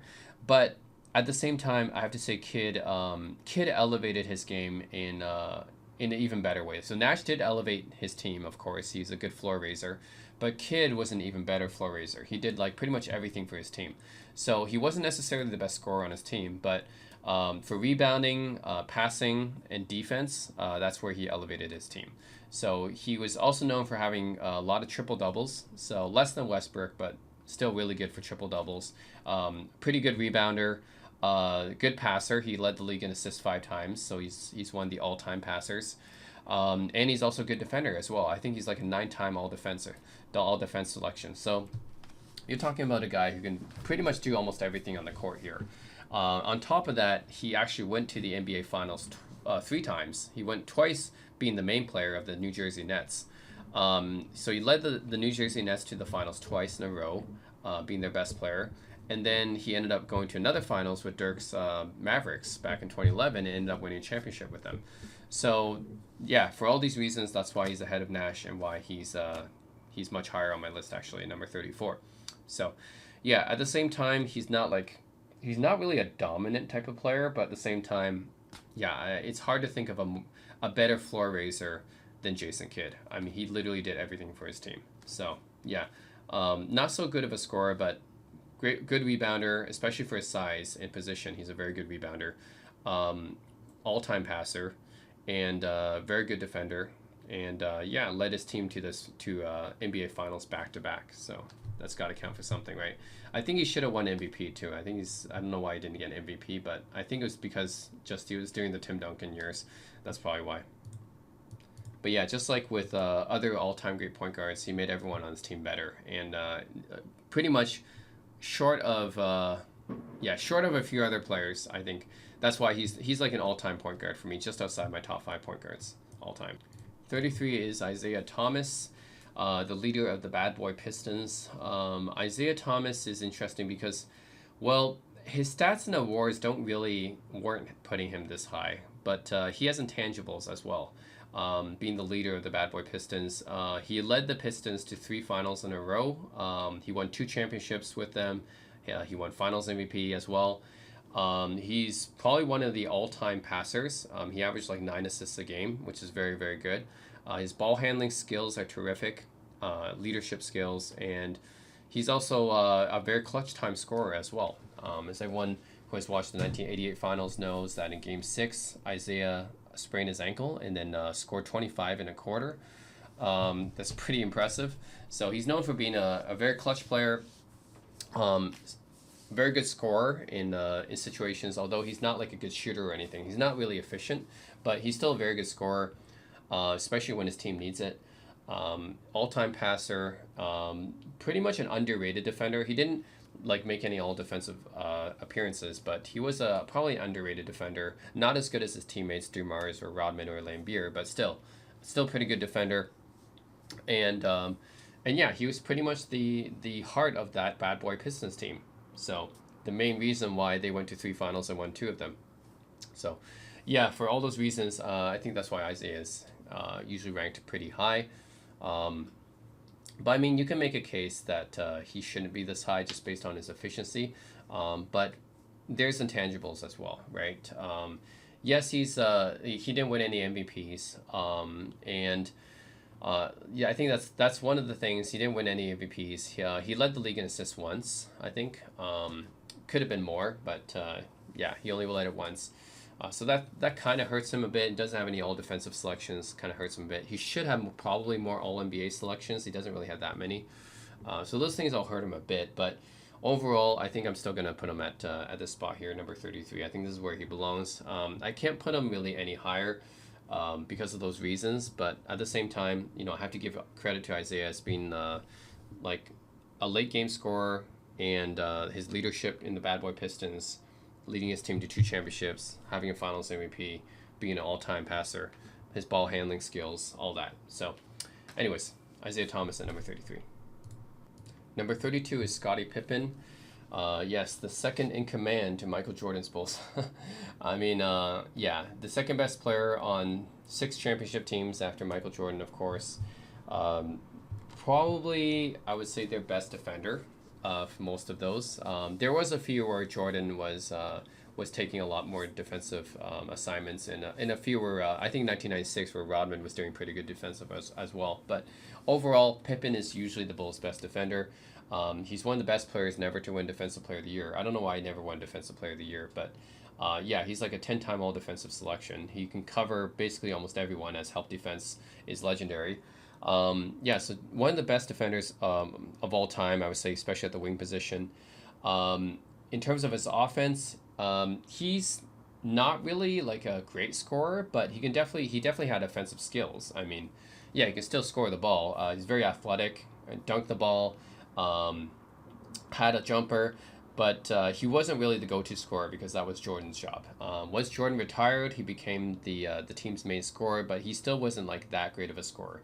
So I would say scoring is like his secondary option, not really like a first option scoring guy.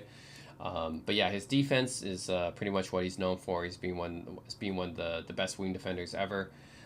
Pretty good rebounder as well. He's pretty athletic. So yeah, overall, I mean, 6 championships, bunch of All NBA selections, and a whole bunch of All Defensive selections.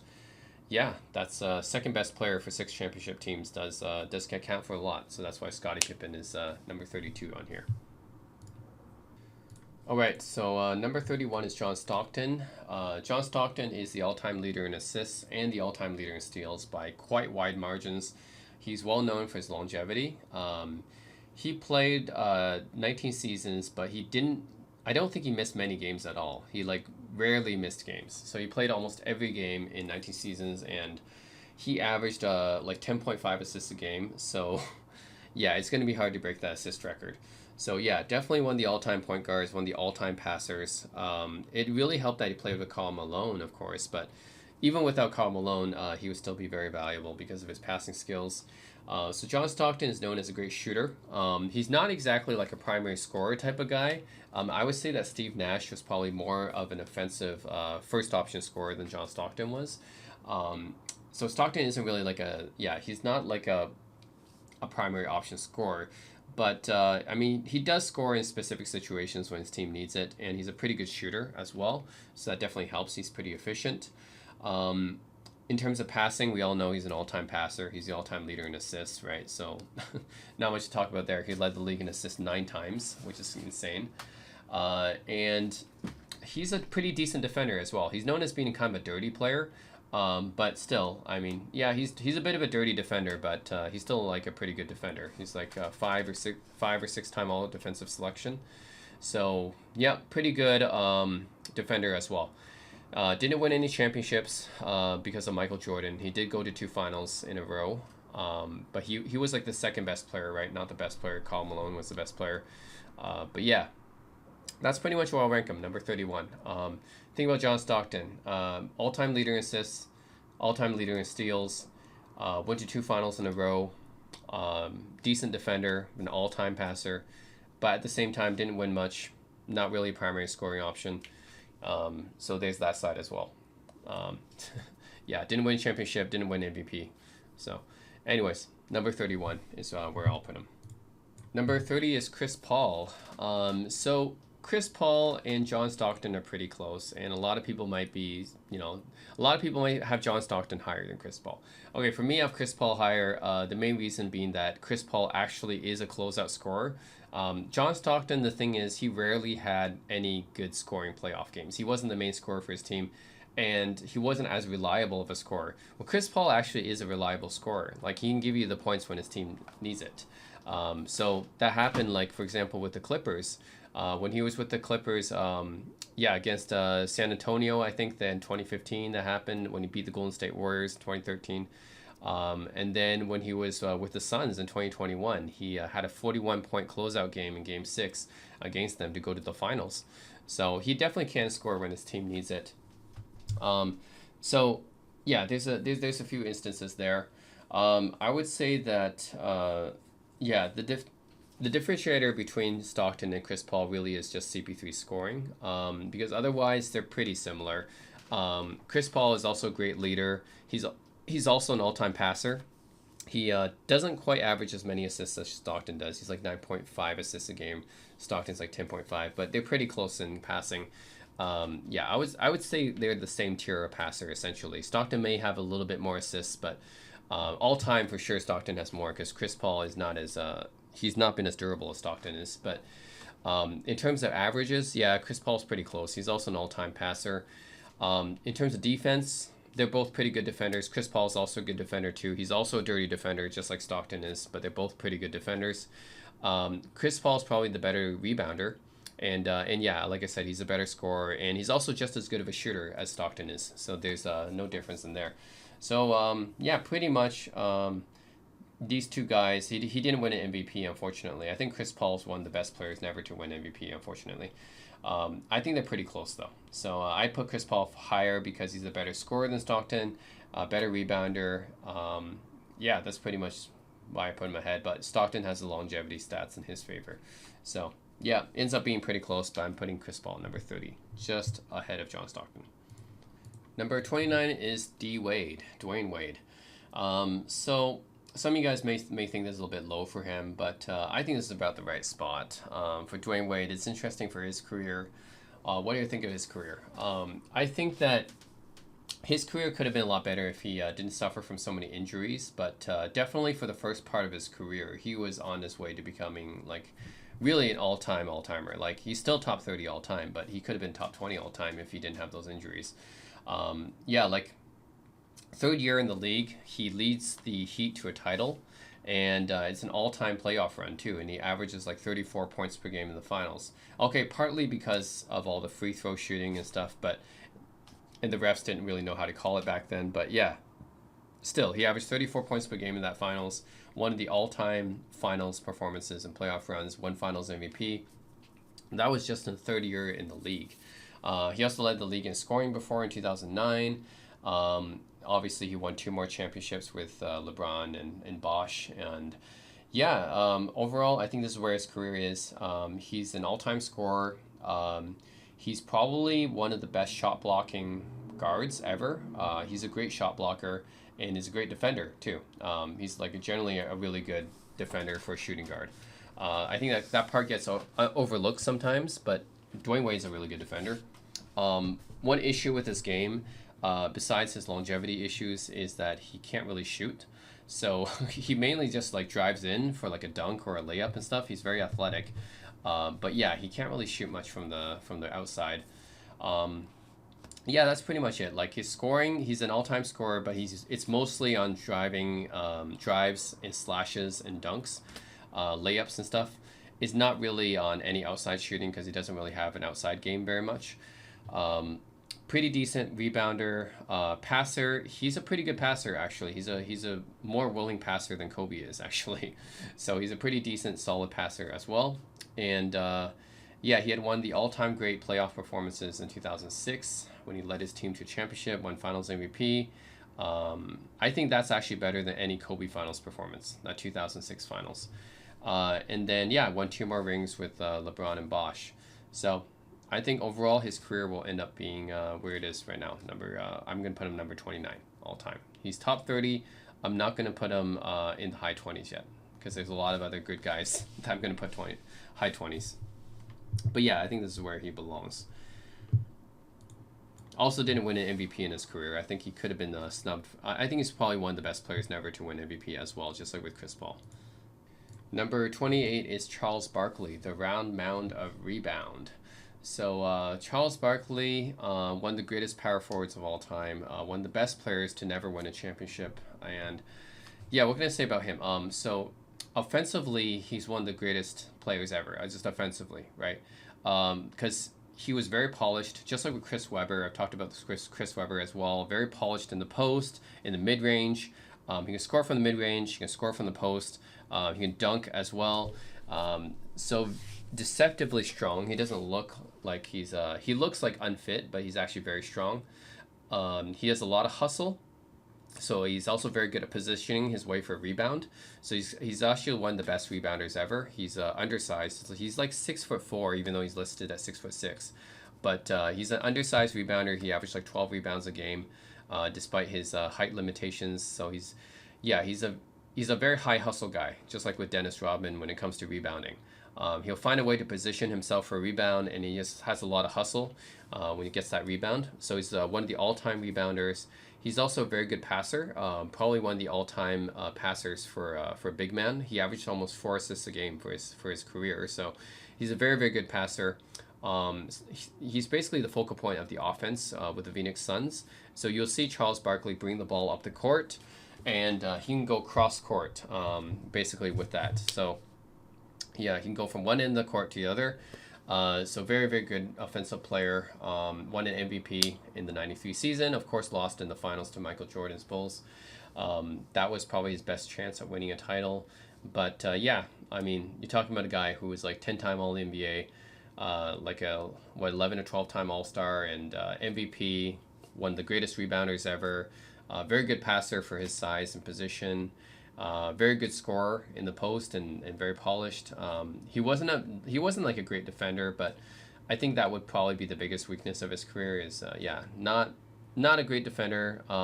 Didn't win anything. But yeah, that's about it. Otherwise, overall, yeah, he's one of the greatest power forwards and one of the greatest defensive players ever. So very, very efficient too. Like, yeah, look up his efficiency stats. I mean, he's one of the most efficient players ever too. So very, very good player. So I have him at number 28. Would be a lot higher if he won something. But yeah, one of the greatest players never to win a ring. Number 27 is Elgin Baylor. Another one of the greatest players never to win a ring. I think, yeah, him and Barkley are probably the greatest players. Well, actually, no, Karl Malone too. So yeah, anyways, Elgin Baylor, one of the greatest players never to win a ring. So tell you a bit about Elgin Baylor. He was the main superstar for the LA Lakers, and yes, he was a superstar, like just one of the best players in the league for the LA Lakers back in the 1960s, especially during the early 1960s before his injuries started piling up. He was known as one of the very first high flyers of the NBA, so he would like play above the rim, and he was one of the first players to do that. He led the Lakers to Actually, he led the Lakers to the finals in his rookie year in 1959, I think. Yeah, so that's pretty impressive, right? In 1959, as a rookie, he leads the Lakers to a finals. He ended up losing 8 finals without winning anything, which is kind of sad. A lot of it ended up being like a lot of it is bad luck because, like I said, Sam Jones was just so clutch in some of those, and John Havlicek too. But yeah, Elgin Baylor. 8 finals, lost all of them. Yeah, so that's 0-8 in the finals, which is kind of sad. But I think a lot of it's luck, right, as well. So it's I feel pretty bad for him there. But still, going to 8 finals is pretty impressive. His numbers are crazy. 27 points per game for his career. He's one of the greatest, most consistent scorers of all time, actually. I mean, 27 points per game that's one of the highest points per game of all time. Wasn't exactly the most efficient scorer, but still, I think the way that he can get to the basket, either through his athleticism, through his dunking, or through his mid-range shots, yeah, he was considered to be one of the greatest scorers of his era. 27 points per game. I mean, that's no joke, right? He's also one of the best rebounders of his era. So he's 6'5". So he's not like very tall, but he was able to grab 13.5 rebounds a game for his career. He was even able to grab 18 rebounds a game. I think in the 62 season, he was in the Army part-time. He was able to grab 18 rebounds a game while scoring 38 points a game that season, part-time, which is kind of crazy. But yeah, he's an all-time rebounder for his size and position, especially because he plays as small forward mostly. But grabbing 13.5 rebounds a game as a small forward is insane. As a 6'5" small forward, so yeah, very athletic. It's unfortunate because his injuries started piling up, and he's also a pretty good passer too. Right, he averaged like 4.3 assists per game, so pretty good passer. Very good rebounder. Yeah, all-time rebounder actually, and all-time scorer as well. And yeah, it's just unfortunate because he lost so many finals. He would have been ranked a lot higher if he won something. He also never won MVP, which is unfortunate too. So yeah, one of the best players never to win MVP, and one of the best players never to win a ring. As soon as he retired, the Lakers went on a 33-game winning streak and won a ring, which is kind of sad. Very, very bad luck for him. Probably the worst luck out of any superstar. But still, I'm gonna rank him, in the top 30 because he's still a very good player. Of course, he's all-time player actually if you look at the stats. So yeah, that's why he's still top 30. Number 26 is Rick Barry, and I do have Rick Barry above Elgin Baylor, and I did a whole video comparing the two. It's pretty close between the two, but I'm going with Rick Barry. A few reasons why. So Rick Barry, one of the most underrated players in NBA history in my opinion, and one of my personal favorite players. He's underrated because part of his career was in the ABA, and like I said, the NBA doesn't care about ABA stuff. They don't care about ABA awards or records. Part of his career was in the ABA, and he led the ABA in scoring. He also led the New Jersey Nets to the finals, or New York Nets actually at that time. He led the New York Nets to the finals at that time, and yeah, to the ABA finals. So that counts for this ranking because I do count ABA stuff. So he led the league in scoring in his second season at 36 points per game, which is incredible. So just in his second season in his career, 36 points per game. And he takes the Warriors to the finals. So, I mean, that's pretty incredible. Then, on top of that, in the finals, up against Wilt Chamberlain's 76ers, he averages 41 points per game in the finals, which is incredible. I mean, he just won the all-time scorers, right? Rick Barry is very difficult to... he's very difficult to guard because he has the shooting ability. First of all, he's a better shooter than Elgin Baylor is. And on top of that, he also has an inside game, which he did more of when he was in his early years pre-knee injury. But he also has an outside game, which he developed after his knee injuries. And he's also impossible to foul because he's like a 90% free throw shooter with his underhand shooting style. So it's virtually impossible to guard the guy because he can score from virtually anywhere. And on top of that, he gets his free throws in almost every time. So you can't foul him either. So it's very difficult to guard Rick Barry, one of the all-time scorers. If you include his... especially if you include his ABA stats in the calculations, right? He averages like 25, 26 points per game, something like that. He goes up to 27 points per game in the playoffs. He actually raises his scoring in the playoffs, just like most all-time greats do. In the ABA, he led the NBA in scoring. He led the ABA in scoring. He led the NBA Warriors to the finals. He led the ABA Nets to the finals. Then when he comes back from the ABA, he leads the Warriors to the finals again, this time without another All-Star on his team. So he didn't have another All-Star on his team. His next best player was Jamal Wilkes, who was a rookie. And not only that, he faced against the Bullets, who were widely favored. And in one of the greatest upsets in NBA history, Rick Barry's Warriors completely sweep the Bullets, and he wins Finals MVP. So... anyways, that's all that is why I have Rick Barry ahead of Elgin Baylor, why Rick Barry is one of the most underrated players in NBA history. I mean, just look at that career. I mean, that's top 30 career all time, and no one talks about it, right? Yeah, so led his team to 3 finals, won Finals MVP. I think he averaged like 36-6 that season when he won the Finals MVP, something crazy like that. Also led the league in steals that year, I think, too. One of the greatest all-time scorers ever. Pretty solid rebounder too, and a pretty good passer too. He was actually more of a point forward, so he was actually a very good passer if he trusted you. That is. Rick Barry's known for having like a very negative personality. I would say very hard to get along with, but if he trusted you as a teammate, he was a very good passer, very willing and good passer. So he can easily give you like 5, 6, 7 assists a night. So he almost played like the Warriors point forward. So anyways. All-time player offensively, at least. Defensively, he was just okay, just like with Baylor. But offensively, he's an all-time great. I'm putting him ahead of Elgin Baylor because of what he did with the Warriors and with the Nets. So, yeah, that's something that Elgin Baylor, of course, took the Lakers to more finals, but Barry actually was able to get it done. So that's the difference, right? He won Finals MVP. So that does count in my book. Yeah. Plus, I would think he's a better passer as well, and a better shooter from the outside than Baylor was. Also, want to mention that he's a pretty good rebounder as well, especially earlier in his career. So before he had the knee injuries, he played closer to the basket, and he was able to average like 9-10 rebounds a game when he played closer to the basket. Later on, when he moved away from the basket, he was still able to give you 6 or 7 rebounds a night. So yeah, overall, I think he's a pretty good rebounder as well, and he's an all-time scorer. And he's a very good passer from his position as well.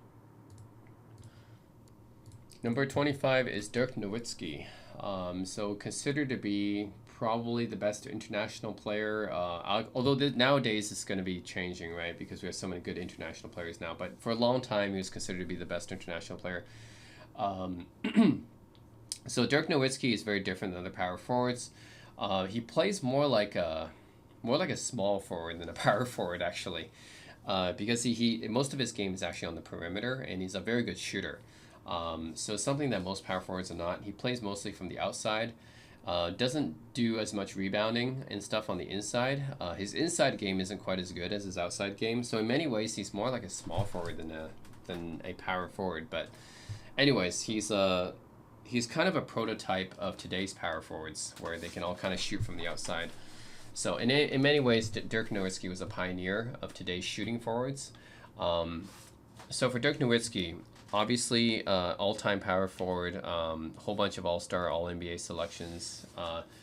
Didn't exactly I don't think he ever led the league in scoring, but he was a very good scorer, especially like considering his position and size. He's a 7-footer that can score from anywhere, really. And he has the signature shot, which is the one-legged fadeaway shot that's very, very hard to block, because you have a 7-footer fading away on 1 foot. How are you going to block that, right?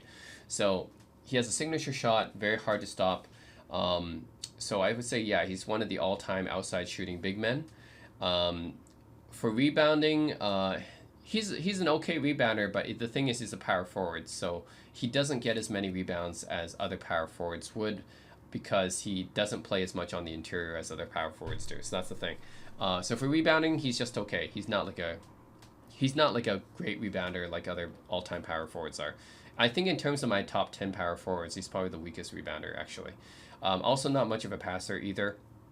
I think Dirk's main credentials for being this high is his scoring, his outside shooting for his position and size, being very hard to stop, and of course him having a league MVP, and then that 2011 playoff run, which is one of the greatest playoff runs ever by any player. So that's pretty much what puts him in this spot. The 2011 doesn't have another All-Star on his team, but then goes on to beat the LaMarcus Aldridge, Brandon Roy Blazers. He goes on to, I think that was in 6. He goes on to sweep Kobe's Lakers. That's impressive. Kobe's Lakers was the defending champs at that time. He beats the OKC Big Three in 5 games. That's KD, Kevin Durant, Russell Westbrook, and Harden. And then he beats LeBron's Heat. That's LeBron, Dwayne Wade, and Chris Bosh. He beats them in 6 games. So, all without another All-Star. So he had a pretty tough playoff run without another All-Star. And yeah, he ends up winning the championship and Finals MVP. So that's one of the greatest playoff runs by any player.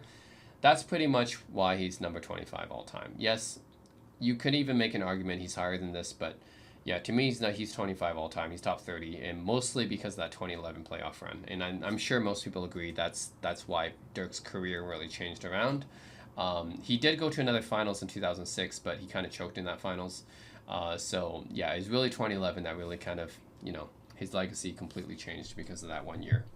But yeah, number 25 all time. 24 is David Robinson. So David Robinson is a very interesting player because in terms of the advanced stats and the efficiency and everything, he's literally one of the top 10 or top 5 greatest players ever. I mean, it's just incredible. If you look up his advanced stats, right, and his efficiency, he's really up there in terms of PER and win shares per 48 and everything. Very, very efficient player. But of course, the reality is a bit different, right?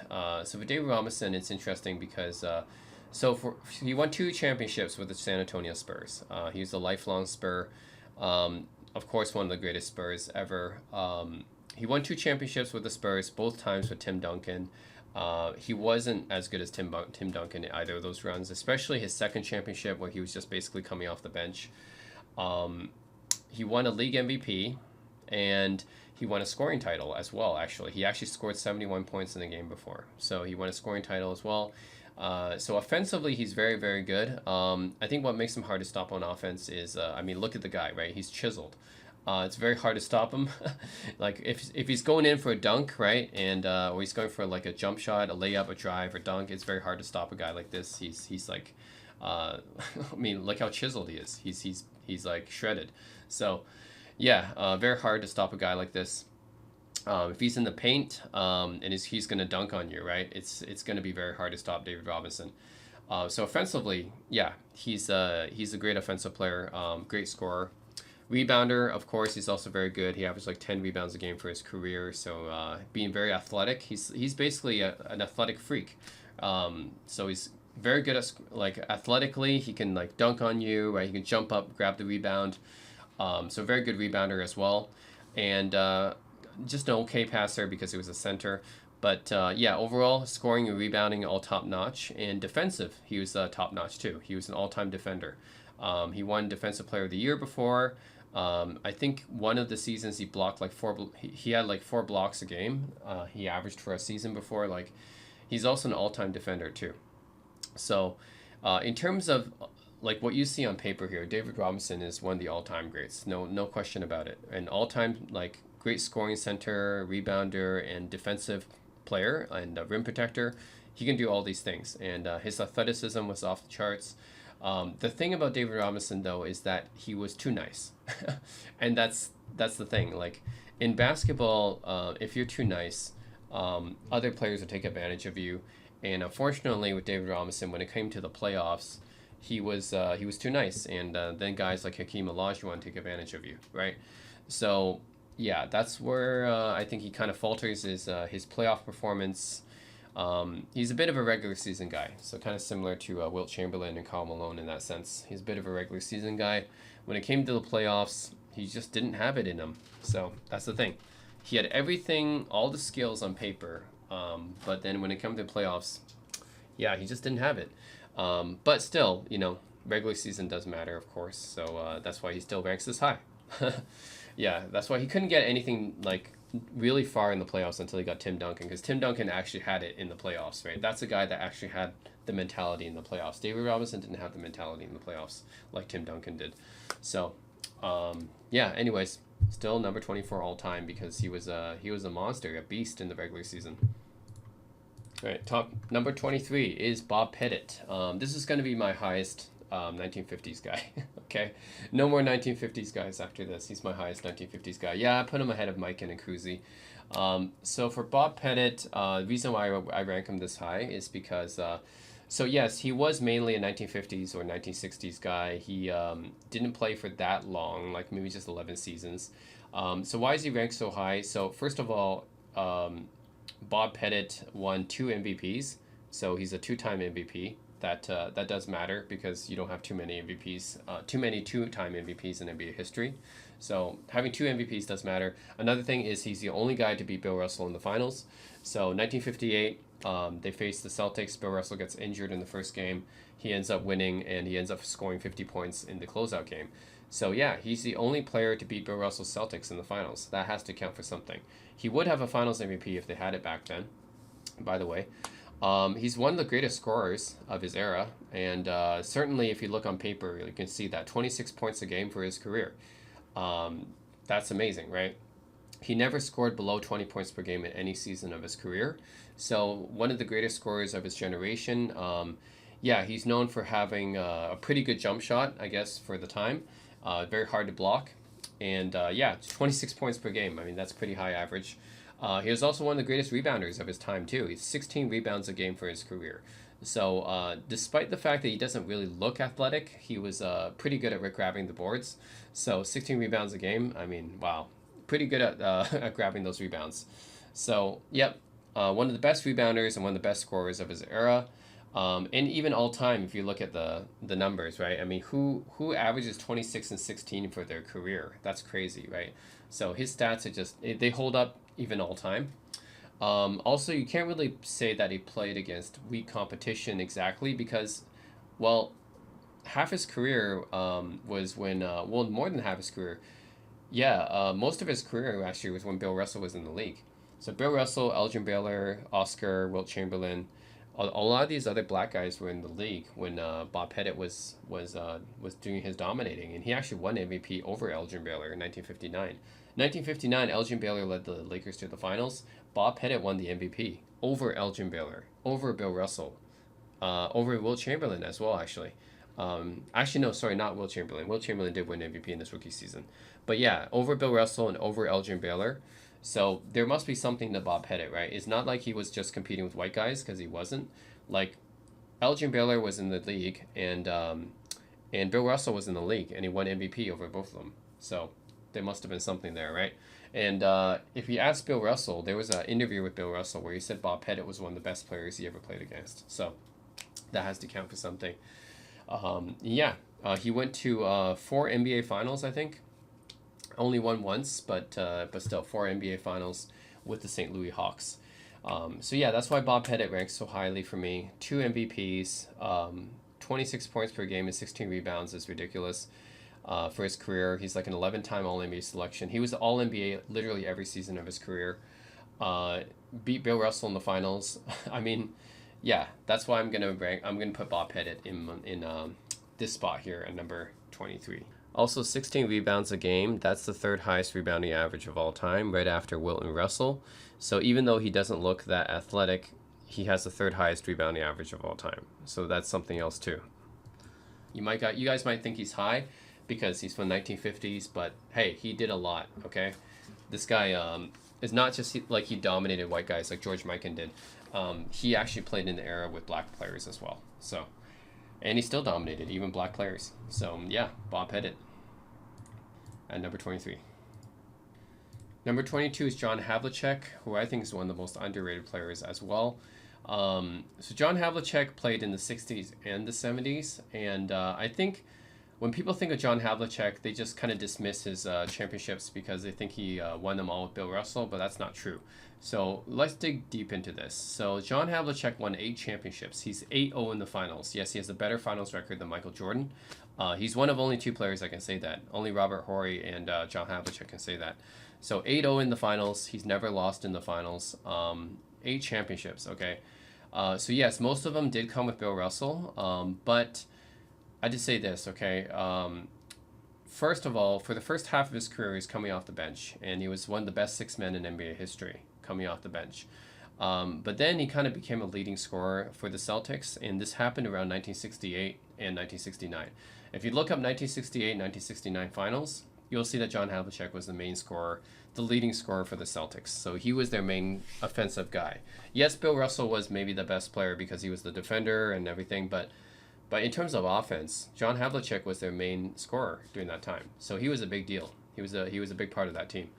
And of course, he's very clutch. We all remember the very famous moment when John Havlicek steals the ball, and they say the announcer says Havlicek steals the ball, right? So he's known for having very very good basketball IQ and being very clutch as well. He's also very good defensively. So not only is he very good offensively, of course he's a great scorer as well. Averaged 21 points per game for his career, but at his peak he averaged like 28, 29 points per game for his career. He's a very solid rebounder, especially considering his position as a swingman. Very good passer as well. There was one season he averaged like almost 8 assists a game.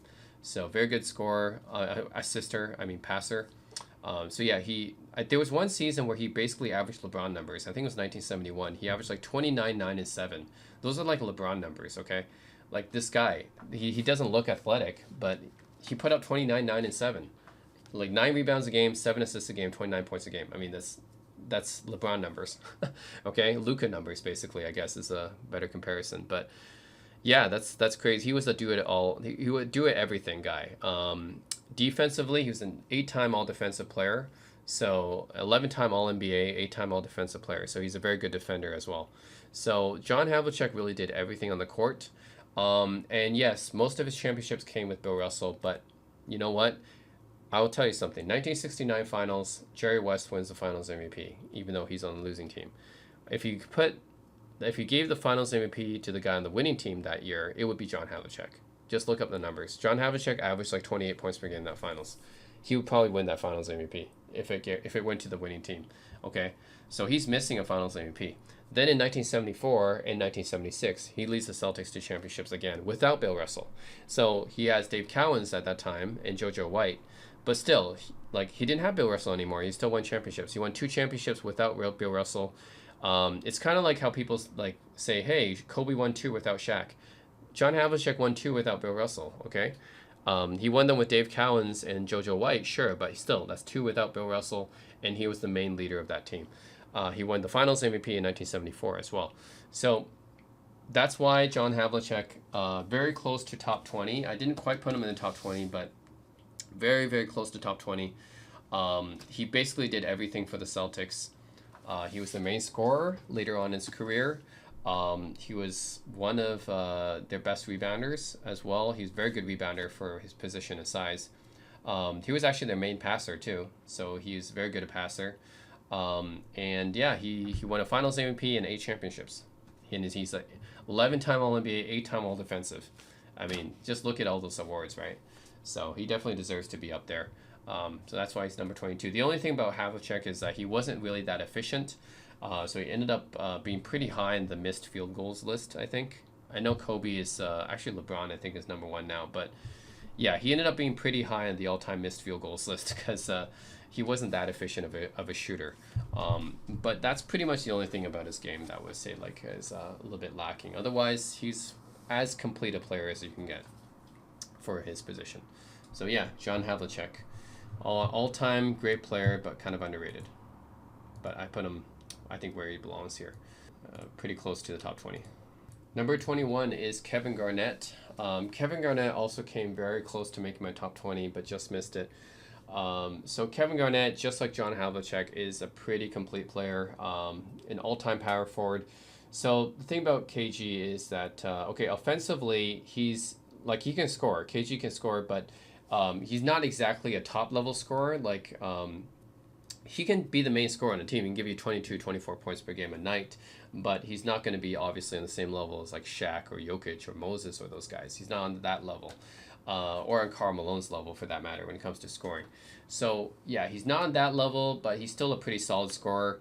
A lot of times he takes these fadeaway and mid-range shots instead of being closer to the basket. I'm not sure if that's the best thing to do, but he does rely sometimes too much on those, I think.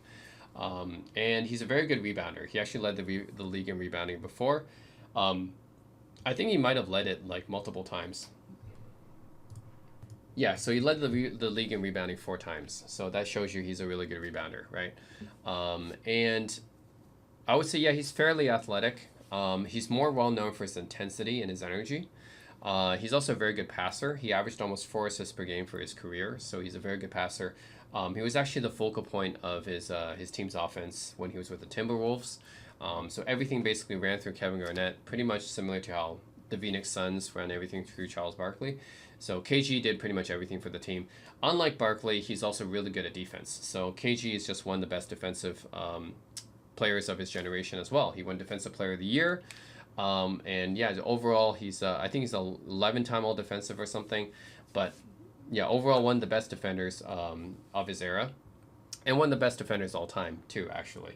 So KG really is such a complete player on both offense and defense. Only thing about him is that he doesn't have a title where he really led the team to a ring.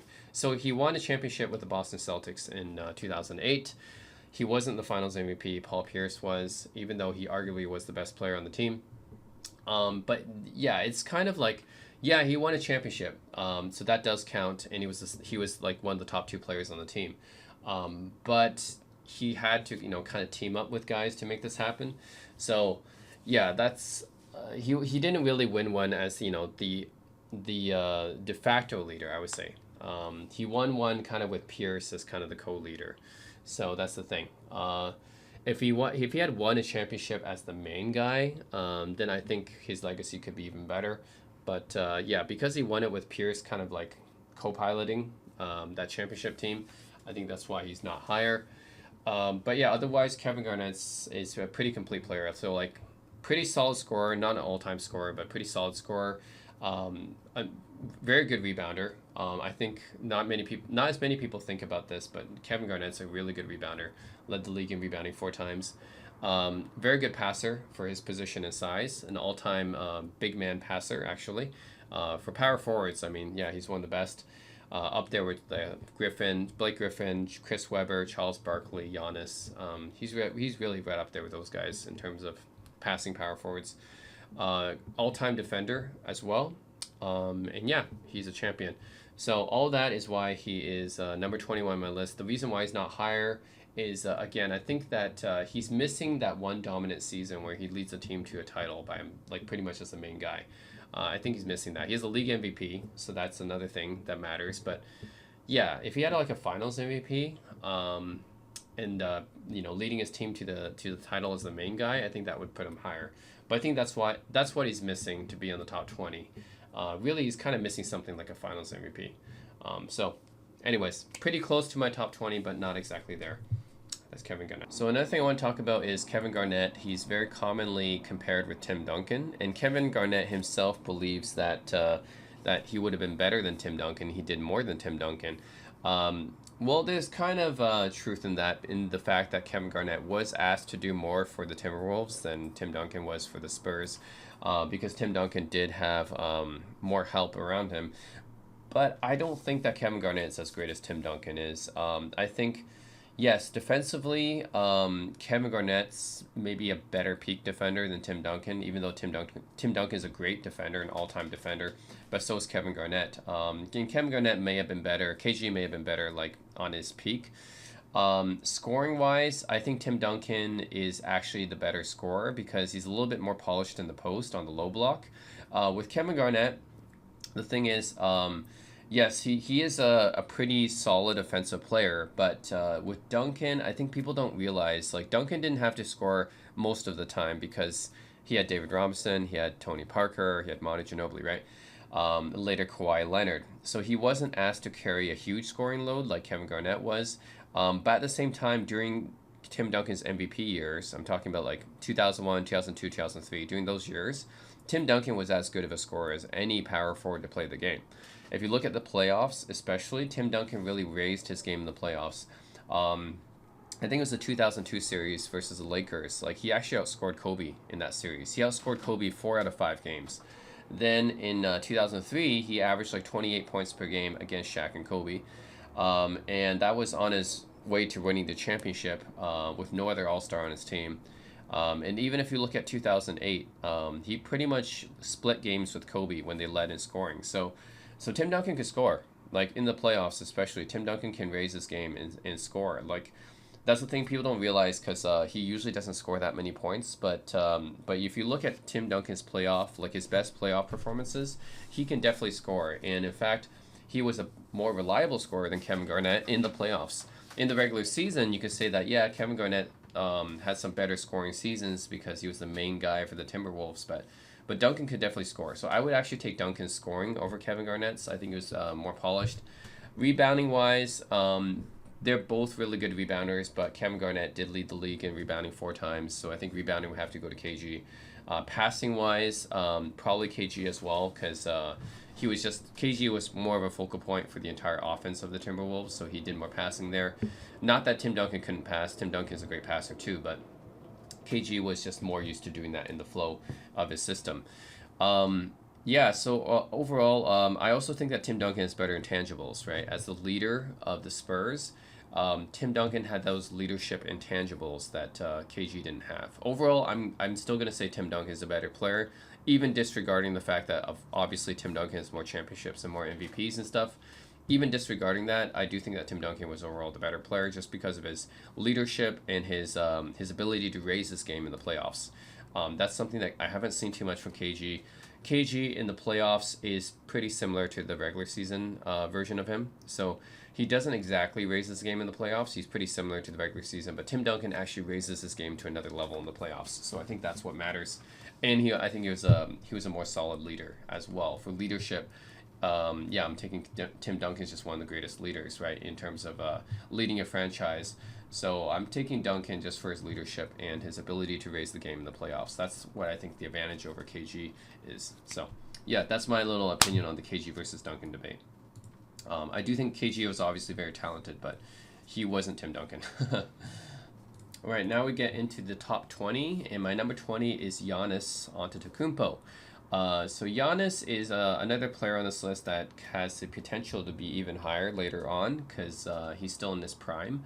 But yeah, he's an all-time great power forward and an all-time player already. What's great about Giannis is, well, first of all, let's look at his accolades. He's a one-time champion, a one-time Finals MVP. In that playoffs run in 2021, he led his team all the way to the championship and had a terrific finals. I think he averaged like 35 points per game that finals. He had a 50-point in the game 6, I believe, to close out the Suns. And that was the first 50-point finals, I think, since, well, it wasn't like the first 50-point game. Like, I mean, I think LeBron had like a 51-point game in the finals of 2018. But it was the first 50-point game to close out a final series since Bob Pettit did in 1958, I believe. So, yeah, so Giannis was pretty dominant. And he has 2 MVPs. He won them consecutively. He's also he also has a Defensive Player of the Year. So he's a great two-way player. As a scorer, he's probably pretty similar to Shaq, honestly, if you're talking about how he plays. Just like Shaq, he can get into the low post and just kind of muscle his way into the paint. And yeah, it's hard to stop him because he's so powerful and he's so strong. So he can just muscle his way in for a dunk. So that makes him kind of hard to stop, just like Shaq on the offensive end. So it's very hard to defend Giannis because he's so powerful and big and strong. He's like 6'11". He's got a huge wingspan. And just like Shaq, he's very agile for his size, very strong and powerful. It's hard to guard him. Rebounding wise, he's a great rebounder as well, right? Because he's very strong, and so he can muscle his way into the paint, get the rebounds. He's also a very good passer. So he often passes out of the pivot, out of the post. So he's a very willing and capable passer as well, and also one of the best passing big men. I think he easily averages like 6 assists a game as a power forward, which is incredible. So he does pretty much everything on the offensive end. He's not a shooter, but it doesn't matter. He doesn't have to be, right? You can just get him on the inside in the paint, and he'll dominate. Defensively, he's also great too. He's one of the best defensive players in the league. Like I said, won a Defensive Player of the Year, multiple all-defensive teams. He's a good rim protector, good shot blocker. So yeah, and when he's in the paint, it's hard to score against him. So overall, it's hard to find many weaknesses with Giannis's game, except for his shooting probably. But yeah, he has the potential to go up even further on this list. But so far, he's a pretty complete player. Like, the only thing is his career is not long enough yet, and and the fact that he can't really shoot that well. But otherwise, he's a pretty complete player. I already have him above Kevin Garnett. So yeah, he's already above Kevin Garnett. I don't think that. So yeah, for Kevin Garnett obviously has played for longer because he already retired. Giannis still has a way to go because his career is still ongoing. But yeah, I mean, I don't see any reason why I wouldn't take Giannis over KG because Giannis is maybe a slightly better passer, but they're both really good passers. They're both really good rebounders. Giannis is better as a scorer than KG is, so I think that's the main differentiator. Like they're both good defenders, they're both good passers, they're both good rebounders, but Giannis is a better scorer. Like KG is a solid scorer, but he's not as dominant as Giannis is when it comes to scoring. Giannis can easily average like 30 points a game, and that's something that KG can't really do. So yeah, that's why I'm taking Giannis over KG, and he's my number 20 on this list, with a potential to move up further later on, of course. All right, number 19 is Karl Malone, and you guys might be wondering, like, Karl Malone versus Giannis. I think this is a pretty good debate. Right now, I still have Karl Malone higher because his longevity stats are just insane.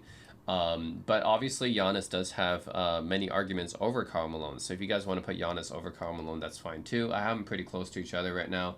Giannis is definitely going to surpass Karl Malone in the future.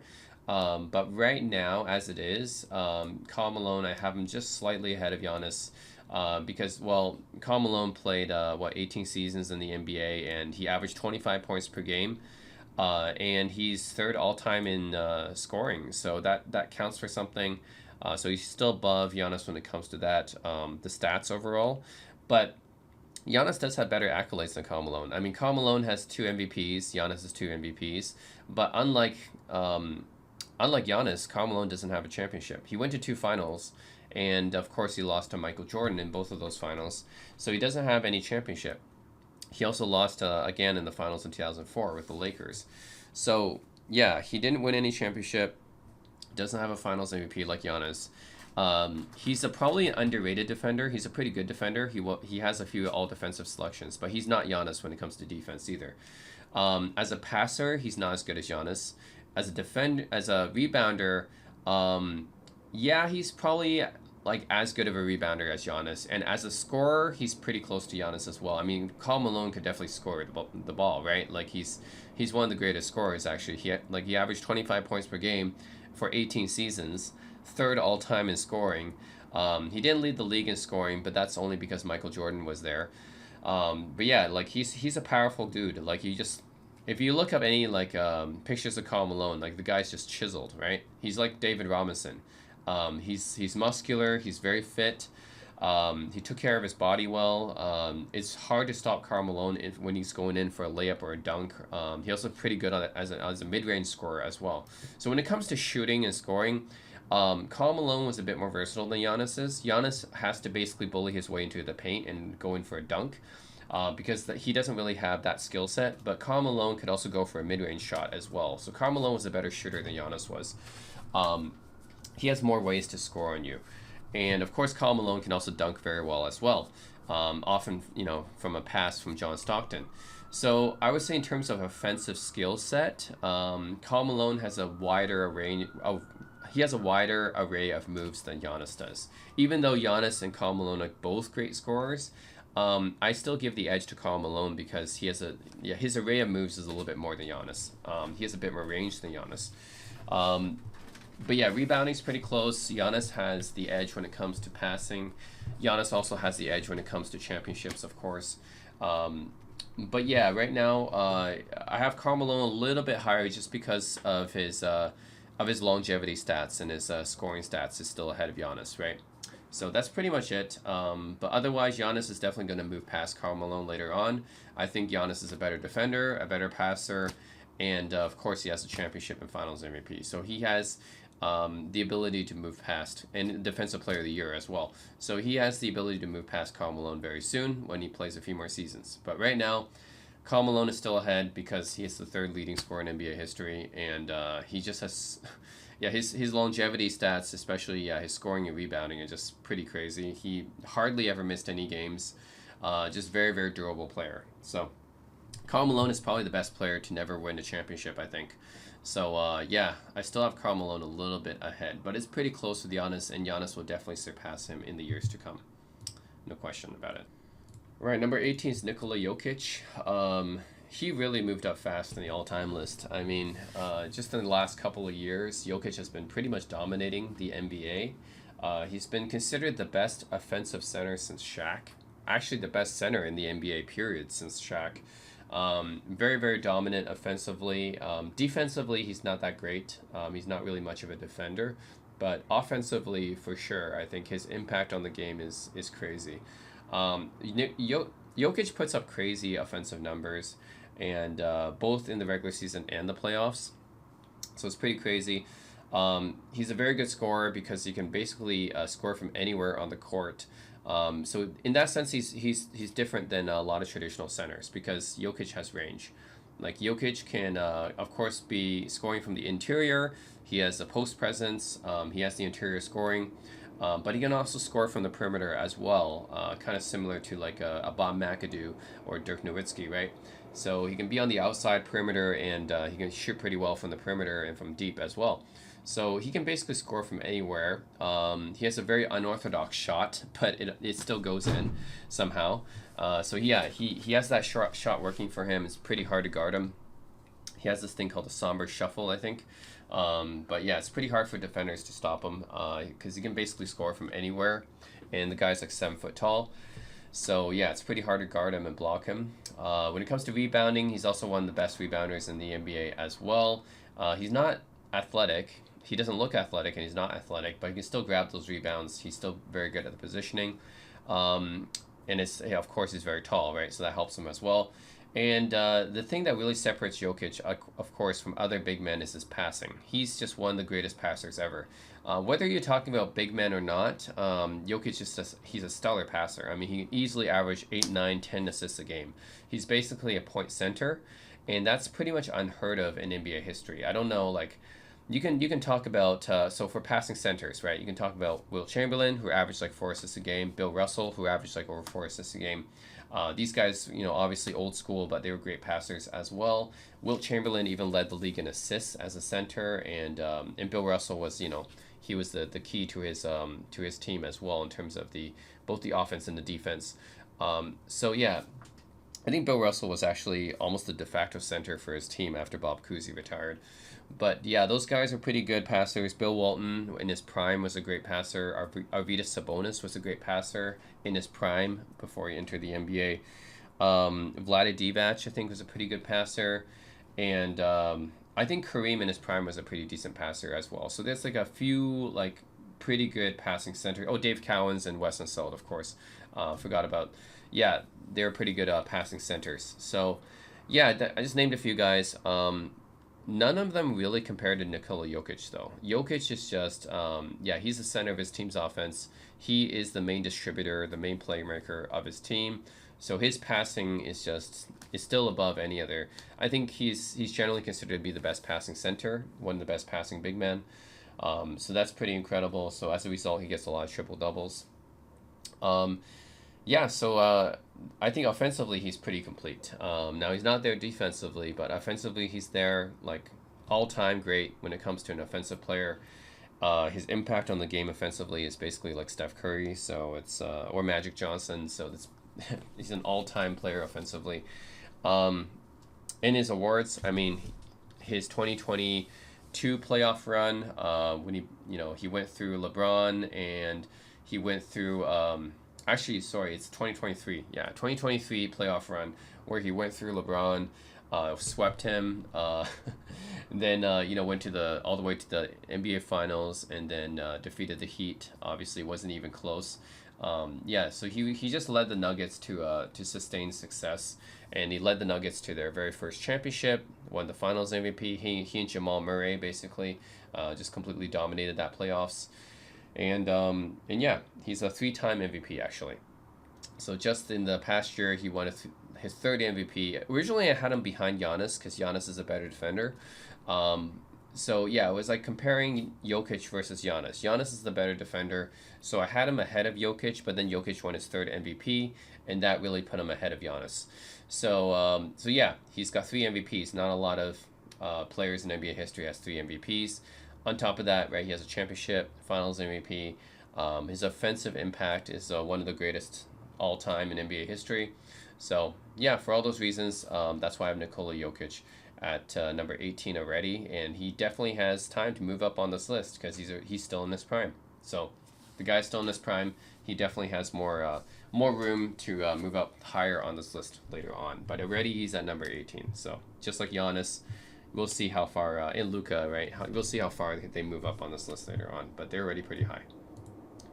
Right, 17 is Moses Malone, and honestly, it's pretty close between Jokic and Malone. They both have pretty similar accolades, so they're pretty comparable right now.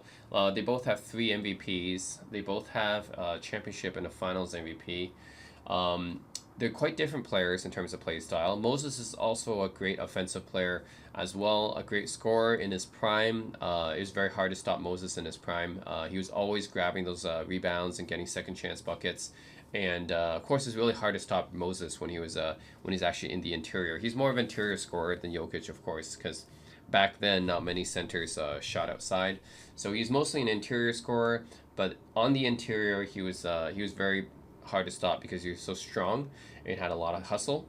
So it was hard to stop Moses on the block because he was really that strong back then. And I think he's probably most well known for his rebounding. His nickname is Chairman of the Boards.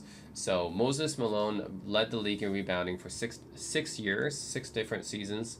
So he has 6 rebounding titles. Averaged like 12 rebounds a game, and in his peak he was averaging like 16, 17 rebounds a game or something like that, I think. So yeah, the guy was a beast on the boards. Like I think part of that is his hustle as well. It's not necessarily he was tall or athletic or something. It was more his strength and his hustle. So it's kind of like Charles Barkley in that sense. So he would just often out-position players and out-hustle players for the rebound. So he's just one of the greatest all-time rebounders. That's what Moses Malone is mostly known for. He wasn't a great passer, so that's very different than Jokic. He wasn't a great passer. Defensively, he was probably underrated. He's a pretty solid defender.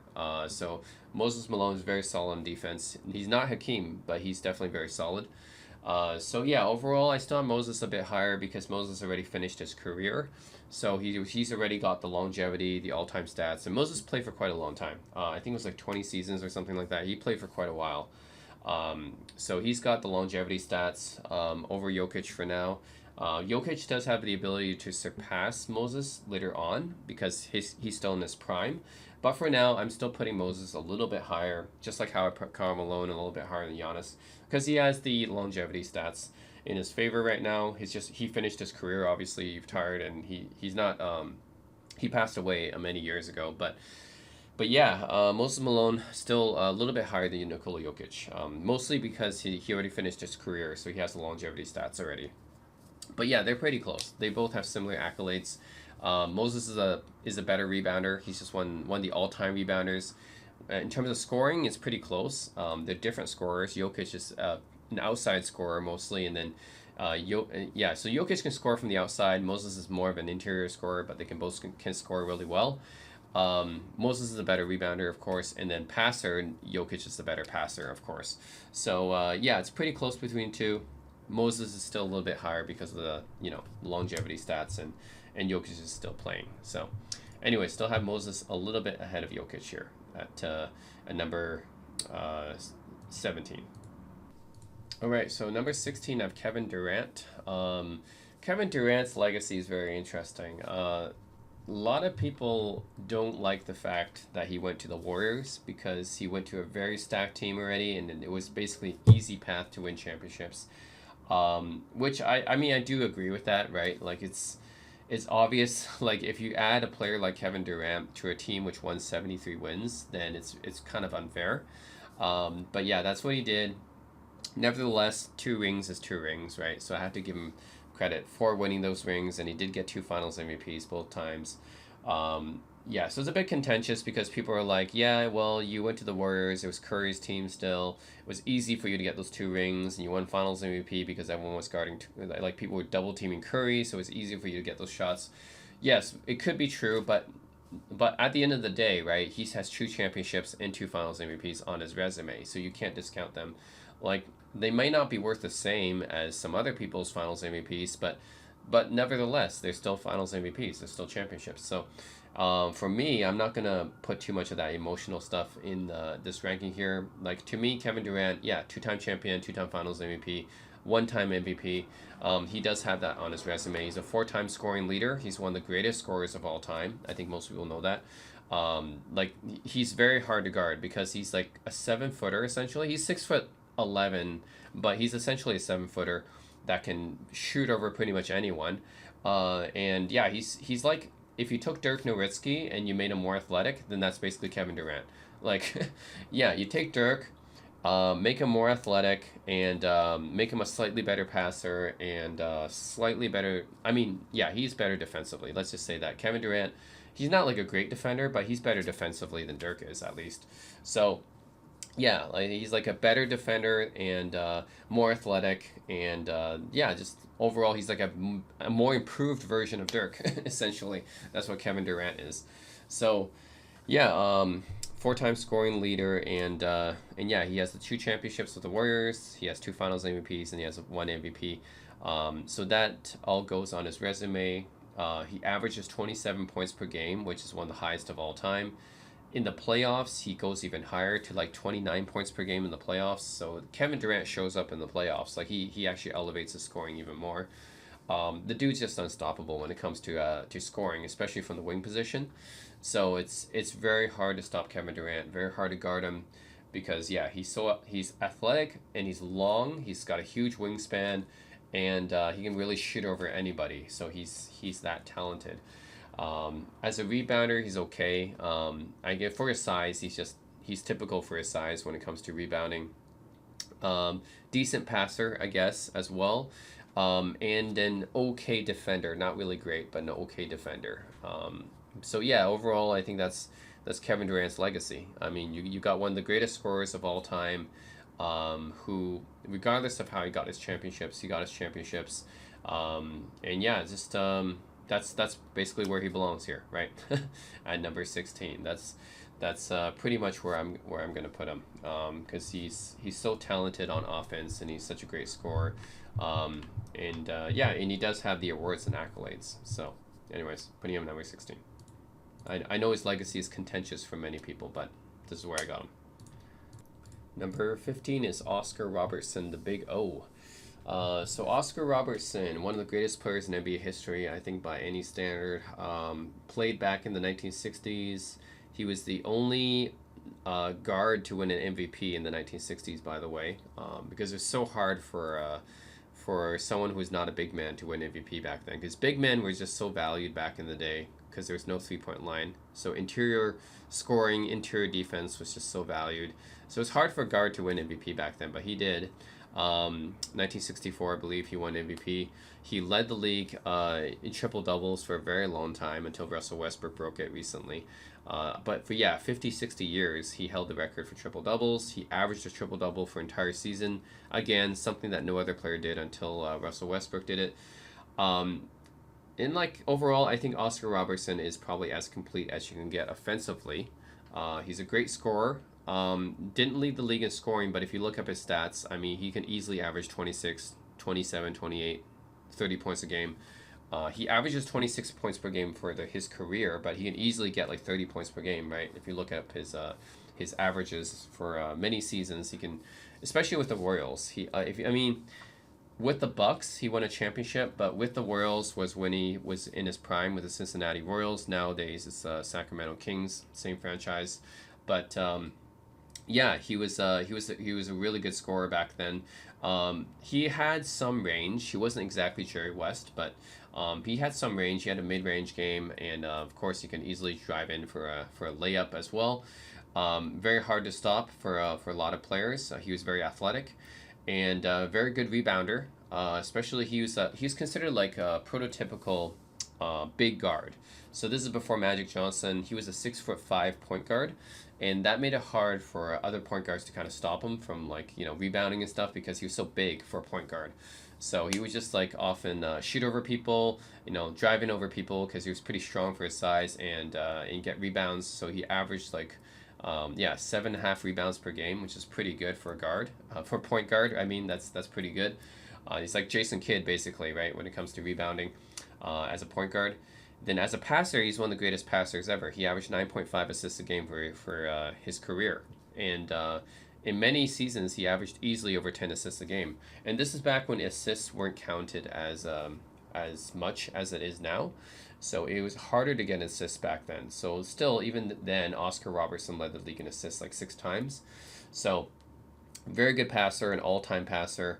So offensively, he was very complete. He's one of the best scorers of his era. He was one of the best rebounding point guards ever, and he was one of the best passers ever. So yeah, offensively, very, very complete. Defensively, he is okay. I don't think he was like great defensively. I don't think anyone said Oscar Robertson's great defensively. He wasn't terrible, but he wasn't like great either. So I think that was one flaw to his game. And of course, he had the regular season MVP, and he won a championship with the Milwaukee Bucks when he teamed up with Kareem Abdul-Jabbar. So he was the second best player for that championship. He couldn't really win much during his prime, so that kind of hurts him. When he was with the Royals, he really couldn't get past the 76ers or the Celtics. So yeah, in his prime, he couldn't really win much. But when he went to the Bucks, of course, Kareem, and Bob Dandridge won a bunch more. So they won a championship together. They also went to another finals in Oscar's last season, 1974. Kareem again and Oscar took them to the finals against the Celtics, and they lost to that in 7 games. So yeah, that's basically where Oscar Robertson belongs. I'm putting him in the top 15. He's an all-time player. Offensively, you can say he's as complete as any player to have ever played the game. I mean, really, like scoring, rebounding, passing, what more can you ask for, right? The guy averaged 26, 7, and 9. Like, that's as complete as you can get offensively. Defensively, and his championship pedigree, I think, is basically why he's not top 10.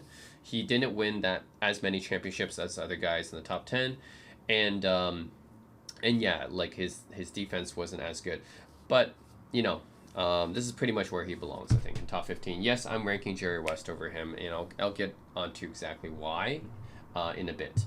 But Oscar Robertson, top 15 for me. Okay, so Jerry West is top 14. He's after Oscar Robertson. I have him ranked higher than Oscar Robertson, and I'll tell you the reasons why, okay? So Jerry West, the logo, Mr. Clutch, Mr. Outside, one of my favorite players of all time. In fact, if you guys look at my Instagram, TZ44, I have the 44 in honor of Jerry West, and I have Jerry West jersey, I have his signed figurine, I have...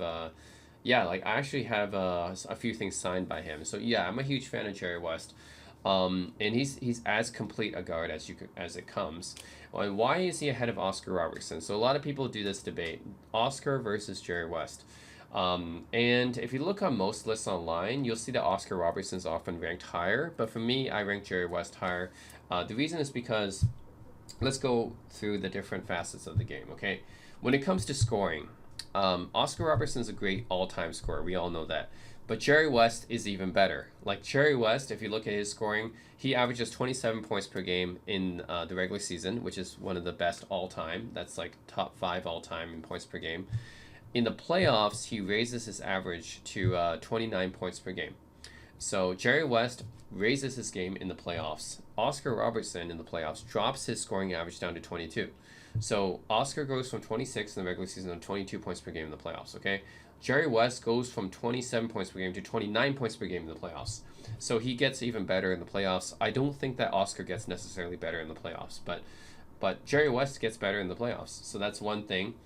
When it comes to shooting, Oscar Robertson was an okay mid-range shooter. Pretty decent for his time. Pretty efficient, actually. But Jerry West... he was a much better perimeter shooter, actually. He can shoot from downtown. He can shoot from the 3-point line, even though there wasn't a 3-point line back then. But he was definitely a better far range shooter than Oscar was. So I think everyone who saw them play, you can tell that, right? Jerry West just has more range than Oscar does. He's a better shooter overall. Rebounding wise, Oscar Robertson is probably the better rebounder, but it's pretty close. Jerry West averaged 6.5 rebounds a game for his career. Pretty close to Oscar, actually. You're just off by 1 rebound. So Oscar was the better rebounder. I mean, he was more athletic than Jerry was. He was also bigger than Jerry was. But pretty close, actually. Jerry West was a pretty good rebounder as well. So he averaged like 6.5 rebounds per game for his career. So he's a pretty underrated rebounder. Um, then when it comes to passing, Oscar Robertson is the better passer, but again, the margin is not that big. Like Jerry West can also play point guard. Jerry West is more known as a shooting guard, but he can actually also play point guard as well. And Jerry West averaged 7 assists a game, so he was also a pretty good passer as well. He led the league in scoring. He also led the league in assists before. So Jerry West is as good a passer. Like he's almost as good of a passer as he is as Oscar Robertson. Okay, let's just say that. And Oscar Robertson's an all-time passer. So pretty close. Oscar does win on the rebounding and passing aspects of the game, but Jerry West really comes close to Oscar. And Jerry West is a better scorer, I would say, even though Oscar is a great scorer too. But Jerry West is an all-time scorer, especially in the playoffs. He holds the single playoff series where he scored the highest points per game average. I think he averaged like 40 something points per game in one of the playoff series. That's like the highest all time. He also holds the most finals games with more than 35 points scored. So this dude was dangerous in the playoffs. Okay, and here's another reason, okay? Talking about playoff success and defense. Defensively, Jerry West is the better defender. There's no debate there. Jerry West is a better defender than Oscar Robertson, okay? Jerry West was known to be one of the best defenders of his era when it comes to guards. Like him and Walt Frazier were probably the best defender. Yeah, him and Walt Frazier were probably the best defensive guards of their era. He was known as a ball thief, and he made the all defensive team like pretty much every year of his career that it was created in. So all defensive wasn't an award until 1969, and he pretty much won all defensive every year until he retired, even though he was old back then. So that tells you how good of a defensive player Jerry West was. And then when it comes to the playoffs, right? Jerry West went to the NBA Finals 9 times. Oscar Robertson only went to the finals twice. So, like Jerry West has more playoff success. He led his team to more playoff success. And if you want to talk about off the court, Jerry West is also a better team player as well. Oscar Robertson had some issues with his teammates a lot of the time. So he often had issues with his teammates. Jerry West never had issues with his teammates. Jerry West was a consummate team player. So there's many reasons why I put Jerry West ahead of Oscar, but let's just say scoring, he's better than Oscar, especially in the playoffs. Shooting-wise, he's better than Oscar. Defense-wise, he's better than Oscar. Playoff success-wise, he's better than Oscar. He's a better teammate than Oscar, too. And when it comes to rebounding and passing, those are the only 2 categories I would say Oscar wins in, but even then it's pretty close because Jerry West is pretty good at those things too. So overall, as complete of a player as it comes. And of course, if you want to talk about clutch ability, Jerry West is known as Mr. Clutch. So he's also a great clutch player as well. Something that I wouldn't say people necessarily said about Oscar, right? So Oscar isn't quite the clutch player that Jerry West is. So yeah, all those reasons why Jerry West is probably the most complete guard before Michael Jordan. He could play shooting guard, he could play point guard, he could play both ends of the court. Just a very, very complete player. And that's why he's the NBA logo. You like back then for the time, I don't think you could have found a better player for the NBA logo. I mean, Jerry West just embodies everything that that an NBA guard should be. And yeah, he's the only player, by the way, he won a championship, of course, with the LA Lakers, but Finals MVP, he's the only player ever to win Finals MVP on the losing team, which tells you how good he was, how competitive he was, right? I think in that Finals, 1969 Finals, he averaged almost 38 points per game, which is pretty crazy. So almost a 38-point triple-double, actually, is what he averaged in the Finals, in the 1969 Finals. And he got Finals MVP on the losing team. So that tells you how good Jerry West was. He didn't have a regular season MVP. I think he's the best player to never have a regular season MVP. I think he was snubbed. In 1970, he was kind of robbed of MVP. I think he should have won it that year. But yeah, he's the best player never to have a regular season MVP. But he does have a Finals MVP on the losing team. So that tells you how competitive he was. But yeah, overall, Jerry West, and rest in peace, by the way, because he passed away not long ago. But yeah, he's one of my favorite players, and I'm putting him at number 14 all time.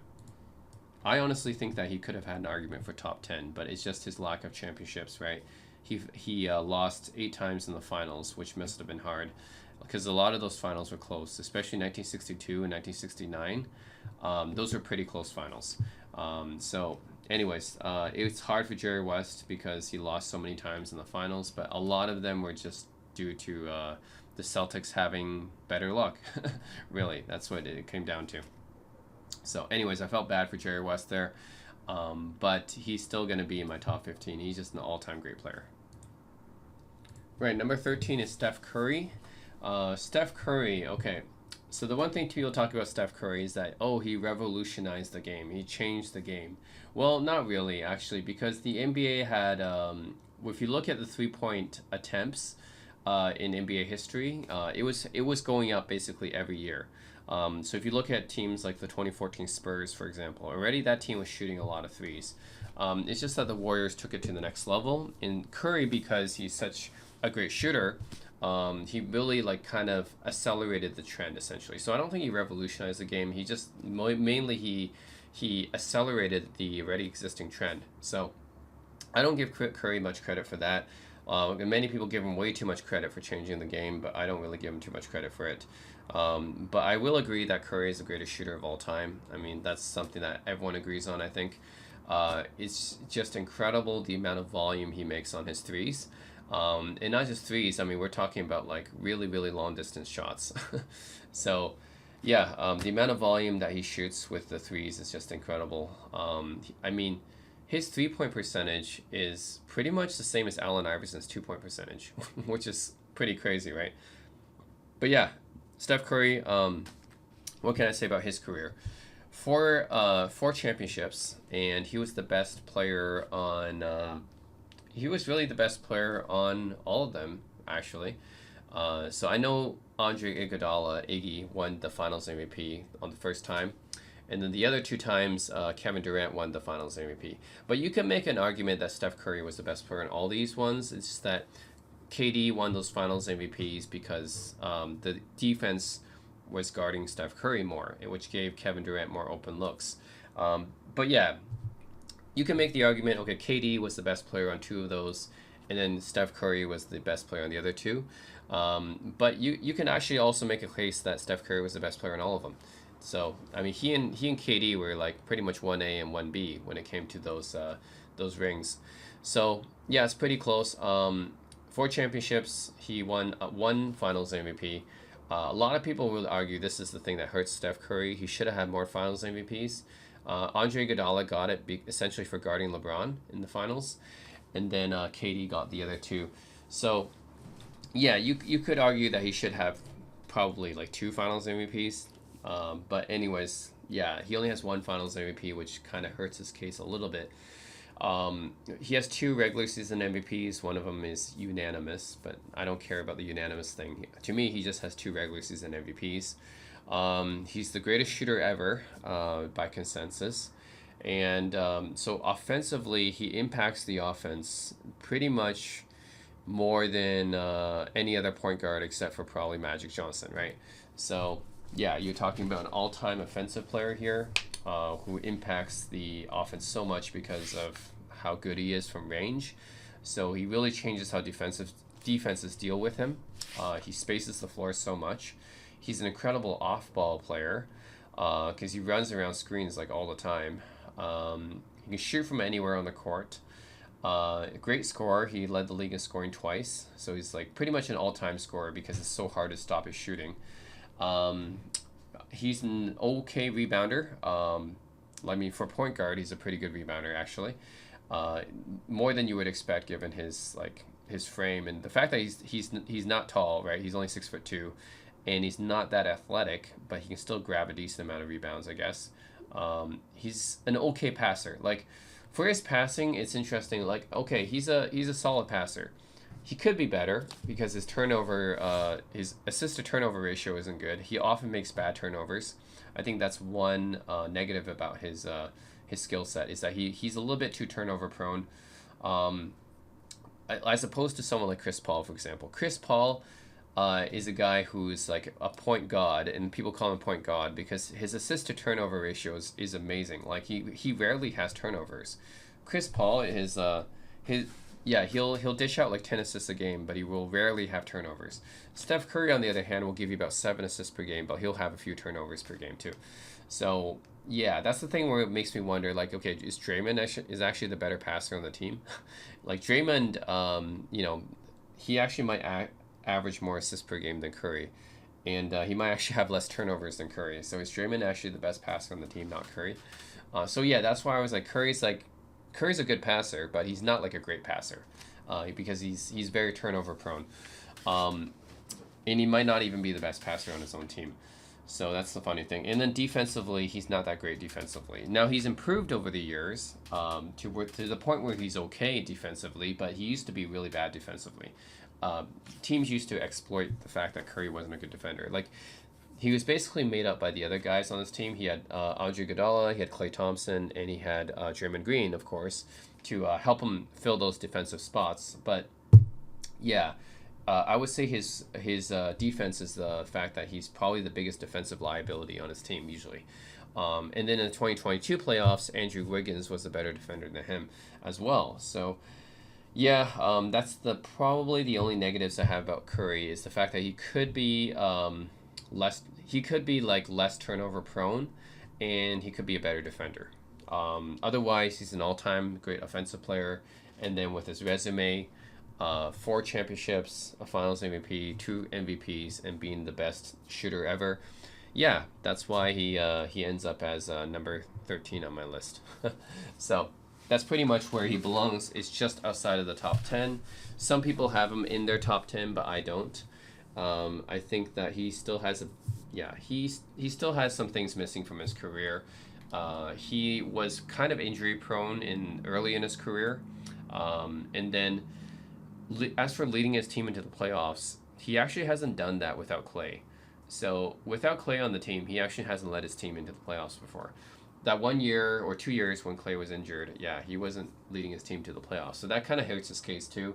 But he is an all-time offensive player and an all-time shooter, and then he does have the accolades, right? The championships and the MVPs. So I think this is where he belongs. He's ahead of KD because he won championships without. He actually won 2 championships without KD. KD hasn't won anything without Curry. So that hurts KD a bit, and definitely I think people had Curry pretty close to Kevin Durant until Curry won his 2022 championship and Finals MVP. Now Curry's pretty much ahead of KD, right, in most lists. So yeah, I'm putting Curry at number 13. I think this is where he belongs. Number 12 is Dr. J, Julius Erving, and some of you guys might consider this a bit high, like wow, you put Dr. J ahead of Steph Curry and Kevin Durant, and yeah, I am, because I'm counting his ABA career too. Like I said, this list is counting ABA careers and awards and stats, and if you count ABA career, then Dr. J is arguably a top 10 player. He's actually fringe, right outside of my top 10, but his ABA career was absolutely nuts. I mean, if you look at his ABA career and awards, I mean, this guy led the league in scoring 3 times, I believe. Yeah, so he led the ABA in scoring 3 times. He won 2 championships in the ABA. He was the playoffs MVP or finals MVP both times. He was a league MVP 3 times in a row in the ABA. And then in the NBA, he was a 1-time league MVP and also won a championship. So if you add those things all together, what you get is a 4-time MVP, 3-time champion. So 4-time MVP, 3-time champion, 3-time scoring leader, and 2-time finals MVP. So just look at all his awards, right? Like that's crazy. That just stacks up. And not only that, you can look at his stats too, right? His ABA stats were kind of ridiculous. For example, how many people know that in the 1976 ABA Finals, that's the last season of the ABA, where he was going up against the Denver Nuggets, I believe, he averaged 37 points, 14 rebounds, and 5 assists a game for that series. Like, that's crazy, right? So he put up insane numbers in the ABA. And then when he went to the NBA, he took the 76ers to another finals, 1977. And then he went to an additional 3 finals after that. So 1980, 1982, and 1983. So he took the 76ers to 4 finals in the NBA. And then in the ABA, he took the Nets to two finals. So yeah, I mean, you're looking at a guy who basically led his team to a whole bunch of finals. I wouldn't say he was the best player on his last finals because that was Moses Malone. Moses Malone won the Finals MVP in his last finals, but still, you're talking about a guy who was pretty much the best player for like 5 different finals, and in 2 of them he won Finals MVP because he was balling. So, anyways, this is why I have Dr. J ahead of Steph Curry, and why I have him ahead of Kevin Durant and these other guys. Because if you add his ABA career in, he's a beast. So, he's also pretty good defensively too. I mean, if you look at his different categories, scoring wise, Dr. J was he was a pretty unstoppable scorer in his prime because he's super athletic, and he would just dunk over everybody. I think people would look at Dr. J's highlights, right? He was an amazing dunker, one of the greatest dunkers ever. He had all these creative dunks, and he did them in game. Like, he didn't even care about it. He just did it in game. He had all these acrobatic layups and stuff. So it's pretty hard to stop Dr. J. He had very lengthy arms. He could palm the ball in his hand, and he was super athletic on top of that. He would just dunk over anybody.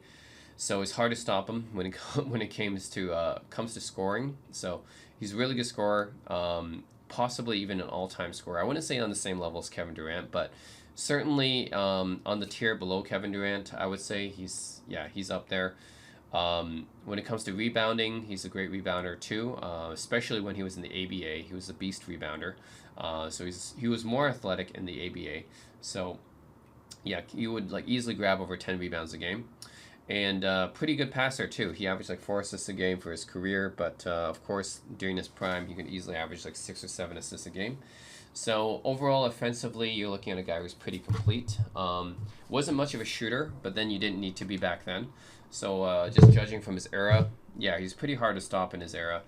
And defensively, he was pretty good too. So he was pretty underrated defensively. He actually made an all defensive team before. But he's also pretty good like shot blocker as well. And because he had a good wingspan, he was athletic, good lateral movement. I think he was a pretty underrated defender. He's actually a pretty solid defender too. So overall, the thing about Dr. J is that skill-wise, he couldn't really shoot. That's about it. I mean, otherwise, you didn't really need to shoot though because he was so athletic. He could just always drive in for a dunk or a acrobatic layup or whatever. So it's hard to stop him. But really, yeah, that's pretty much it. If you look at his career, it's arguably top 10 all time. So yeah, we're talking about a guy. If you add in his ABA credentials, you're looking at a guy who's four-time MVP, 3-time champion, 2-time Finals MVP, 3-time scoring leader. Went to 5 different finals, 6 different finals. And by the way, if you count his ABA points that he scored, he's like top 6 in scoring all time if you add in his ABA points. So yeah, he scored a hell of a lot of points. So if you add in his ABA points scored, he's like top 6 in all time points scored. So anyways, Dr. J, if you add in his ABA records and credentials, definitely deserves to be near the top 10 at least. Yeah, if not in the top 10, then near the top 10, which is where I have him, which is number 12 all time. So I think this is where he belongs. Okay, number 11 is a guy who could easily be in the top 10. That's Shaquille O'Neal. And yeah, I mean, I flip-flopped on this, Shaq versus Hakeem. A lot of people do this comparison, and a lot of people have Shaq ahead of Hakeem. I have Hakeem ahead of Shaq for a few different reasons, which I'll get to later. But yeah, Shaq is basically a guy who's really, really could be in the top 10. Yeah, if you put him in the top 10, it's fine. Like he's definitely like arguably top 10 player. I have him number 11, just outside of the top 10, but yeah, Shaq's career is pretty interesting. He has the longevity. He played like 19 seasons for a couple different teams. Most well known for playing for actually 3 teams: the Magic, Orlando Magic, the LA Lakers, of course, and the Miami Heat. So what he did on those teams is that for the Orlando Magic, he took them to the NBA Finals in 1995 with Penny Hardaway. Led the league in scoring and also rebounding as well when he was with the Magic. And then for the Lakers is where he had the greatest success, where he teamed up with Kobe, and then he won 3 championships in a row, like three-peat. And yes, he was the best player on those championship teams. So I know like Kobe fans want to think that they're 1A, 1B. No, they're not. Shaq was the better player. let's get that out of the way, okay? The defense is only like they cared about Shaq. They didn't care as much about Kobe. So yeah, he had some pretty crazy seasons when he was in the Lakers. He was dominant, right? And people think about Shaq, they talk about a very offensively dominant player, which he was. So with the LA Lakers, yeah, 3 championships in a row. He won an MVP and 3 Finals MVPs in a row. And then when he went to the Miami Heat, he won another championship with Dwayne Wade. Not as the best player, though. Dwayne Wade was the best player, but he did win another championship. So 4 championships, an MVP, 2 scoring titles. He won another scoring title with the Lakers, 3 Finals MVPs in a row. So Shaq's career is easily top 10 all time if you want it to be. I put him just ahead, I put him just below Hakeem because there's different reasons I put Hakeem ahead. But Shaq can easily be top 10, I think. When it comes to scoring, he's one of the greatest scorers ever, actually. Like, in terms of his dominance and his peak, right? Like, in his prime, nobody could stop him. He was just so big and so strong. Yeah, he didn't have much of a moveset, but he didn't need to, because, yeah, all you would do is he'd bully you in the paint, and he would just dunk on you. And there's nothing you can do about it. So the only thing that teams could do is just kind of foul him so that you force him to shoot a free throw, because he wasn't very good at free throws. But that's the only thing you could do, because you're talking about a guy who's so big, so strong, and still, even with that, he was still very athletic. So he could still move pretty fast for a guy that big. So he was really just a very unique player, because not many players are like that, right? You're talking about a guy who's 7'1", 325 pounds, and he can move like that. Like, yeah, not many players like that. So it's very hard to stop him. Yeah, he was fast, he was agile, strong, powerful, and it's hard to stop him. Like, if he goes in for a dunk, you basically can't stop it. So, yeah, very, very dominant in his prime. He led the league in scoring twice. So yeah, it's just probably one of the greatest scorers, right? If you talk about offensively, as an offensive center, he's probably one of the best defensive centers ever, especially in his prime. Rebounding wise, he's a pretty good rebounder. Not like Moses Malone level, of course, but he's a pretty solid rebounder. Like, for what he for an all-time center, right? He still gets you like 10 rebounds a game, 11 rebounds a game. So about the same level as David Robinson or Hakeem when it comes to that. Passing wise, he was a probably underrated passer. He was not like a great passer like Nikola Jokic, but still, like, you can get like maybe 3 or 4 assists out of him. So yeah, he wasn't like a total ball hog or anything. And defense-wise, I would say that he was the best defensively when he was with the Lakers. So he could definitely block some shots. So yeah, he blocked like what, 3 blocks a game. So he can definitely block some shots and protect the rim. So he was a pretty solid defender too. Probably underrated on defense too. He wasn't Hakeem or David Robinson, but or Alonzo Mourning or Patrick Ewing, but he was probably just a tier below those guys when it comes to defense. So still pretty solid defensively. So overall, yeah, when you look at his career, Shaq is a near top 10 player, or he's a top 10 player or pretty close to top 10. I have him pretty close to top 10, like number 11. So yeah, let's talk about why I put Hakeem ahead of him next. Okay, so number 10 is Hakeem Olajuwon, and I do have him ahead of Shaq, and there's a few reasons why. So let's talk about Hakeem's career. So Hakeem is a 2-time champion, 2-time Finals MVP, 1-time NBA MVP, like league MVP, and also Defensive Player of the Year as well. So actually, he's a 2-time Defensive Player of the Year, I believe. Yeah, so he's a 2-time Defensive Player of the Year. So those are his accolades. What he did with his career and his skill set, I think, is what sets him above Shaq. So if you talk about his career, he's the best Houston Rockets player ever. So he stayed with the franchise almost his entire career, and he brought them to 3 NBA Finals. He brought them the first one in 1986. He actually faced off against Larry Bird's Celtics with Ralph Sampson as his second best player. Lost to the Boston Celtics, but still, he took them to 6 games, which is pretty incredible, because that 1986 Celtics team is considered to be one of the greatest teams of all time, and he still took that team to 6 games. So that's pretty incredible. And that was only his second or third season, I believe, in the league. Yeah, so the fact that he already like was that good in his second or third season is incredible. Um, and then, of course, you have the 1994 and 1995 finals runs, which were pretty incredible. So during those finals runs, he pretty much just dominated all his competition. So you're talking about like 94, 95. So 1994, he beat Patrick Ewing in the finals. In the 1995, he beats Charles Barkley, Karl Malone, David Robinson, and Shaq in the finals. So he pretty much systematically beat all of his competition for big men in the finals during the 1990s, which is pretty incredible. Yeah, he just pretty much dominated all of them.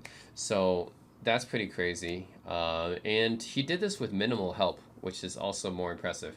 Like during the 80s, his best teammate was Ralph Sampson, who got injured later on, basically. And Ralph Sampson's a good player. He's a Hall of Famer. I wouldn't say he's definitely not a top 100 player, and I wouldn't think he's a top 150 player either. He's just a very good player, like all-star level player, but he's not a superstar level. So Ralph Sampson's not a superstar, just kind of like a fringe all-star level player. So he's good, but not like a super great player. And that's all he had during the 1980s. In the 1990s, he had Otis Thorpe, who was like a one-time All-Star, like again a good player, but not superstar level.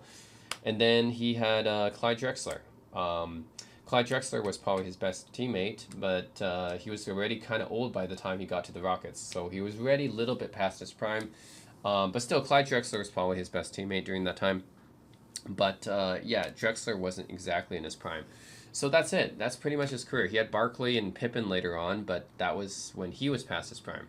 So overall, if you look at his career, he had 2 championships and went to 3 finals, and this was all with minimal help.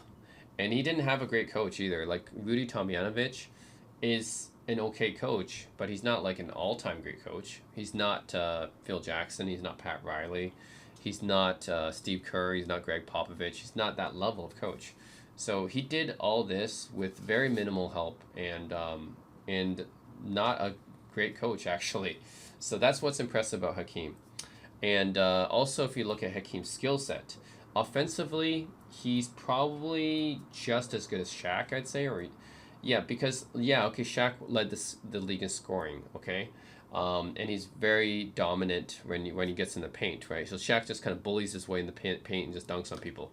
What Hakeem did was a little bit more, had a little bit more finesse. So Hakeem, you can argue, was more skilled offensively because he had way more moves than Shaq did. He's probably the best low post player, not named Kevin McHale. He had just a huge variety of moves in the post. He's well known for having the Dream Shake. So the Dream Shake is just a whole bunch of moves that he does in the post to kind of confuse defenders. And he was very good at it. His footwork was amazing. Probably the best footwork out of any big man. And yeah, he would just confuse defenders in the paint, and then he would score in a whole variety of ways. He can do a fadeaway. He can score from mid-range. He can do an up and under. And he can dunk on you. Like he can do basically everything in the post. So it was very hard to stop Hakeem. I would say that offensively, he's pretty much on par with Shaq. I mean, just look at it. One of his playoffs, I think in 1988 or something, he averaged like 37 points a game in that playoffs. So that tells you like if Hakeem like wanted to be, he could be just as dominant as Shaq offensively, just in a different way. He's more skilled, I think. Rebounding wise is about the same as Shaq. Easily gets you 10, 11 rebounds a game, so pretty solid rebounder as well. Passing wise, I think Shaq was maybe a little bit of a better passer, but pretty similar in that area as well. So most people put Shaq higher because of the championships and the finals MVPs, but and Shaq was very dominant for those finals MVPs. I think in 2000, Shaq won finals MVP averaging 38 and 16 a game, which is incredible, right? Yeah. Shaq had some of the most dominant finals performances. During that three-peat, 2000 finals, he averaged 38 points per game. 2001, he averaged 33 points a game. 2002, he averaged 36 points per game. Pretty crazy. So yeah, Kobe was not the best player during that time. I mean, just look at those numbers from Shaq, right? During the finals. So yeah, Shaq dominated in the finals. But Hakeem did have some pretty good finals too, right? Especially 1995 when he faced off against Shaq. He swept Shaq's Magic, and he averaged 33 points per game during that sweep. So pretty incredible. He's also the NBA's all-time leader in blocks, and he's also top 10 in steals as well, even though he's a center. So he's just such a complete player. He was complete on all facets of the game, whether it be scoring, whether it be rebounding, whether it be passing. Well, maybe passing is probably his weakness, but yeah, rebounding, scoring, defensively, he was one of the greatest defenders ever. He's two-time Defensive Player of the Year, all-time leader in block shots, and top 10 in steals. So, I mean, when it comes to defense, Hakeem is like a top 5 defender ever. So it's hard to fault him on defense either. He was just a crazy rim protector. It's hard to think of a weakness for him. I think probably just passing, probably. He could be a better passer, but really that's about it. I mean, the guy could score, the guy could rebound, the guy could defend. It's hard to criticize Hakeem's game. He really had kind of everything going for him. So the reason I have him above Shaq is because he did more than Shaq did when it comes to when it comes to his playoff runs and what he did in the playoffs without help. He didn't have a Kobe, he didn't have a Penny, he didn't have a Wade. So he didn't have those kind of surrounding casts, and yet he still accomplished so much. And then defensively, like offensive skill set and defensively, he was better than Shaq. Yeah, he might be the same overall offensively because Shaq was just so dominant, but certainly for his skill set, he had a bit more skills offensively. I know I said I don't care about too much about skills for this ranking, but one thing you can't argue is that Hakeem was a better defender than Shaq was, right? So that's another thing. So yeah, Hakeem I do put ahead of Shaq.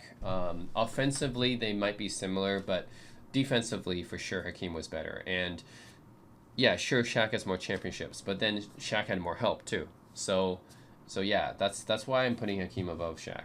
He's number 10 for me all time. Hakeem Olajuwon. Just if he had more help in his career, I think he would have been easily top 5 all time. You're talking about a guy who was just so complete on all facets of the game. So, yeah, easily one of the greatest players. He could be in the GOAT conversation, actually, if he had better teammates. Right, number 9 is Kobe Bryant, and this is the player that I have referenced to many times because I have such strong opinions about him and his fan base.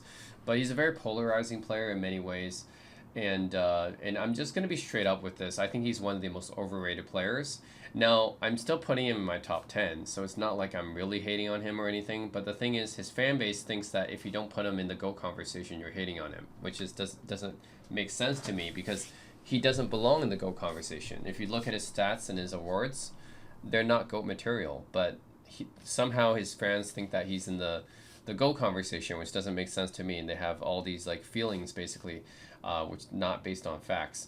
So, okay.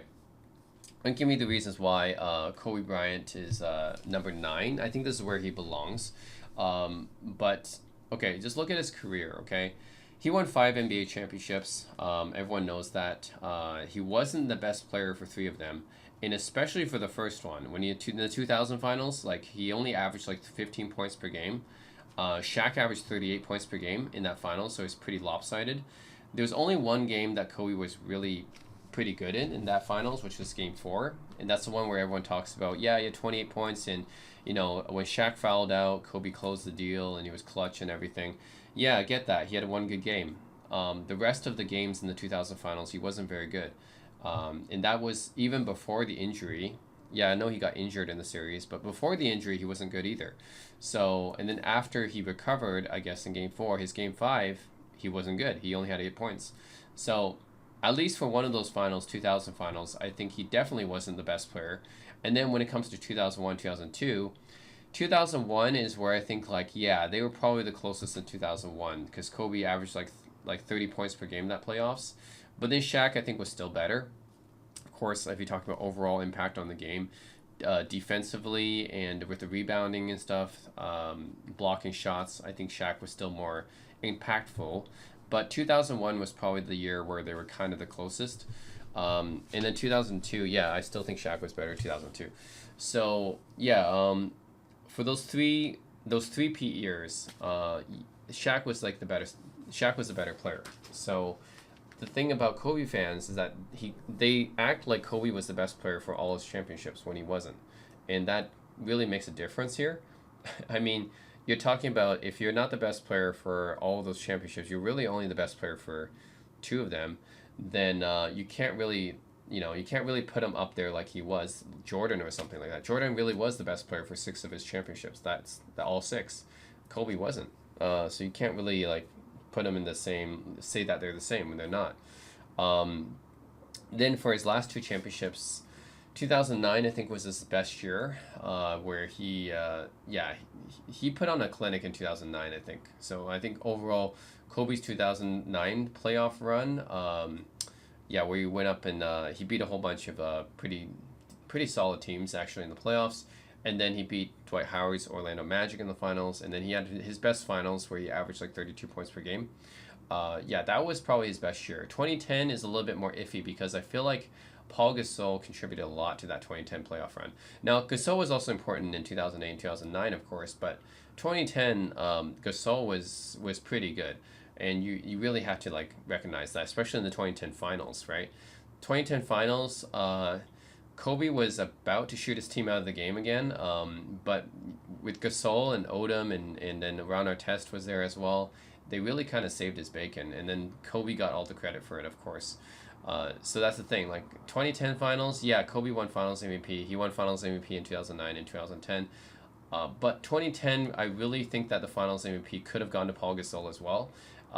It didn't have to go. Kobe was the leading scorer, but he wasn't necessarily always helping his team with that scoring. So it was like he was missing a whole bunch of shots, right? That's the thing. Kobe is polarizing for me because, yes, he was a great all-time scorer, but he was also very inefficient, and he would often be too eager to take tough shots, and that would really hurt his team sometimes. And then that's why he really only won when he had an all-star big man. If he didn't have an all-star big man like Shaq or Gasol or Odom helping with his rebounding, like he wouldn't have won very many games because like he really needs someone to grab those rebounds for him. So he shoot like as much as Kobe does, and he miss as much as Kobe does. He was the all-time leader in missed shots for a long time until LeBron recently overtook him. You're gonna need to have good rebounding on your team, and he was kind of lucky that he had all these big guys on his team to help rebound the shots. So that's the thing. So yeah, for Kobe, his career is like this. So yes, he was the second best player for three of his championships. He was the best player for two of them.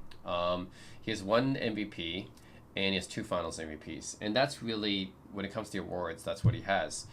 He has a whole bunch of All-Star appearances, like I think 18 All-Star appearances. He has like 15 All-NBA selections. He has like a 12 all-time defensive selections. So he's pretty good on both sides of the court. Although I think he's a bit overrated both on the offensive and defensive side. He's still great, of course, but he was just a little bit overrated on both because his fans keep hyping stuff up. So for scoring, yes, he's an all-time great scorer, but you have to remember that his best scoring games were in the regular season. So yeah, he scored 81 points. That was against a pretty bad defensive team, and he took like 46 shots in that game, which not a lot of players would do. Not trying to downplay it, but still, like you gotta look at the context, right? It's not like he beat a good team in the playoffs. That was the Raptors in 2006. That wasn't a good team. And then the 62 and 3/4 against the Mavs, and then he had all these like 50, 40-point streaks in the regular season. Okay, but then in the playoffs, what's his playoff high? 50 points. That was against the Suns, and that was in a loss, I believe. So in the playoffs, he doesn't have quite as many scoring outbursts. Let's just say that. And he only averaged over 30 points per game in one Finals out of 7. So he's still a great scorer, but he's not as great as people think he is. 2 scoring titles, that's good, but that's still below George Gervin, Allen Iverson, Kevin Durant, right? It's actually even below Neil Johnston, that 1950s guy, and Bob McAdoo. So anyways, yeah, he doesn't have as many scoring titles as some of those guys. And I feel like his scoring is a little bit overrated because most of it was in the regular season. Like his best games was in the regular season, not really the playoffs. I can't even think, what is his best finals game? It must be game 1 of 2009 when he had that 40-point game. But that was, really, he didn't have too many good finals games. That's the thing when I'm thinking about it.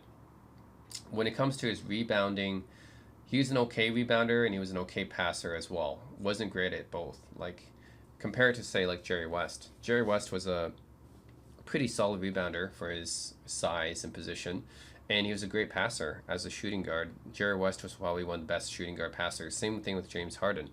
James Harden was a great passer for a shooting guard for his for what he did. So James Harden and Jerry West, even Dwayne Wade, yeah, they're all better passers than Kobe. Kobe, the thing is, yeah, he could pass, but he wasn't always willing to pass, and that's the thing. Even T-Mac was a more willing passer.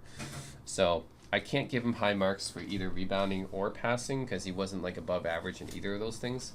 Now, when it comes to defense, yeah, he has 12 all defensive selections. Is it warranted? I'm not sure. Like, because how many times did Kobe lock people down in the playoffs? Let's just go through it, right? Like, how many times he locked down people in the playoffs? Let's see. So, if you look at both of his finals losses, 2004, that was a pretty bad finals loss. Then against the Pistons, that was actually mainly Kobe's fault. He shot them out of that series because he was guarded by Tayshaun Prince, who's a pretty good defender, but at the same time, like, he should have passed more to Shaq because Shaq was the better scorer in that series. He should have passed it to Shaq more, but instead he decided to play more hero ball and kind of shot them out of that series. So that was pretty bad. And Chauncey Billups got the Finals MVP. Kobe was guarding Chauncey Billups in that last Game 5 of that series. He also guarded Rip Hamilton. So the Rip Hamilton turned out to be the leading scorer for the Pistons, and that was Kobe's defensive assignment. So he didn't lock down Rip Hamilton or Chauncey Billups in that finals. Okay, so that's one finals loss. Let's look at 2008. 2008, Kobe shot like 40% in the finals. He was being guarded by James Posey. And then his defensive assignment in that finals was Paul Pierce. And guess who won Finals MVP? Paul Pierce. So, yeah, I mean, it seems like the people he's guarding is winning Finals MVP. So I wouldn't say he's locking down anyone in the finals. And if you look at some of his other playoff runs, right? Iverson, 2001 against Iverson. Iverson averaged like 38 points per game, I think, in that 2001 finals. So he wasn't locking Iverson down. And then if you're looking at 2000, Jalen Rose outscored him by like 8 points per game. Jalen Rose plays the same position as him, so he was the same defensive assignment, right? Jalen Rose is a shooting guard. So Jalen Rose outscored him by 8 points per game. And then if you look at, let's look at 2000, if you're looking in the playoffs more, right? Let's look at against Melo. So Carmelo Anthony in 2009, where they had like back-to-back duels, I guess, against Melo. So they were trading like 40-point games against each other. So Melo's like scoring all these points on Kobe too, and then Kobe's supposed to be guarding Melo. So you have all these examples of players scoring a lot on Kobe. So you see a lot of stories about Kobe having duels. And he has duels with T-Mac, he has duels with Iverson, he has duels with he had duels with Allen Houston, actually, Stephen Marbury, and these guys too. Like, they actually got their career highs on him. Gilbert Arenas scored like 60 points on him. Jeremy Lin got like 38 points on him. So he has all these instances where guys got their career highs on him, and he has all these instances of having duels with other guards and people he's supposed to be guarding. So I don't think that he's actually a lockdown defender. So, yeah, that's just for me. Like, and what I read is when you look at the advanced statistics, that doesn't really help to Kobe either. So when it comes to a defensive rating, he's not rated very high. If you look at if you look at those statistics, those advanced statistics, he wasn't rated very high in defensive rating in a lot of those years. Even Phil Jackson kind of called him out in his book and said that he was kind of an overrated defender. So yeah, I have many examples of people scoring on Kobe, and I also have a lot of examples of Kobe being locked up too, right? Like I said, Tayshaun Prince locked him up in the finals. James Posey locked him up in the finals. A bunch of guys locked him up in the finals, right? So that's an issue too, and he averages like 41% shooting in the finals. So clearly he wasn't as unstoppable as people think. So anyways, that's a lot of talk about Kobe Bryant. I think that he's kind of overrated. And then 2011 is another year where he kind of dropped the ball. Like, he got swept by the Mavericks, and Jason Kidd defended him pretty well. He averaged like 22 points per game in that series, so it wasn't very good. And then he got outscored by Jason Terry and JJ Barea in the game four. Most people don't know that. Jason Terry actually hit a record 9 3-pointers on him in that game four. And then, yeah, like he would get outscored actually fairly often in the playoffs. People just don't know about this because they think that Kobe's like this god basically. And I think that people who are Kobe fans don't really do the research. Like they look at his highlights, they like listen to quotes from these other NBA players, and they think that, oh, he's so great, he should be in the GOAT conversation because all these players idolize him, but they don't actually do the research into like what Kobe actually was on the court. Like they only go by what other people were saying in the highlight reels and stuff. Like, oh yeah, they look at all the comments for that 81-point game. It's just people fawning over Kobe, but then that's because they don't play any negative, like the media doesn't really talk negatively about Kobe anymore, especially after he died, and they don't play any of Kobe's bad moments, right? They don't play any of his bad moments. They only show his good moments. So of course, like most people online who are casuals, they don't really look at Kobe's full career. They just see like the good side of it. They don't see any of the bad side. So he had a lot of issues. He did ask to be traded in his prime, okay, when the Lakers didn't give him anything. He did throw his teammates under the bus before. He did cause a lot of drama in his career with Shaq and Phil Jackson and Dwight and a whole bunch of other guys. Like, yeah, he did cause a lot of drama, and yeah, overall, like he wasn't good. He wasn't a good team player. Like he didn't trust his teammates very much. He was kind of an asshole to his teammates actually. So there's a lot of things about Kobe that I think people don't really realize. But anyways, if you do the research, I think that you'll find that Kobe isn't as great as people say he is. So, anyways, I think this is where he belongs, is the number 9 all time. Yeah, he has a lot of good moments, of course. That's why he's still in my top 10. He's a lot of great moments in his longevity. No, he got after he got his Achilles injury, he wasn't playing very well after that. Like basically, he became one of the worst players in the league after his injury. But before his injury, he had probably about 13 years of excellence from 2000 to roughly 2001 to 2013. He had about 12 to 13 years of excellence there. So he had pretty decent longevity. And of course, during his prime, he was pretty good on both ends of the court. But then he has a lot of downsides to his career as well, right? I already talked about the 2000 finals. Basically, Shaq did most of the carrying in that finals. 2004 finals, of course, that was one of his worst moments. He shot his team out of that finals. 2005, he missed the playoffs in his prime. 2006, he blew a 3-1 lead in the playoffs in 2006, and the Suns didn't even have Amari Stoudemire on that team, by the way. That was basically just Nash and Marion against Kobe and Lamar Odom. And Lamar Odom, by the way, is such an underrated player. Lamar Odom's a really good player. Like, he was outplaying Shawn Marion during that series. But anyways, like, Kobe got outscored in 3 games in that series, I think. He got outscored by Odom in 1 game, Marion in 1 game, and Leandro Barbosa in Game 7. So, yeah, I would say that was not Kobe's best moment, blowing a 3-1 lead and getting outscored by Leandro Barbosa in Game 7. 2008, of course, he shot his team out of the finals again. 2009 was his best year, where he actually did pretty well and led his team to a championship. 2010, he barely beat the Celtics, and that was a 50-win Celtics team, I think. He barely beat them. 2011, he got swept by the Mavericks as the defending champions. 2012, he got beaten by OKC. And in 2013, he tore his Achilles. So that's basically his career, and then people put him in the GOAT conversation. It doesn't make any sense, because you look at his career, and that's not GOAT material, right?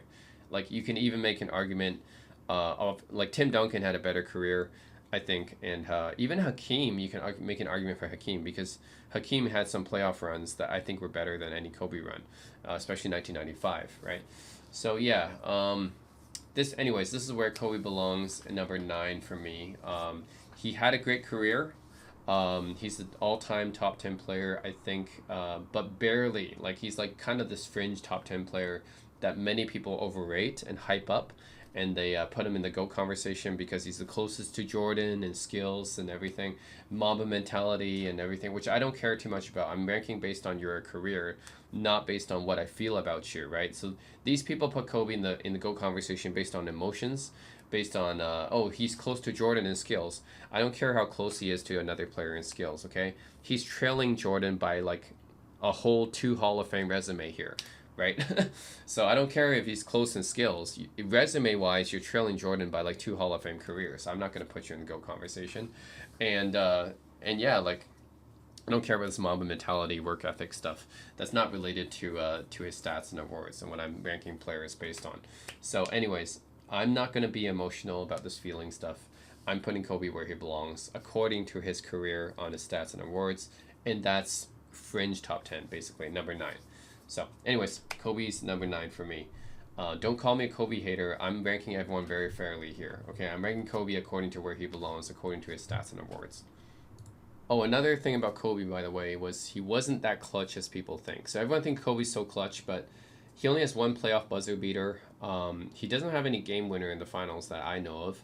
And he averages, what, 22 points per game in elimination games, and he's 8-11 in those games. So that's not very good, actually. 22 points per game, like you lowered your scoring average in elimination. Yeah, it's not as good as people think, basically, if you look at his clutch stats. And I think he was, 7 out of 28 on clutch shots in the playoffs. That's not very good. So, anyways, I think his clutchness is a little bit overblown because, yeah, sure, he has a lot of game winners in the regular season, but when it comes to the playoffs, how many game winners does he have? Not that many. So, and actually, the playoffs points per game for him, pretty similar to his regular season points per game. With players like Tim Duncan and LeBron and KD and Michael Jordan, Bill Russell, these guys, Magic Johnson, like their numbers all go up in the playoffs. With Kobe, it doesn't go up in the playoffs; it just stays the same. So we can say that in the playoffs, Kobe doesn't really raise his game in the playoffs. His game just stays the same, and that's not like a bad thing, but it's just if you're comparing yourself, if you're going to be in the GOAT conversation and you're going to call yourself an all-time clutch player, I would expect your stats to actually go up in the playoffs. And by the way, Dirk Nowitzki and Hakeem Olajuwon, these are 2 players that raises their scoring average considerably in the playoffs. Jimmy Butler, right? Jamal Murray, these guys, they raise their game significantly in the playoffs, but Kobe doesn't. He just stays the same. So, so yeah, if you're going to be an all-time clutch player, like I would expect some of your averages to go up in the playoffs, but his doesn't. So yeah, just got to mention that. Right, number 8, I have Larry Bird, considered by many to be the best white player to ever played in the NBA. Larry Bird is, let's just say like this. So Larry Bird is a really good player. Obviously, he's an NBA legend. I think the biggest downside of his career is that he didn't play long enough because he didn't care about his body that much. So he ended up getting injured, and that shortened his career a bit. But he was a pretty complete player, I would say, on both ends of the court. Yeah, maybe not quite as complete as like Hakeem or someone, or LeBron or Jordan, but he's pretty up there in terms of completeness. For shooting, he's considered to be probably one of the best shooters of his era. Like he won the 3-point shooting contest many times. He's considered to be a very good range shooter. So he can basically score from anywhere on the court. Wherever you're on the court, Larry Bird can score from there. So yeah, whether it be outside or inside, it doesn't matter. Larry Bird can score from there. So he's known for his range. So I know they didn't shoot too many threes back then, but when it comes to perimeter shooting, right, Larry Bird's got it. Whether interior scoring or outside shooting, Larry Bird can score. So yeah, that's one thing about Larry Bird is his ability to score from pretty much anywhere on the court, his variety of skills. So he had many different offensive skills. Of course, you can shoot from 3, you can shoot from the mid-range, you can go from the interior, he can go with his left hand, you can go from his right hand. Sometimes he can dunk as well, even though he wasn't super athletic. But yeah, overall, I would say that as a scorer, he's very, very versatile. When it comes to rebounding, he's actually very, very good rebounder. I think he's very underrated because he averaged like 10 rebounds a game for his career. That's as much as a power forward. And for his early years, he did play as power forward. He actually, Kevin McHale was coming off the bench, and Cedric Maxwell was the starting small forward. So Larry Bird did play as power forward for his first few years, and he played more in the interior. But yeah, he's a very good rebounder. 10 rebounds a game. That's like a, like Karl Malone, or Giannis, Hakeem, that type of thing. Like he can rebound just as well as those guys could.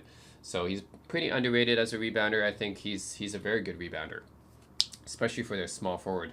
And I think part of it is, yeah, as a power forward, he played some of his career as power forward, but still, very good rebounder. He knows how to anticipate the rebounds, and he wasn't very athletic, but he could definitely position himself and had the hustle, right? Passing wise, he's considered to be one of the best passing forwards to ever play the game. So his court vision and everything, like if you look at some of his plays, right, like he can really anticipate where a teammate is, and yeah, he was a phenomenal passer.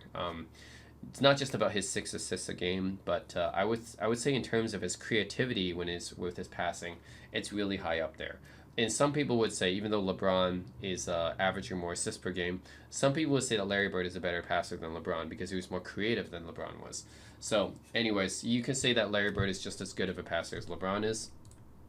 Defensively, he was pretty good as well. He could hound players on defense. He wasn't like the best defender, like not like a Dennis Rodman type, but he was definitely very good. So I would consider him a very good defender. Not like a great defender, but very good, very solid on the defensive end. So overall, he's a very complete player. The only thing is, yeah, his resume is like, because he won 3 MVPs in a row. That's really good. Not many people won 3 MVPs in a row, right? 3 championships. He won 3 championships and 2 Finals MVPs.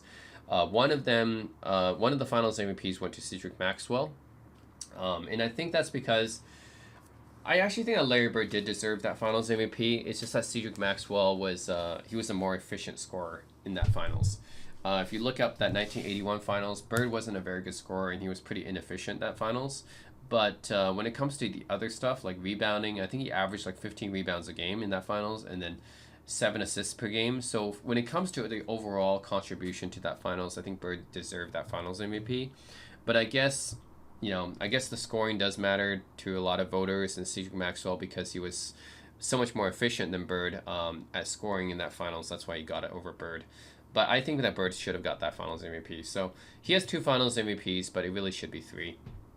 But yeah, when you put that resume together, all the All-Star appearances, all NBA selections, 3-time MVP, and 3-time champion, 2 Finals MVPs, being a pretty good shooter for his era, being very complete offensively and pretty solid defensively too, and you get a guy who's number 8 all-time on my list. So yeah, and yeah, I do put him ahead of Kobe because, well, he's a more efficient player than Kobe and is a better team player than Kobe, has more MVPs than Kobe. It doesn't have as many championships, but yeah, like all the other facets of the game, I think even scoring, like, yeah, Kobe was a better peak scorer, but I would say that Bird had Bird had a better shooting skill set, of course, and he's a better rebounder and passer. So overall, offensive ability, I would put Bird over Kobe, and defensively, I would think it's pretty close as well, closer than people think, because I think Kobe is a little bit overrated on defense, but yeah, I think they're both pretty good defensively. But yeah, Larry Bird, I'm putting at number 8. Number 7, I have Tim Duncan. And yes, I have Tim Duncan 2 spots above Kobe, actually. A lot of people compare the two, but I don't really think it's comparable. Tim Duncan is just one of the greatest leaders and team players in NBA history. This guy never missed the playoffs. He was always considered to be like one of the best unselfish players with no ego that ever played the game. Just a perfect fit for his team with his coach, Greg Popovich, and his team, the Spurs. Got along with pretty much everyone. Never caused any drama. Just overall, just a great like in terms of like what you want in a teammate, right? Tim Duncan is really up there. You couldn't really ask for a better teammate, actually, except for maybe Bill Russell. But yeah, like aside from Bill Russell and maybe Magic Johnson, you couldn't really ask for a better teammate than Tim Duncan. If you look at his career, yeah, he never missed the playoffs. As soon as he entered the NBA, he was good. He was good immediately. He didn't have to like graduate from the bench like Kobe did. He was just good immediately, and he was good all the way until he retired. He didn't have a slump like Kobe did. After Kobe got the injuries, right? He wasn't good anymore. He was like at the bottom of the league actually. But Tim Duncan never had that slump. He never had the same slumps that Kobe had. He was just good consistently throughout his career. When you're talking about different facets of the game and how much he helped his team in the playoffs, yeah, Duncan, I'm putting pretty high up. So let's talk about different facets of Tim Duncan, okay? Scoring wise, I talked about this a bit already in the Kevin Garnett section, but Duncan is a better scorer than people think. Like, yes, he averages like 19 points per game in the regular season, but in the playoffs, he raises it to 21 points per game. And in some of those series, like during his prime, 2001, 2002, 2003, like he was as good of a scorer as anyone else, I would say. Like during that 2002 Lakers series, right, he outscored Kobe in 4 out of 5 games. In 2003, averaged 28 points per game against Kobe and Shaq. And then 2000, yeah, like basically, if you look at some of those playoff series in his prime, like Duncan could score. If he needed to score, he could score. It's just that when it came to helping his team win, that was more important because Duncan didn't care about his stats. He's just like Nikola Jokic and some of these other guys, like all the glue guys I mentioned, like they didn't care about his stats. They just cared about winning. And Duncan didn't care about his stats. Like he didn't care about scoring. He only scored in order to help his team win. He would do whatever that's required, right? But usually that involves giving the ball to Tony Parker for scoring, or Manu Ginobili, or David Robinson, or Kawhi Leonard, some of his other teammates. Like he often wasn't. If he didn't score as much, it's because he wasn't needed to score, right? But if he needed to score, then he could score. So that's the thing. He was super polished on the post. So whenever he's on the low block or in the post, then yeah, it's very hard to stop him because he has that reliable bank shot, and he's just so fundamental when it comes to his scoring abilities. So yeah, you're looking at a guy that pretty much like when it comes to knowing how to play the game, right? He just plays the right way. So scoring wise, I think he's an underrated scorer. I'm not gonna say I'm not going to say he's as great of a scorer as Kobe or KD or Jerry West or anything. He's not that level of scorer. But at the same time, he's a better scorer than people think. There's been a lot of series where he would outscore the opponent. Like he would score like 30 points a game, and you wouldn't know it because they were quiet points. He wasn't flashy. But whenever his team needed him to score, he can score for sure. When it comes to rebounding, I think he's definitely like very, very good on rebounder. He's not Moses Malone, but at the same time, he can easily give you 10, 11, 12 rebounds a game. So, very, very good, solid rebounder on that front. Pretty close to a guy like Giannis or Karl Malone, for example, on that level. Passing wise, I wouldn't say he's like one of the best passing big man, but he's definitely pretty good. So like as a team player and within the Spurs offensive system, yeah, Tim Duncan was a great passer. So he wasn't Jokic, and he's not Charles Barkley or Kevin Garnett or Chris Webber or anything. He's not that level, but at the same time, he's a pretty solid passer too. So can't really fault him too much on that. And then defense-wise, yeah, he's one of the greatest defenders of his era. 15-time All-Defense. He never won Defensive Player of the Year, and like along with Scottie Pippen and LeBron James, I think that Tim Duncan is one of the greatest defenders never to win Defensive Player of the Year. I think he should have won him at least one year. But yeah, he's a great defender. Now, he's not exactly Hakeem Olajuwon or Dikembe Mutombo or Bill Russell. He's not like super, super all-time in defense. But at the same time, you could consider him a top 10 defender or top 15 defender all time. I mean, he was really good at defense. Peak wise, David Robinson was probably a better defender and a better scorer. But when it comes to the overall like longevity, consistency, and everything, yeah, Tim Duncan is probably better at that. So that's an interesting comparison. Like people compare like Robinson to Duncan. Who was the better scorer and defender? Well, Robinson is the better scorer at his peak. Robinson is also the better defender at his peak. But who had the better career and longevity? Well, Duncan does, right? So yeah, but and then more importantly in the playoffs, because Duncan had the mentality that Robinson didn't. So Duncan has that mentality, the winning mentality, the leadership mentality that David Robinson didn't have. So that's what separated Tim Duncan. And then you talk about his accolades and awards. Yeah, he's a two-time MVP. He's a five-time champion. He's a three-time Finals MVP.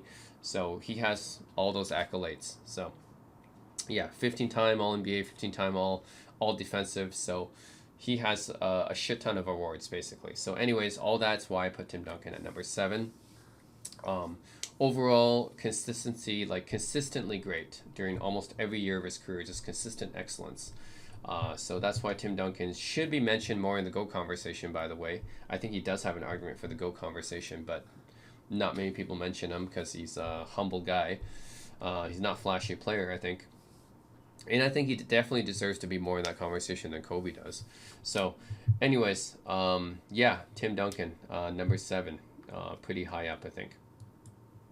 And yes, he's the greatest power forward ever to play the game. I think that's obvious. Number 6 is Magic Johnson, one of my favorite players personally. So yeah, Magic Johnson, what can I say about him? 6'9" point guard. It's kind of like an anomaly.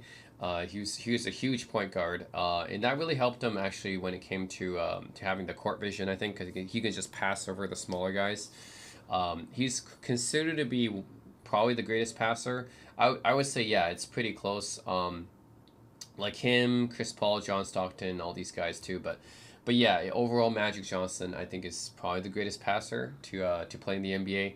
Averaged 11 assists a game. That's more than anyone else. And he had a pretty short career because he had to retire because of HIV. I think if he played longer, then yeah, he could have easily been, well, close to Stockton in assists. I'm not sure if he could have reached Stockton, but he could have been close to Stockton, I think, when it comes to overall assists all time. But certainly 11 assists a game is nothing to scoff at. His assists are always really flashy too. Like he does all the different kinds of passes. He can do the no look. He can do thread the needle. You can do behind the back, through the legs, pretty much everything Magic Johnson could do for passing. So I love watching his passing. It's just a work of art and beauty. The leader of the Showtime Lakers. His impact on the offense is like Nikola Jokic or Steph Curry, right? It's that level of impact, or Luka Doncic if you want to go like that to that level too.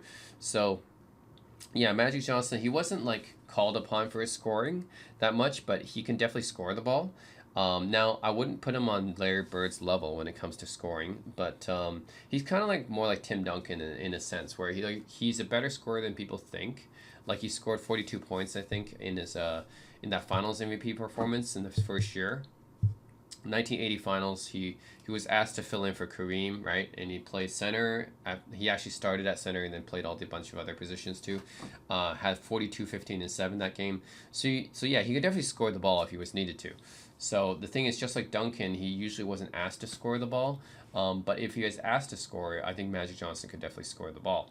Now he wasn't a shooter. He wasn't like Larry Bird. He wasn't a shooter. He had kind of limited range. But yeah, if he was asked to score, he could definitely still score around the basket, right? So he's a little bit more of an interior scorer than Larry Bird was. But yeah, overall he wasn't really asked to score as often, but he could definitely do it.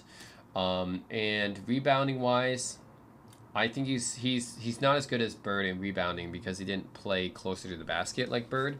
But he's a pretty good rebounder as well. Obviously, for a point guard, he's very big. So he wasn't like super athletic, but he was big enough to definitely grab those boards. So he can still average like 7 rebounds a game. So pretty solid. Passing, obviously, we know that he's the greatest passer. 11 assists a game for his career, right? So he's, arguably greatest passer ever. So no debate there. Defense-wise, he was been known to be a little bit lacking on defense. So just like with Steph Curry, where Steph Curry's kind of been called out for his defense.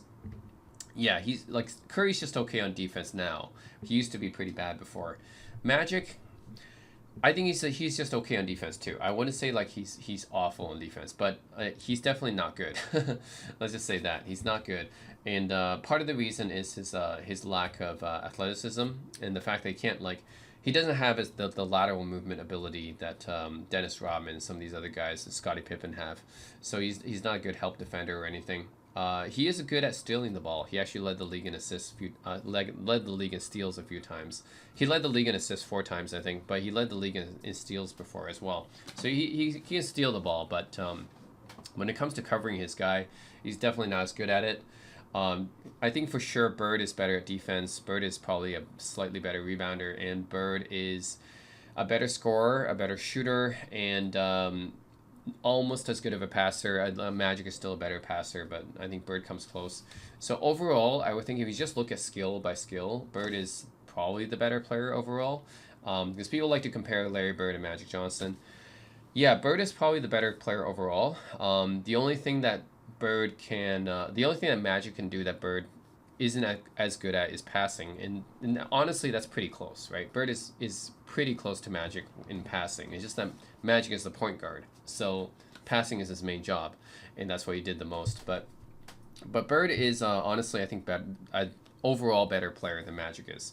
But Magic had the better career. I mean, he had 5 championships, 3-time MVP, 3-time Finals MVP. I think about the same number of All NBA and All Star selections. But yeah, overall, I think Magic had the better career than Bird did.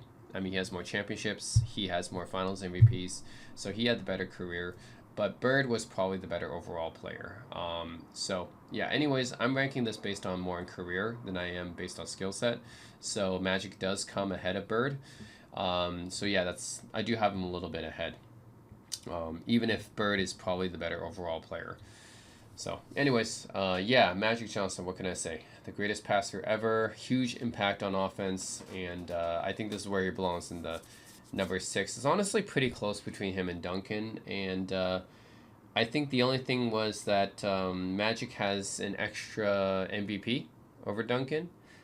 He's not as good defensively as Duncan is, of course. His impact on offense is more than Duncan. I think you guys can see that, right? Like Duncan is a better scorer than people think, but Magic is just overall a much bigger impact on offense than Duncan is. Defensively, Duncan is obviously much better than Magic. But yeah, when it comes to like comparing these two, it's pretty close. I give Magic the edge because of his extra MVP essentially. But you could say that Magic's offense and Duncan's defense are pretty comparable in terms of impact. So, and they're both obviously great leaders, great team players and everything. They don't really have an ego, so either way, and neither of them missed the playoffs. So Magic never missed the playoffs. Duncan never missed the playoffs.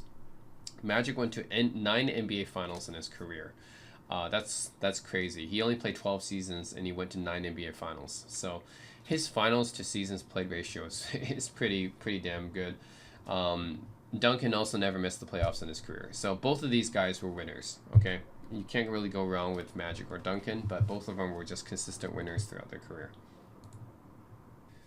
Okay, so number 5 is Wilt Chamberlain. And yes, I do have Wilt Chamberlain below Bill Russell. I'm going to get into this discussion a little bit more in the Bill Russell section. But yeah, Wilt Chamberlain, I think the reasons why Wilt Chamberlain is top 5, I think could be obvious if you look at his stats, because he was an absolute stat monster. He averaged 30 points a game in his career, which is second only to Michael Jordan. And he averaged almost 23 rebounds a game in his career, which is insane. Because, like, who averaged 23 rebounds in a game in a single season after Wilt Chamberlain retired? Nobody, right? He averaged 23 rebounds a game for his entire career. Like, that's insane. He also averaged over 4 assists a game in his career. So he's a pretty damn good passer for his position as well. So he's one of the best passing centers, one of the best passing big men ever. He actually led the league in assists before. So, yeah, I mean, let's just go over his facets of the game, okay, in his career. So Wilt Chamberlain, scoring-wise, this should be obvious, but Wilt Chamberlain is one of the all-time greatest scorers in NBA history, right? I mean, especially if you look at his Philadelphia Warriors career, where he averaged like 37 points per game, 44 points per game, 50 points per game. I mean, you're just looking at crazy numbers. So obviously, when it comes to scoring, Wilt Chamberlain is just one of the greatest scorers ever. He put up all these crazy numbers, um, pretty unstoppable actually. Because first, like as a 7 foot, he was 7'1", and he's also super strong. So one of the strongest players ever to play the game. Him and Artis Gilmore, I believe, are the strongest players to play in the NBA. But basically, when Wilt Chamberlain got the ball, he was going for a finger roll. He could do like a fadeaway. He could do like mid-range shots, and he obviously could dunk as well. Very hard to stop, especially if he went in for the dunk, because he was super strong. So it's very hard to stop him. He's basically like a 1960s version of Shaq, but he also had a few more outside moves than Shaq did. Like he did have that fadeaway and did have that finger roll that Shaq didn't have. Shaq had like a jump hook, I think, but that's really like the only other move he really did. But yeah, Wilt Chamberlain, like once he got into the inside, like you were done. Like you couldn't block him, you couldn't defend him. He was just that strong and powerful. Rebounding wise, I mean, probably the greatest rebounder, one of the greatest rebounders ever. Him, Bill Russell, and Dennis Rodman, pick one. These guys are just crazy at rebounding. He averaged 23 rebounds a game in his career. He grabbed 55 rebounds in a single game. That's the all-time NBA record. So, and obviously scoring wise, I forgot he scored 100 points in the game. So, 100 points in the game. So I mean, yeah, pretty good scorer, all-time scorer, and also all-time rebounder as well. So both of those things, like he's all-time at it. Passing wise, like I said, he's one of the greatest all-time like passing big men ever. So you're looking at, for the first three like main offensive abilities, scoring, rebounding, and passing, he's pretty much all time at all three. So yeah, stats wise, it's hard to argue against Wilt Chamberlain. However, there's something to be made about the intangibles as well. In the playoffs, so Wilt Chamberlain did show up in the playoffs. He just didn't have the same mentality as Bill Russell did, though. It's just, a lot of people have said that Bill Russell, I mean, Bill Russell had this mentality where he just had to win, right? He had this killer mentality, this winning mentality that Wilt Chamberlain didn't have. Wilt Chamberlain is like maybe like Karl Malone or David Robinson in the playoffs. Like he does pretty well in the playoffs. Like he definitely like wasn't bad in the playoffs or anything, but just he didn't have the same mentality in the postseason, and it just seemed like he cared about his numbers more than he cared about winning. So I think that's the thing that people talk about with him, is that he seems that he cares more about his numbers and his stats more than he did about winning, and that's something that made him pretty different than Bill Russell. So I was thinking in this aspect, he's a little bit more like, yeah, like Karl Malone or David Robinson, like great regular season players, right? All-time regular season players. When it came to the playoffs, though, they don't have the same kind of mentality, right? And that's the same thing with Wilt. When Wilt came to the playoffs, didn't have the same kind of mentality about winning. And the thing is, it's not just about him having worse teammates than Russell. He actually did have a better team than Russell throughout the later parts of his career. So it's not just about that. Yeah, so I think mentality-wise, there's a difference. Like the actual numbers-wise, of course, Wilt is superhuman, but mentality-wise, I think there's a difference. But yeah, anyways, when you look at his career, 4 regular season MVPs. He led the league in scoring 7 times. He led the league in rebounding 11 times. All the way up until he retired, he led the league in rebounding. He was even out-rebounding prime Kareem when he was like 36 years old, which is crazy. He was like averaging 18 rebounds a game when he was 36 after the knee injuries, and that's crazy, right? Led the league in assists once as a center, which is crazy. And yeah, like he has 2 championships. He didn't have a Finals MVP for the first one because they didn't exist back then. If Finals MVP existed back then, he would probably have 2 of them total, because obviously for his first championship, he was the Finals MVP. With the 76ers, I felt like he was the best because he found a good balance between his scoring and getting his teammates involved. Whereas with the Warriors, I felt like he scored a little bit too much and he didn't care about his teammate. He didn't trust his teammates enough when he was with the Warriors. But With the 76ers, he found a good balance between scoring and trusting his teammates. With the Lakers, he didn't do much scoring. He basically just handed the ball off to his teammates more and did the rebounding and defense and stuff. So, yeah, anyways, 2 championships, 2 finals MVPs. On the offensive end, of course, he's one of the greatest all time at all 3 categories, right? Scoring, rebounding, and passing. When it comes to defense category, Wilt Chamberlain is also one of the greatest ever. He's also one of the greatest ever defenders too. So if you look at the facets of the game that are tangible, Wilt Chamberlain is one of the greatest. They didn't track blocks back in the day, but Wilt Chamberlain would have averaged like, I don't know, 8 blocks a game or something like that. So yeah. Anyways, some people have Wilt Chamberlain as the greatest of all time in the GOAT debate. I don't really put him in there, but I can see the argument. But yeah, I think it's just that his mentality in the playoffs, I think, when it comes to winning, is the main issue about him. Not necessarily the fact that he only won 2 championships, but it's more his mentality. Yeah, because he has all the numbers. Like offensively, he has scoring, rebounding, passing, and defense. He's all time at all these categories. But then when it actually came to the leadership mentality, I think that's where Bill Russell has the edge. So, anyways, Wilt is going to be my number 5 all time. So number 4 is Bill Russell, and yeah, let's do this comparison, okay? Why do I have Bill Russell above Wilt Chamberlain?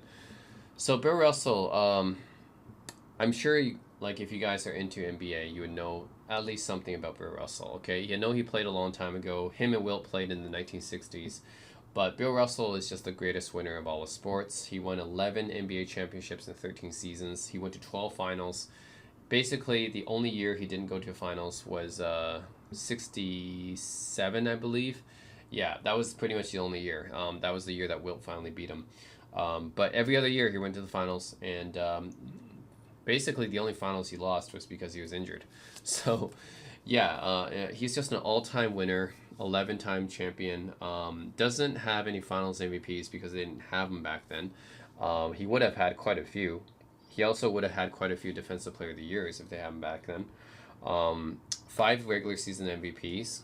That's voted on by players back then, which tells you how important he was to his team. So his accolades are just incredible, right? The biggest winner in all of sports. When it comes to his abilities, scoring wise, he wasn't really much of a scorer. He could definitely like score if he had to, but it's definitely not a strong point. I mean, this is the biggest differentiator between him and Wilt. Wilt was an all-time scorer. Bill Russell isn't.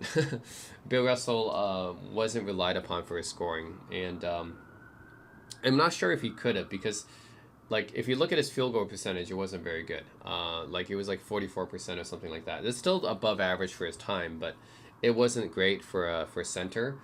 And Wilt obviously was more efficient for his scoring. So yeah, I think for Russell, his scoring abilities are limited to like layups and putbacks and dunking, right? Like close range stuff. But then again, he didn't really need to score that much because he had pretty good teammates. Rebounding wise, he's one of the greatest rebounders of all time, right? Him and Wilt and Dennis Rodman, these are the 3 greatest rebounders of all time. Now, for the playoffs, I think Russell's the best playoff rebounder. Like in the playoffs, Russell just turns it up to the next level, and he just becomes a crazy rebounder in the playoffs. He out rebounds Wilt Chamberlain in the playoffs. Regular season wise, Wilt has better numbers, but Russell in the playoffs has better numbers. I think he averages like 25 rebounds a game in the playoffs, which is crazy. Very, very athletic, just like with Wilt. Wilt's one of the greatest athletic specimens, so is Bill Russell. Both of them were like track and field athletes, I believe. Passing wise, Wilt Chamberlain and Russell were both really good passers. I mean, you're talking about all-time passing centers here. They both averaged over 4 assists a game. I think they did it a little bit differently. I think sometimes people accuse Wilt of stat padding, whereas Wilt would just like get an assist because he wanted to have the assist, not because they needed the assist. Whereas Russell didn't care. Russell just actually made the assist because it helped his team win. So Russell didn't care about his stats. So that's one of the biggest differences. Russell didn't care about his stats. Wilt did. Russell is basically like Dennis Rodman or like Draymond Green or Bobby Jones or Dave DeBusschere. He's one of these guys that didn't care about his stats, just cared more about winning. And Wilt is kind of kind of the opposite, where he did care about his stats pretty much all the time. So yeah, I think that's the biggest difference here, is that Russell is about the intangibles. He was a great leader. The leadership of Russell is pretty much incomparable to anyone except for maybe Magic Johnson and Tim Duncan. You talk about one of the greatest all-time, team leaders in sports. Great teammate, very unselfish, and just did everything to help his team win. He didn't care about his stats. Will Chamberlain's kind of the opposite. Will Chamberlain wasn't quite a good leader. Cared about his stats too much, probably. Maybe didn't care about winning enough. So they're pretty opposites in that sense. But yeah, I think I put Russell higher, not just because he has more championships. He also has more MVPs as well. But also because of this intangible factor, like he just cared about winning more than Wilt Chamberlain did, and I think that matters. And it's not just because he had better teammates, because he didn't always have better teammates. Okay, so for the first part of Bill Russell's career, yes, he did have a better team. He had Bill Sharman, Hall of Famer. He had Frank Ramsey, Hall of Famer. He had Tom Heinsohn, which I already talked about, Hall of Famer. Sam Jones, who I already talked about, Hall of Famer. John Havlicek, who I already talked about, Hall of Famer. Right? He had all these great players. But then later on in his career, Wilt Chamberlain went to the 76ers, where he had Hal Greer, Chet Walker, and Billy Cunningham. So he had 3 other Hall of Famer teammates. And Bill Russell, by that time, pretty much only had John Havlicek and Sam Jones. And Bob Cousy retired, by the way. Bob Cousy, another great player that he played with, another Hall of Famer. So after Bob Cousy retired, his best player was Sam Jones and John Havlicek. By 1967 to 68, Russell's team is not as good as Wilt's team anymore. Wilt's team was better by the late 60s. So Wilt had the 76ers, and he also had the Lakers, right, with Jerry West and Elgin Baylor. When Wilt was with the 76ers and Lakers, he had a better team than Bill Russell did. So Russell at that time, especially if you look at the 1969 finals, which was a choke job, by the way, 1969 finals, Celtics were like the 4th seed, and Bill Russell was in his last season. Sam Jones was in his last season. The only guy who was in his prime in the 1969 Celtics was John Havlicek. That was it. Bailey Howell, they also had him as well, but he wasn't in his prime either. So the only guy in his prime was John Havlicek in the 1969 finals. And the Lakers had Wilt Chamberlain and Jerry West, both of them still in their prime. Elgin Baylor, who was kind of out of his prime, but still very effective. And yeah, the Celtics still won. So that's the thing. Wilt and West are in their primes. Russell isn't really in his prime anymore. And Sam Jones isn't in his prime, but John Havlicek, he's the only guy in his prime in the Celtics. But they still won. So, I mean, it goes to show, right? It's not just Wilt Chamberlain always had a worse team. Wilt had better teammates than Russell did by the end of his career, right? His second half of his career, he had better teammates than Russell. And he still lost. So there's something to be said there, right? Russell never really lost an elimination game. He was 10-0 in elimination games. And yeah, he was 10. I think he won every single game 7 too. So there's something to be said about winning, and Russell just always won.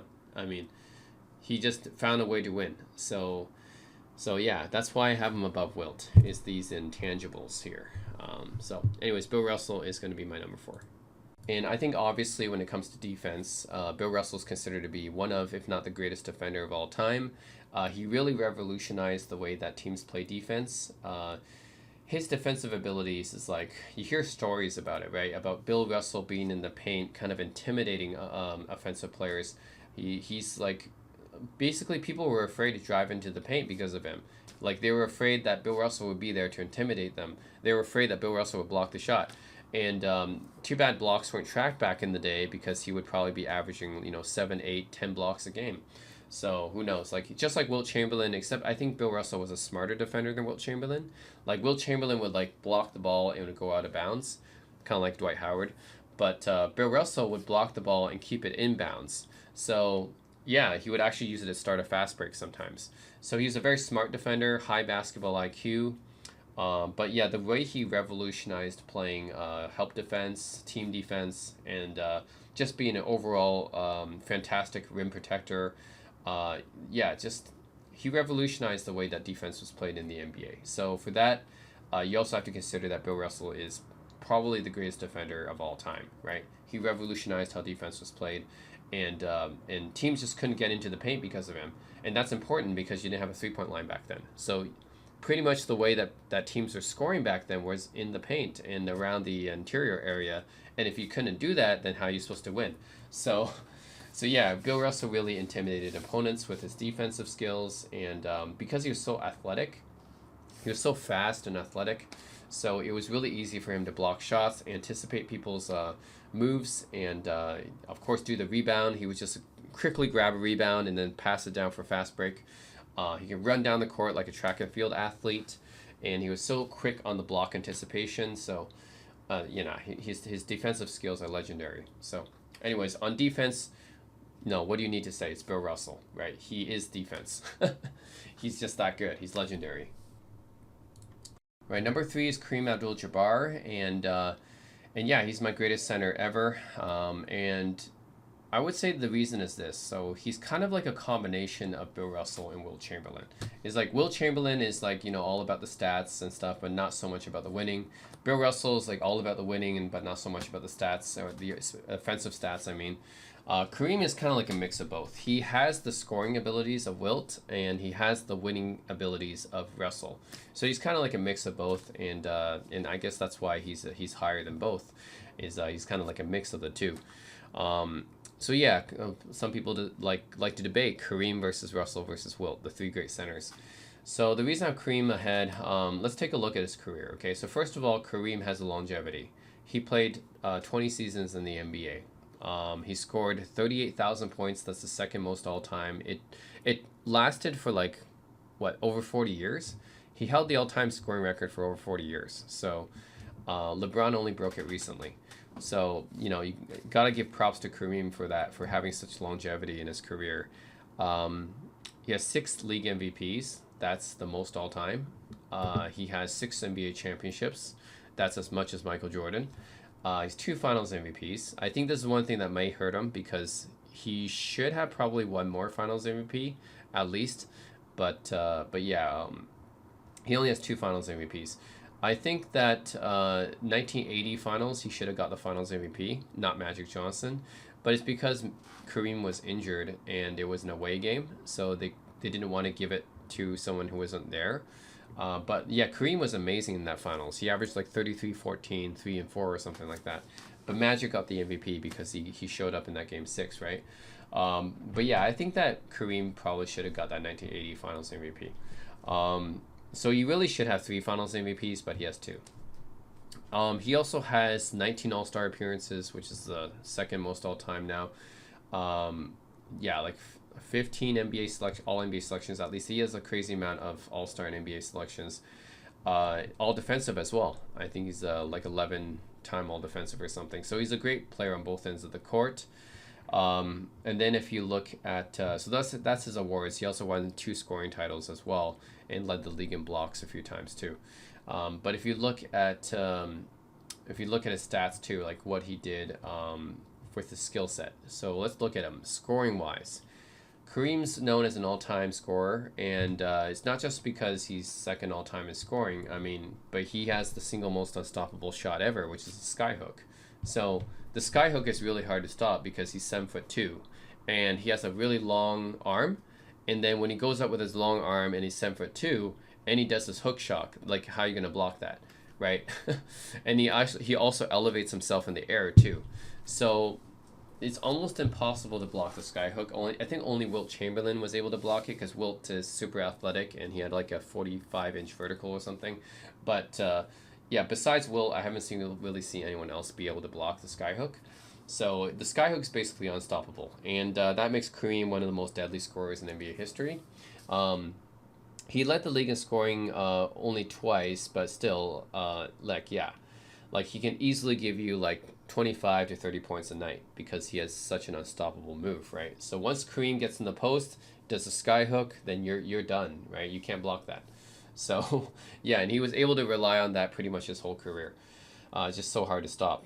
Rebounding wise, he's an okay rebounder. Like definitely, like he's a very solid rebounder, but he's not like a great rebounder. He's not like the type of guy who outworks your opponent. So like faced up with guys like Dave Cowens, Moses Malone, that's when I've seen like Kareem face off against them. Right, 1974 Finals, he faces off against Dave Cowens, or even 1977 Western Conference Finals versus Bill Walton.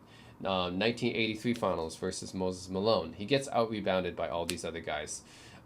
Especially like the guy's undersized, like 6'9" Dave Cowens out rebounding him. Rebounding is more about hustle and positioning, I would say. So you have shorter players out rebounding him because they had more hustle than him. So he's not like he's a good rebounder, of course, right? He still gives you like 8, 9, 10 rebounds a night, but I would say that he doesn't have the same hustle as some of the all-time rebounders like Moses or Dave Cowens or Wes Unseld or Dennis Rodman, right? He doesn't have that kind of hustle. So yeah, he's still a very good rebounder, but not all-time great there. Passing wise, he's a pretty solid passer, I would say. He's not like a great passer, but for his position as a center and what he's asked to do, yeah, he's a pretty solid passer. He'll give you 3-4 assists a game. And he'll play, within the offensive system. Generally, he's a pretty unselfish player as well. So, yeah, in general, like I would say, Kareem, even though he's not a very talkative teammate, and he sometimes can be moody and stuff, but nobody called him like a bad teammate to play with. Like he's definitely still like a solid teammate who is known for being unselfish. So yeah. Those are his abilities on defense. Defensive wise, I would say this: prime Kareem with the Bucks and the early Lakers days was a very good defender. So he was pretty much him and pretty much prime Bill Walton. I would say these are some of the best defenders in the center position at that time. Artis Gilmore in his prime as well. So he was up there. He's not Bill Russell or Wilt in terms of all time defense. But for sure, he's a pretty solid defender. But then later on in his career, when he got older, he wasn't as good of a defender anymore. So I would say this: like, he was a good defender very good defender in his prime. After his prime, he wasn't as good of a defender anymore. So, yeah, there's kind of two parts to that one. But overall, yeah, I mean, pretty complete player. I mean, if you're talking about a guy who, in his prime with the Bucks especially, he was pretty much unstoppable on offense and very good defensively. He has the awards, the accolades, right? 6 championships, 6 MVPs, an unstoppable offensive shot. Yeah, just overall, I think, and he's got longevity, right? 20 seasons, scored second most points in NBA history. Third all-time in rebounds, I believe. He would have more, actually, but they didn't track them for part of his career. The part of his early career, they didn't track the blocks and the rebounds. But, yeah, he's all-time in many categories. So that's pretty much why he's number 3. He's still below Jordan and LeBron for me, but it's pretty close because, I mean, you can consider Kareem to be part of the GOAT conversation, and he should be part of the GOAT conversation because, I mean, look at his accolades and awards and skills, right?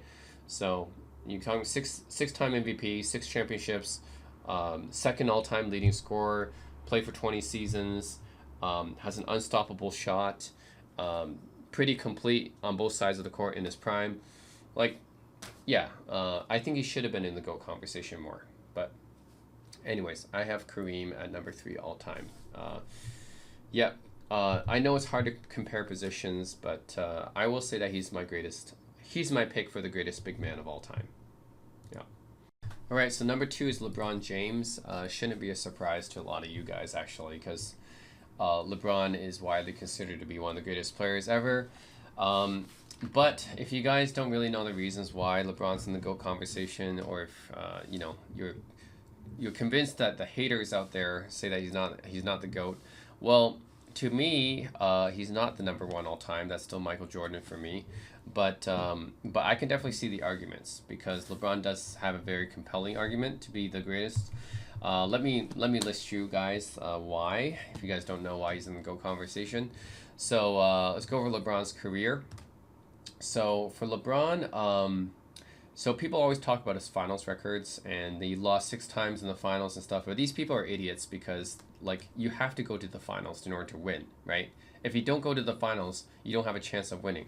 So why penalize a player for going to the finals? It doesn't make sense. You might as well just lose in the first round or miss the playoffs. So these people are idiots. Don't listen to people who say that, talk about the finals record and stuff like that. It's stupid. Okay? You have to go to the finals in order to have a chance to win. So going to the finals is always better. Okay? Plus, I never heard about people talking down finals records until LeBron started going to too many finals. So yeah, LeBron has been to 10 finals in his career. That's crazy. That's like Kareem Abdul-Jabbar went to 10 finals, okay, but the way that LeBron has gone to 10 finals is like he didn't have the team that that Kareem had. Okay, Kareem pretty much had he played with Oscar Robertson, he played with Magic Johnson, pretty much almost his entire career. LeBron, he didn't always have the supporting cast, basically. And people talk about the super team stuff, okay? Well, there's a little bit more context with this because it isn't just as easy as getting together a bunch of guys and going to the finals. It's not that simple, right? So, I mean, if you look at KD, Kevin Durant, he tried to do it several times when he was with the Nets or he was with the Suns. He's not that simple. So, not that simple just to take a bunch of guys and go to the finals, okay? So LeBron's able to do it, and he's able to do that without like an all-time great coach. He didn't have Pat Riley, he didn't have Phil Jackson, he didn't have Popovich, he didn't have Steve Kerr. He didn't have a really, really great coach this whole time. And what he had to deal with was like constantly being surrounded by a bunch of bad luck, I think, and rotating teammates. But what he's able to do with his teammates is pretty incredible still. So I think one of the main achievements of LeBron's career, 2007, he was able to take his Cavs team to the finals, and that's against all odds because this Cavs team really was full of nobodies, like Larry Hughes, Zydrunas Ilgauskas. That wasn't supposed to be in the finals, so nobody should be hating on that finals loss because he wasn't supposed to be in the finals. But he had an all-time great playoff performance against the Pistons. So that should be just nothing but a plus on LeBron's career, but his haters turn it into a negative, which is stupid, right? I mean, he shouldn't have been in that finals, so why hate on him for losing that finals? Then 2011 is the one he gets hated on for the most because he lost to the Mavericks after he formed a super team with Wade and Bosh. So yeah, he went to the finals 4 times in a row with Miami. 4 seasons, and all 4 years he went to the finals, and people say he underachieved because probably because he was talking about winning like 8, 9, 10 championships or whatever with the Heat, and obviously that was not realistic. Still, going to the finals 4 times in 4 years is pretty impressive. Yes, they probably should have won in 2011, but the thing is that Dallas Mavericks team is also really good. They actually blazed through their conference, so yeah, you're talking about a team that won 57 games and pretty much destroyed their competition in the conference. So yeah, don't like haters all just say like, yeah, Dirk's old. Actually, Dirk was still in his prime at that time. And it wasn't like a senior citizen team like everyone says. Like they have a bunch of veterans on the team, but they're still pretty good and productive. And Dirk was still in his prime. Dirk was 32 years old. He wasn't that old actually at that time. So that 2011 Mavs team was pretty good. Even so, yes, LeBron did have a subpar performance that finals.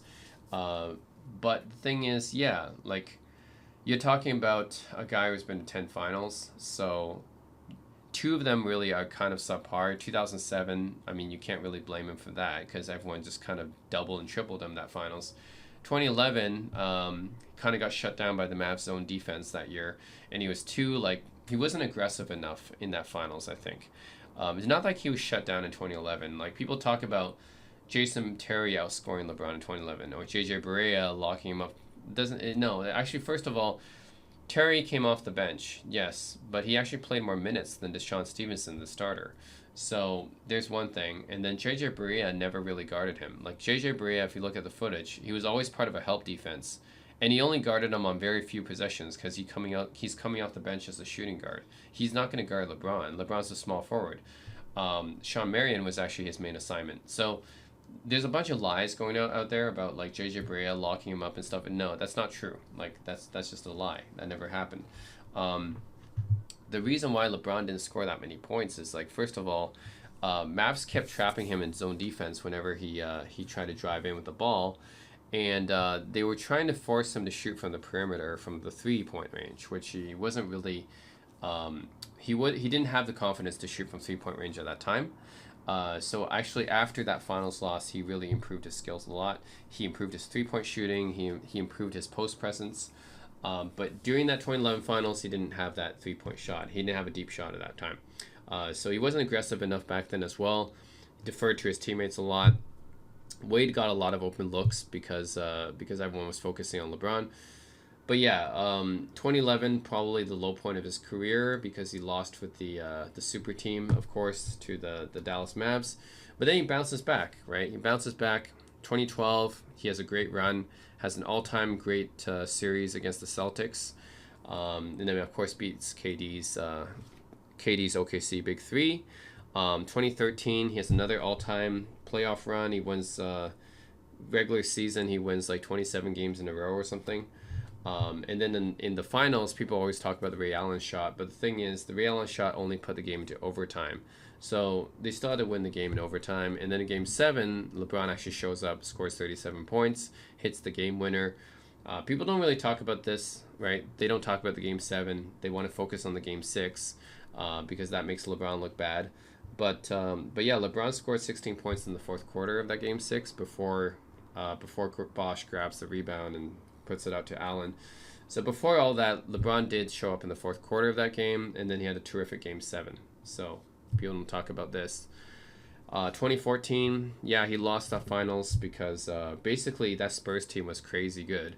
And also, yeah, Wade was basically injured. And Wade, like Dwayne Wade's knees was basically shot by that time. He was actually pretty injured even by 2013. If you look at the 2013 playoffs, Wade only averaged like 15 points per game. And then 2014, Wade was basically a shell of his former self.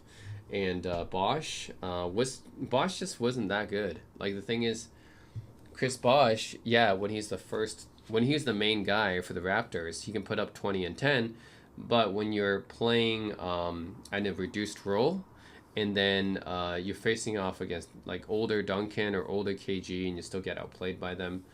Yeah, it's the thing is like Bosh is an all-star level player, but he's not like the type of guy I would consider to be like, you know, superstar. So he wasn't like a superstar. He was just like all-star level player. Yeah, he got enough all-star selections to be eventually a Hall of Famer, but I would never consider Bosh to be like one of the best players in the league because he wasn't, right? You had a whole bunch of power forwards that were better. Like Tim Duncan, Dirk, KG, obviously, but also Amari Stoudemire, Paul Gasol, Blake Griffin, I think in his prime was better as well. So there's a bunch of guys that I think were better than Bosh.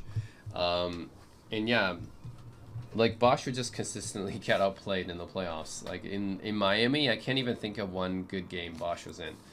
Like, yeah, I think the only thing people remember from Bosh is that rebound and like he gets the rebound and he just gives it back out to Ray Allen for the shot. And that's the main thing people remember Bosh's career with Miami. Like he didn't have that many good moments with Miami. So anyways, Chris Bosh was kind of like a role player essentially with the Miami Heat. He wasn't really a superstar. So that's the truth. 2015, he goes to the finals again. He goes to 8 finals in a row. Kyrie gets hurt in the finals in the first game. Love is out. Kevin Love is out. So LeBron basically had to carry that team, and of course he lost in 6 games.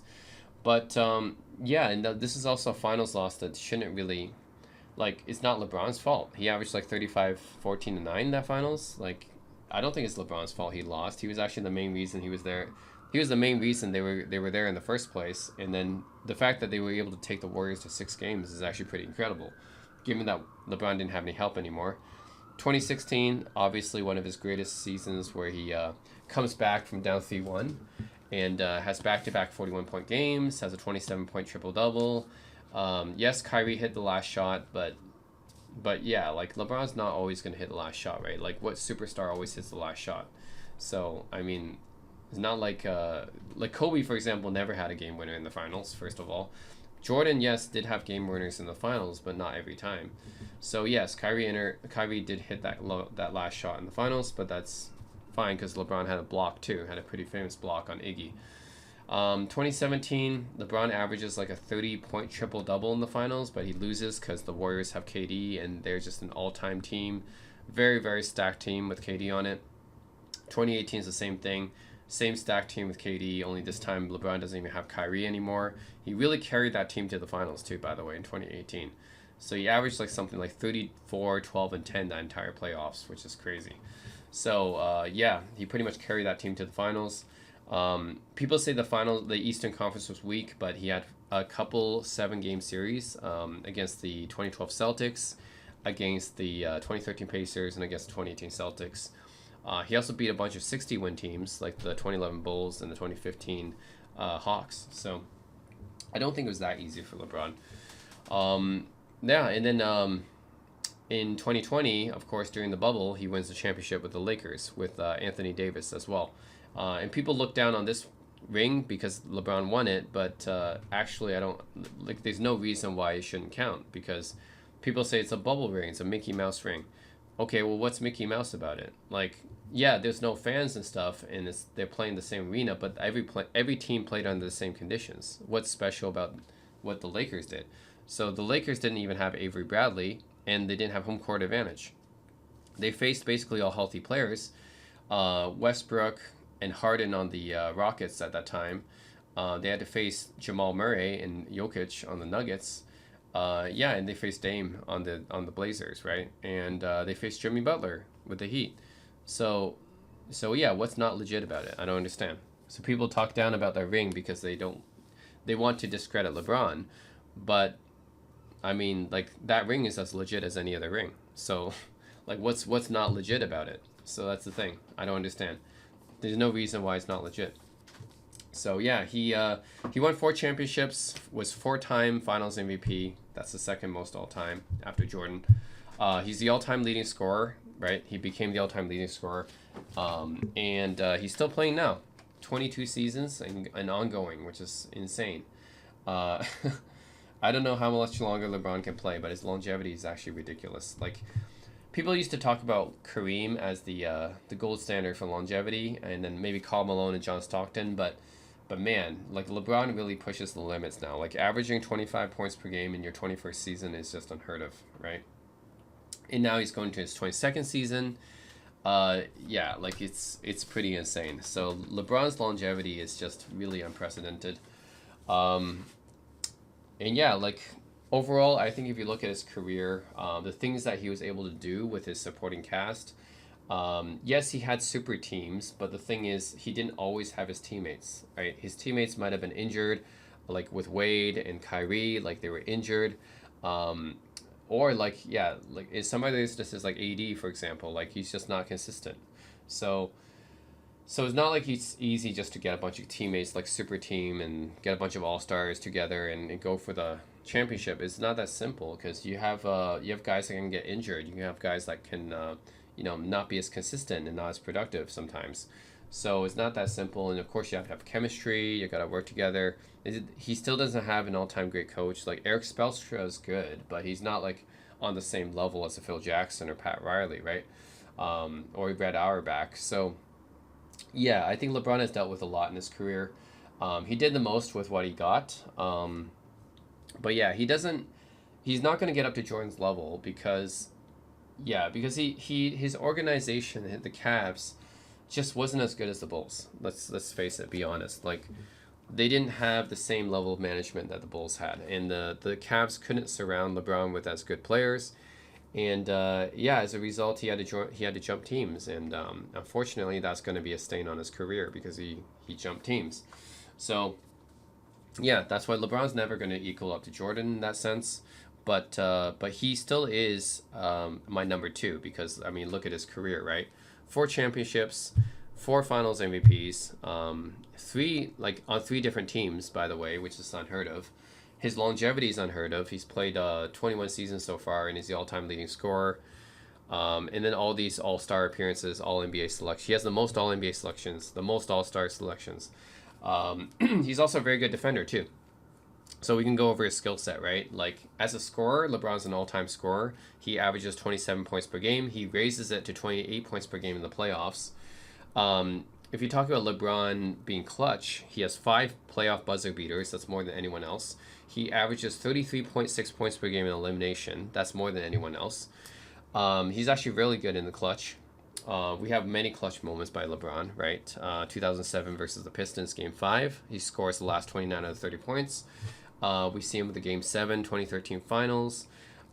We see this in, that block on Iggy in the 2016 Finals. Like, he's done, he's actually really clutch. So, like, a lot of people just don't, maybe they're brainwashed by the Kobe and Jordan stuff, but LeBron's actually really clutch if you look at the statistics, right? Yeah, so scoring wise, he's an all-time scorer. He just isn't mentioned as much because he does so many other things. People just think of Kobe and Jordan and Wilt, but LeBron does a whole bunch of other things too. So yeah, he's an all-time scorer, but he isn't mentioned as much as he should be, even though he's the all-time leading scorer. But yeah, of course he's an all-time scorer, right? 27 points per game for 21 seasons. I mean, come on. And he has a variety of moves too. People think that he only has a few moves. So earlier in his career, yes, that was true. But then later on in his career, he developed a really good three-point shot, actually. He actually shoots better from three-point range than Kobe and MJ did. And he has a pretty good post presence as well after he trained with Hakeem.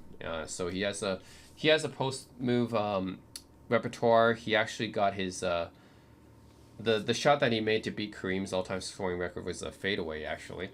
And yeah, like, he has an array of moves. Like, people think he doesn't.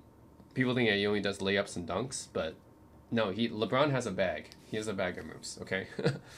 People just, like, don't watch the games and just hating. Rebounding wise, LeBron is a pretty good rebounder, of course. Being like 6'8", and he's being as strong and as athletic as he is. He's a pretty good rebounder, right? He can easily get you like 8 to 10 rebounds a game if he had to.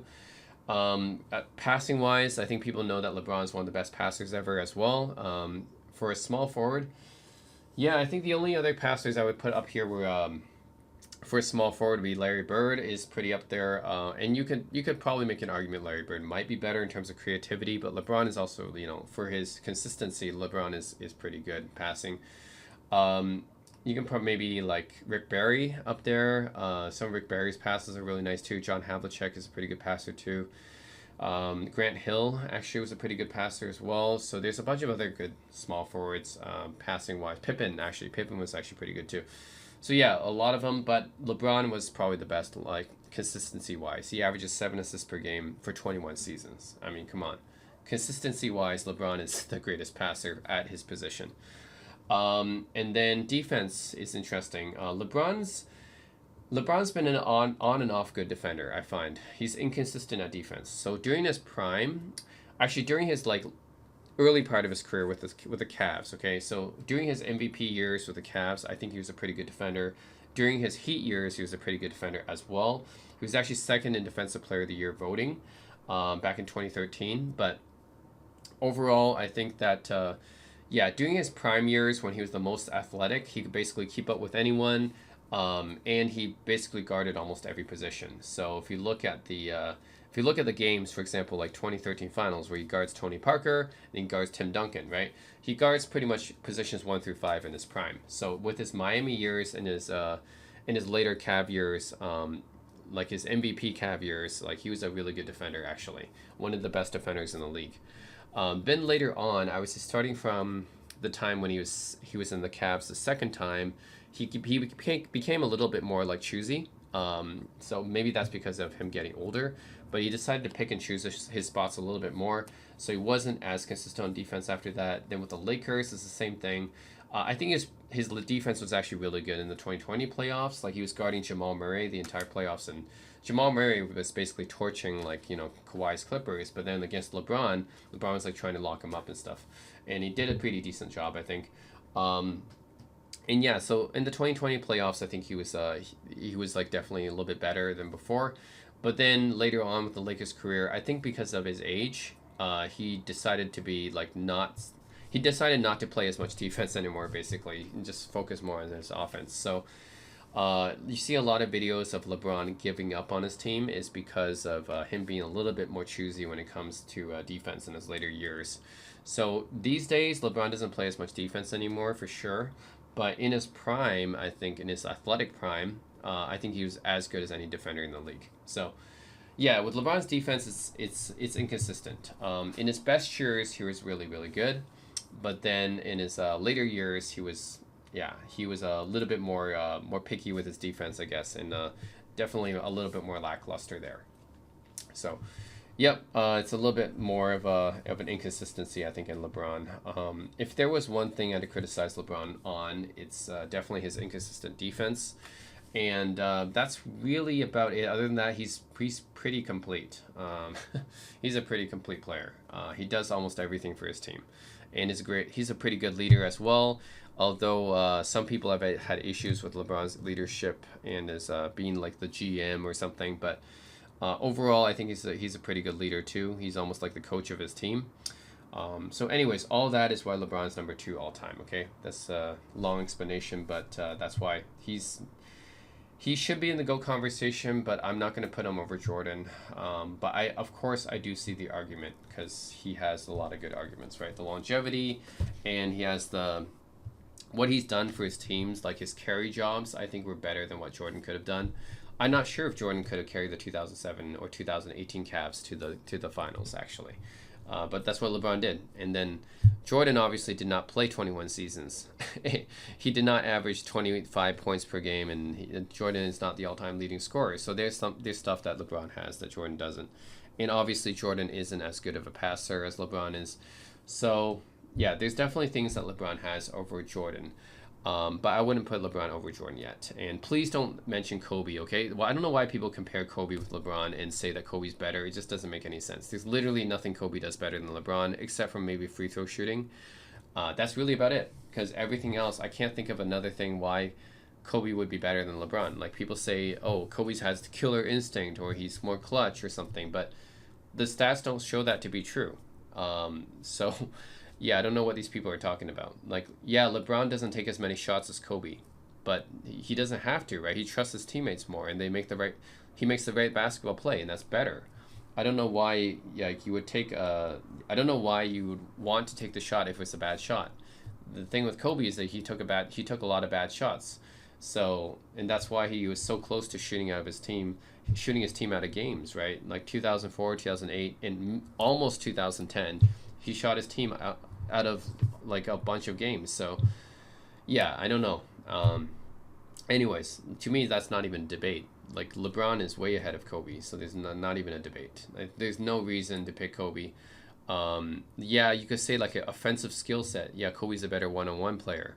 Or some players said this about Kobe's mentality or something, but it doesn't matter. Just look at the stats and the awards. Like LeBron beats Kobe in pretty much every category except for free throw shooting.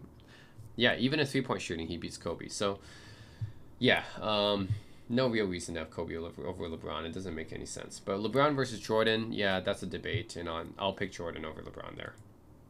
Okay, number 1 is Michael Jordan, and that's no surprise, right? He's the greatest of all time for many people. I think most people would consider Jordan the greatest. Do I really need to detail his GOAT case? I mean, okay, let's just go over the same thing as with all the other players, right? His skill set and then his career. So career-wise, he has 6 NBA championships. He had 2 three-peats, okay? So he won 3 in a row. He retired, came back, lost, and then won another 3 in a row. So that's what happened in the 1990s. So 6 NBA championships. He has 6 NBA Finals MVPs. That's the most all time by any player. LeBron has the second most. So yeah, he was the best player on every single championship team. That's amazing. He has 5 league MVPs. So that's second most all time, tied with Bill Russell and behind Kareem. 10 scoring titles. That's by far the most all time. That's ahead of Wilt's 7. Just incredible scoring consistency. He has Defensive Player of the Year award. I'm not actually sure how much he deserved that Defensive Player of the Year, but anyways, he's a very good defender as well. And yeah, overall, probably as complete of a player as you can get when it comes to both sides of the court, mentality-wise, winning-wise. I mean, scoring, obviously, like no matter what you want to call it, like Jordan could do it. So the thing about Jordan is like he's not like he was flawless. I would say that what everyone would know him for is his scoring, right? So Jordan was an absolutely amazing scorer. He's the greatest scorer in NBA history, basically, in my opinion. Averages 30 points per game. That's the most all time. Playoffs, he averages 33 points per game. That's the most all time in the playoffs. He's not the all-time leading scorer because he doesn't have the longevity that LeBron did or Kareem, but that's fine. I mean, his averages are still higher, and 10 scoring titles. I mean, right? 10 scoring titles. So Jordan was just, he can score in pretty much every way except for 3-point range. He can drive to the basket. He can do acrobatic layups. He can do like fantastic dunks in the air. He can score pretty much anywhere from close range or mid range. Really, the only area Jordan couldn't score in is the 3-point range because 3-pointers weren't really taken much back then, so it wasn't really a big part of his game. So yeah, 3-pointers would be like the one weakness that Jordan had offensively. Is that he wasn't a great 3-point shooter. So that's one thing, but again, it wasn't a big part of his game. And he didn't have to shoot 3-pointers because he was just so good at driving in or doing like the dunking or doing the mid-range. So he had that amazing mid-range fadeaway shot, right? That fadeaway shot, that's very famous that he does. He had that shot, and then he has a whole bunch of other moves too, right? You blow past defenders. He's super athletic. He has, I think, the highest vertical ever, 48-inch vertical. So he can just dunk over anybody. So yeah, you have a super athletic player who's very fast, hard to stop, can dunk over you at any time. Very, very polished on both the post and the mid-range. So how are you supposed to stop a guy like that, right? Like, yeah, so Jordan is pretty amazing there. I think he topped out at 37 points per game in 1987, right? That's pretty crazy. So yeah, of course everyone knows that Jordan's an all-time scorer, right? The greatest scorer ever. Rebounding wise, pretty good rebounder too for a scoring shooting guard. So he averaged like 6 rebounds a game, I believe. So yeah, he's really up there with like maybe Clyde Drexler as in Jerry West as some of the best rebounding shooting guards. So definitely very good like for his position. He's not going to rebound like a forward, obviously, but for his position, he was a pretty good rebounder. As a passer, Jordan is also a really good passer too. It's just that in the triangle offense and when he's the center of the offense, he didn't necessarily pass like as much as some other players did, but certainly he was a pretty good passer too. So I think he did play point guard for a few games in 1989 or something. He averaged like 8 assists a game. Actually, for 1989, he averaged 8 assists a game for that whole season. So if Jordan was required to pass, then he could definitely be a pretty good passer. But I'm not going to say he's as good as LeBron when it comes to passing. He's not the passer LeBron is. But at the same time, as a shooting guard, yeah, he's a pretty solid passer. But he's not going to be like Jerry West level. He's not going to be LeBron or Oscar level. He's not like that level of passer. But still, I think he's okay. He's solid, right? Like if he was required to pass, then Jordan could definitely be a pretty good passer. And then when it comes to defense, he won a Defensive Player of the Year. I think it was like 9 or 10 time all defensive. So for defense, Jordan was pretty intense defensively. I wouldn't say that he's the best defender on his team. I think Scottie Pippen was still better, and Dennis Rodman at times was still better. But still, when it comes to defensive guards, Jordan was one of the best of his era. He's like right up there with Gary Payton, with Dennis Johnson, Michael Cooper, Alvin Robertson, Maurice Cheeks, those guys. Yeah, Mookie Blaylock, like all these guys are really good defensive guards. The Jordan was really up there with any of those guys. And he won Defensive Player of the Year. So, yeah, when it comes to defense, I would say that, oh yeah, Sidney Moncrief and Joe Dumars as well, of course.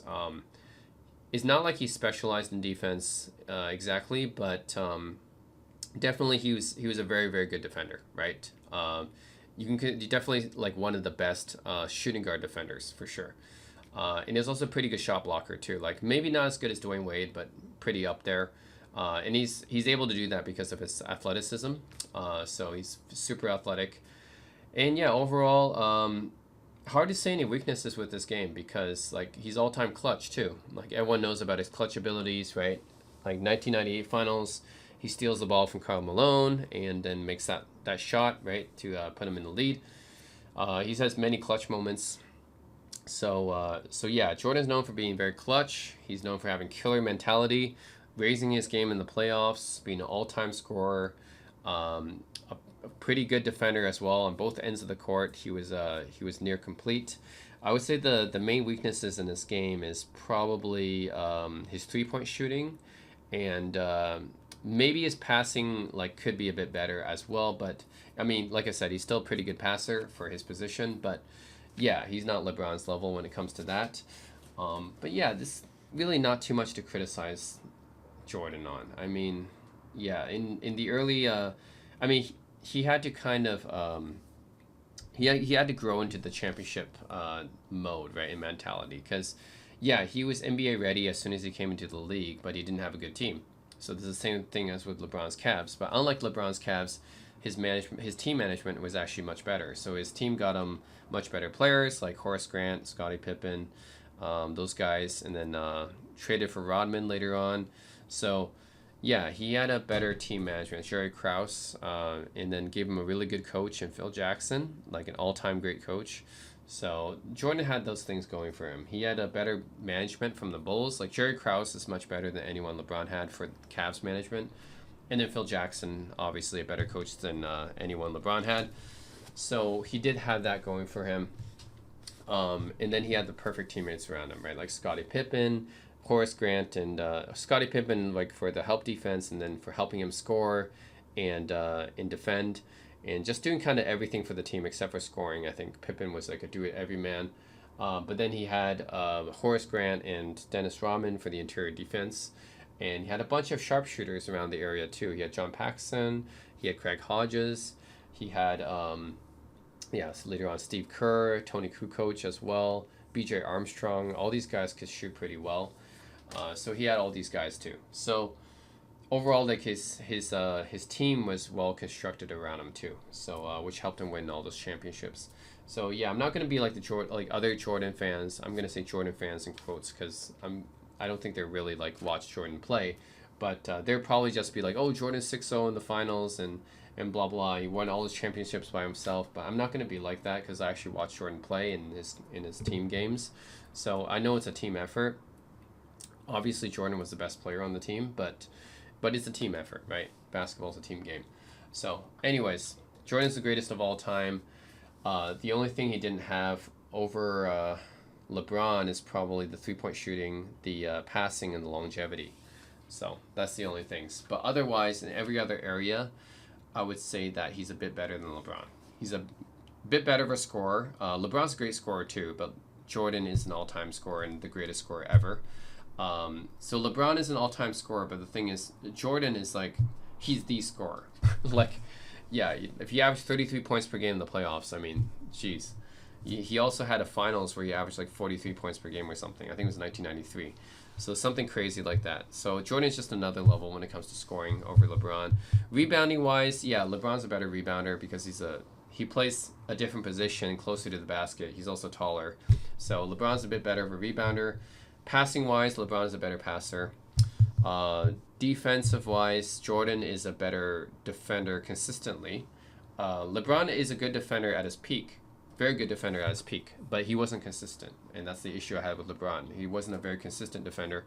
Jordan's a very consistent defender, so I would take Jordan when it comes to defense. Then mentality-wise is interesting because Jordan is known for having that killer instinct mentality, and people say Kobe had this as well. It doesn't really affect my rankings, but I will say that, yeah, Jordan definitely had that ability to kind of like basically he was trash talking people, and people did not want to face Jordan. Like people didn't want to trash talk him. They didn't want to face Jordan because you don't want to make him pissed off. And Jordan's the guy who holds grudges against you for the rest of your life. So that's not something that LeBron does. I think Jordan's just like psychologically competitive, and that's something that Bill Russell had. Kobe has as well, I guess. That's something LeBron doesn't have, but these other guys have. I would say even Jerry West has this that LeBron doesn't necessarily have. So that's, I guess, the mentality thing. And then, yeah, in terms of longevity, yeah, LeBron obviously has longevity over him. So Jordan beats LeBron in a lot of categories: championships, MVPs, Finals MVPs as well, of course, Defensive Player of the Year. So Jordan beats LeBron in most categories. It's just three-point shooting, rebounding, passing, longevity. So there are a few categories LeBron wins in, but I would say when it comes overall, I'm still going to take Jordan over LeBron. But I do think it's close. I don't think it's like like people out there who like make it seem like they're so like far away and there's a huge gap. No, it's actually pretty close. Like you can watch this NBA statistician who on YouTube was answering questions on the internet, and he basically said the same thing. Like Jordan and LeBron are really really close. Like Jordan is a slightly better defender, LeBron's a slightly better passer, but they're almost the same. And I actually like I can see that. I have Jordan ahead, but it's not by like a huge margin. Like yeah, Jordan has more championships, more MVPs. I don't care about the finals record stuff. He has more finals MVPs, and yeah, he's a better scorer. He's a more consistent defender. Um, I guess the mentality thing does push him over the edge, and he does have. Even though LeBron's clutch, I will say that Jordan is probably has more clutch moments than LeBron does. So there's all these things, but at the same time, I'm not going to pretend that they're far away. Like LeBron does have arguments to be over Jordan too, right? LeBron's passing, his longevity, um, he is a better 3 point shooter as well. There are a few things LeBron is better at, right? I'm not going to say that Jordan's better than LeBron at everything because he's not. I'm just going to say that Jordan has more things that he's better at than LeBron, but not everything. Okay, so for Jordan versus LeBron, yeah, I'm going to have Jordan over LeBron for all the reasons I just said. Now, it's pretty close, actually. I don't think that it's like like a lot of LeBron haters out there make LeBron look like a bum. They keep saying, "Oh, Le Trash, Le Bum," etc. I'm not going to do that because I'm not stupid idiots like them. I'm not childish like them. Okay, I'm looking at objectively, right, at their career resume and their stats and stuff. I'm not looking at LeBron flopping or whining or crybaby or something. Like those are stupid reasons that people post about online, like joining super teams, finals records and stuff. I don't care about this stuff. I only care about their career, what they've done and accomplished, their skill set. When I look at those things, it's pretty close. Like I said, Jordan doesn't beat LeBron in everything. There's categories LeBron beats Jordan in, but overall, I think that there are more things that Jordan does well than LeBron does, and yeah, that's pretty much it. But it's close, you know. But for me, I have Jordan as my number one, as do I guess most people. So, anyways, that's it, guys. That's my ranking top 100 NBA players of all time with a more detailed explanation of each ranking. Hope you guys enjoy this video. I know it's a long one. Hope you guys enjoyed it. Let me know what you guys think of in the comment section below. And I didn't have any script for this, by the way. I just talked out of the top of my head. So just to give you an idea, this is all from the top of my head. I didn't have any kind of script or anything whatsoever. So I'm just looking at the player and then telling you guys what comes out of my mind about them, why I rank them the way I did. So let me know what you guys think of in the comment section below. And yeah, whether you agree or disagree with my ranking. And yeah, as always, thanks for watching.